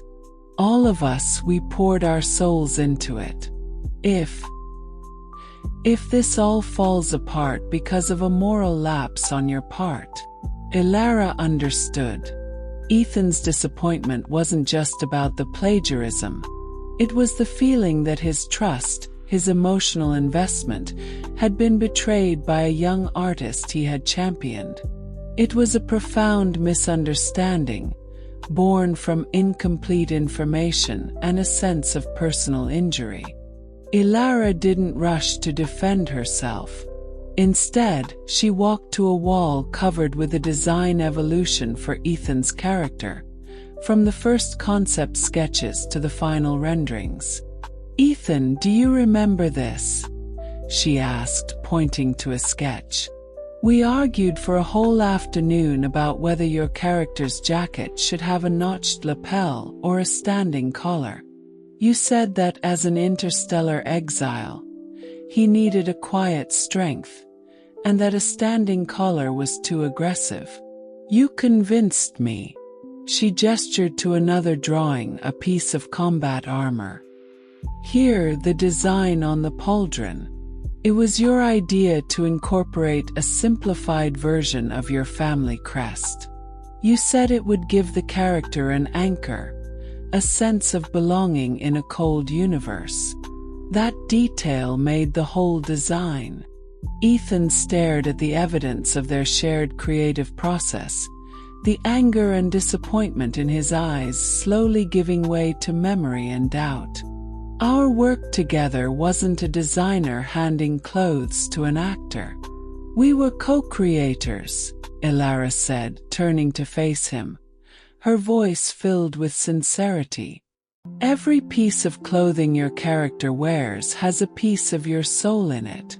Do you really believe that the designer who would argue with you for hours over a collar, who would weave your own ideas into her work to enrich it, would be foolish enough to plagiarize a design that doesn't even fit her style and risk destroying our shared masterpiece?"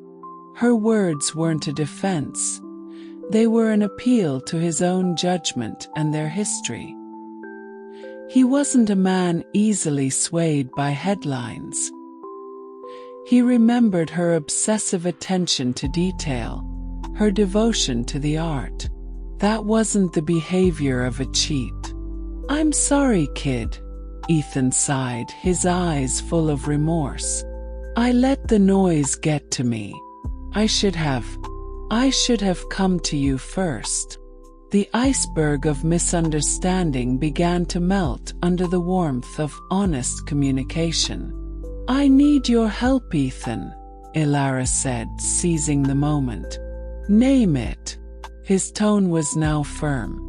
"Liam has abandoned me. The producers are about to do the same. I need someone with enough weight in this town to get me a platform, a chance to defend myself publicly. Not in some gossip column, but somewhere professional, with credibility." Ethan thought for a moment, his eyes lighting up. "The Hollywood Press Association.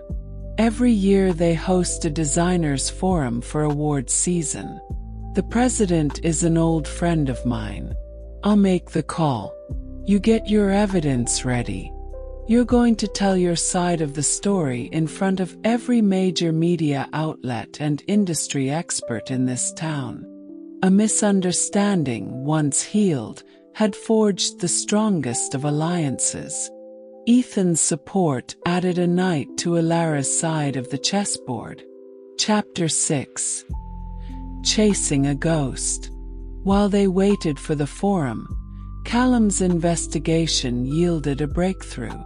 "This Julian DuPont guy. He's a ghost." Callum's voice was electric over the phone. "He was a real French designer, but he was penniless, completely unknown, and died of an illness a decade ago. He had no children. His only living relative is a distant nephew, a man named Pierre DuPont. And the punchline. The punchline is that 2 weeks ago, Pierre paid off his massive gambling debts in cash. And then he bought a small apartment in a Parisian suburb. Not bad for a warehouse clerk." Ilara understood immediately. The money came from selling his uncle's legacy. "It gets better," Callum continued. "A friend of mine in Paris pulled some strings, got me Pierre's phone records. Guess who he's been in most frequent contact with over the past month? Sophia Rossi. Elara guessed. Nope. Even better.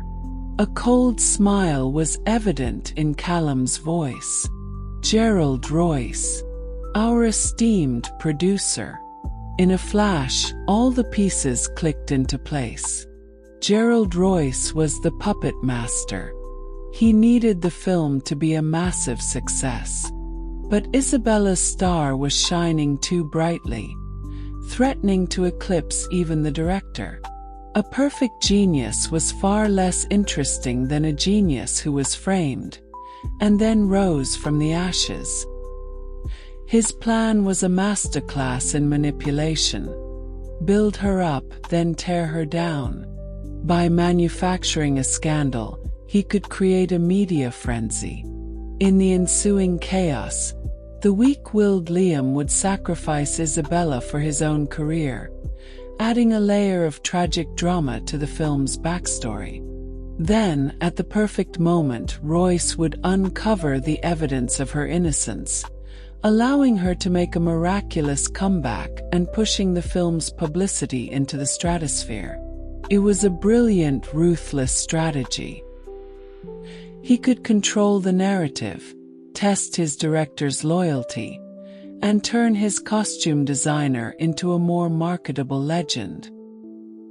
He didn't care if she was actually destroyed in the process. To him, everyone was a pawn. And Sophia, either bribed or blackmailed, was his key operative. That old fox. Elara whispered, a chill running down her spine. We have motive, a money trail, and a witness, Callum said. But we're still missing the smoking gun, the direct evidence that ties Royce and Sophia together. I know where to find it, Elara said, her gaze turning toward her studio's security drive backup. Sophia thought the 10-minute glitch had covered her tracks. She didn't know about the cloud. Those missing 10 minutes held the key. Act 3. Judgment in the Limelight. Chapter 7. The Missing 10 Minutes. Elara hired a top data recovery specialist to delve into her cloud-based security backups. After 2 days of relentless work, the missing 10 minutes were recovered, frame by painstaking frame. The video showed Sophia furtively approaching Elara's computer, inserting a USB drive, and rapidly copying files. Then she moved to the design wall, taking numerous photos of the controversial gown sketch from various angles. The most damning part came at the end. She pulled out her phone and made a call. While there was no audio, a lip-reading expert could easily decipher her words. Mr. Royce, I have everything. It was the smoking gun. The irrefutable proof of Sophia's collusion with Gerald Royce. Elara saved the video. She didn't release it. She was waiting for the perfect stage. Chapter 8. Showdown at the Forum. The Hollywood Press Association's designer forum was packed. The cameras of every major news outlet were trained on the stage. Thanks to Ethan Hawke's intervention, the forum had added a special segment, an open inquiry into the Isabella Sorensen plagiarism allegations. Isabella Sorensen, the woman at the center of the hurricane, had everyone's undivided attention. Liam and Gerald were in the audience, their expressions a study in contrasts. Liam looked nervous and regretful, while Gerald appeared completely at ease, the picture of a man in control. He was actually looking forward to a strong defense from Isabella. It would only make his comeback narrative more powerful. Elara walked onto the stage, dressed in a sharply tailored white pantsuit of her own design. She showed no signs of distress. She was calm, confident, and radiated an aura of power. She didn't begin with a defense. Instead, she presented the detailed professional analysis Callum had prepared. Using comparison charts, 3D modeling, and art historical references, she systematically demonstrated the fundamental, philosophical differences between her designs and DuPont's work. True creation, she said, her voice clear and strong, is about standing on the shoulders of giants, not hiding in their shadows. My work has absorbed nutrients from countless artistic movements, but it has grown into a tree that is uniquely my own. The people who framed me simply pasted a similar-looking leaf onto my branch and claimed we were from the same forest. Her presentation was so professional, so compelling, that it earned nods of approval from every designer and expert in the room. Brenda Marlowe, the gossip columnist, shot up, her question dripping with venom. A lovely speech. But how do you explain the testimony of your own assistant, Sophia Rossi? Would she truly risk her career to frame you? An excellent question, Ilara replied, her gaze locking onto the columnist. Perhaps we should ask Ms. Rossi herself. She glanced toward Sophia in the audience. The color drained from Sophia's face. Before anyone could react, Ilara pressed a button. On the massive screen behind her, the footage from the missing 10 minutes began to play. The moment the video showed Sophia at the computer, and the lip reader's transcription flashed on screen. "Mr. Royce, I have everything," the room erupted. Every camera swiveled away from Ilara and toward the petrified figures of Sophia Rossi and Gerald Royce. Sophia collapsed in her chair, utterly broken. And Gerald, the confident, predatory smile on his face froze, then shattered. He realized in that horrifying instant that the script had been flipped. This young woman wasn't a pawn he could manipulate. She was a queen who had just checkmated him. "Mr. Gerald Royce," Ilara's voice boomed through the auditorium, broadcast to the world. "Could you perhaps explain why my assistant was reporting her progress to you? Or has your job as a producer expanded to include the direct oversight of a designer's private studio?"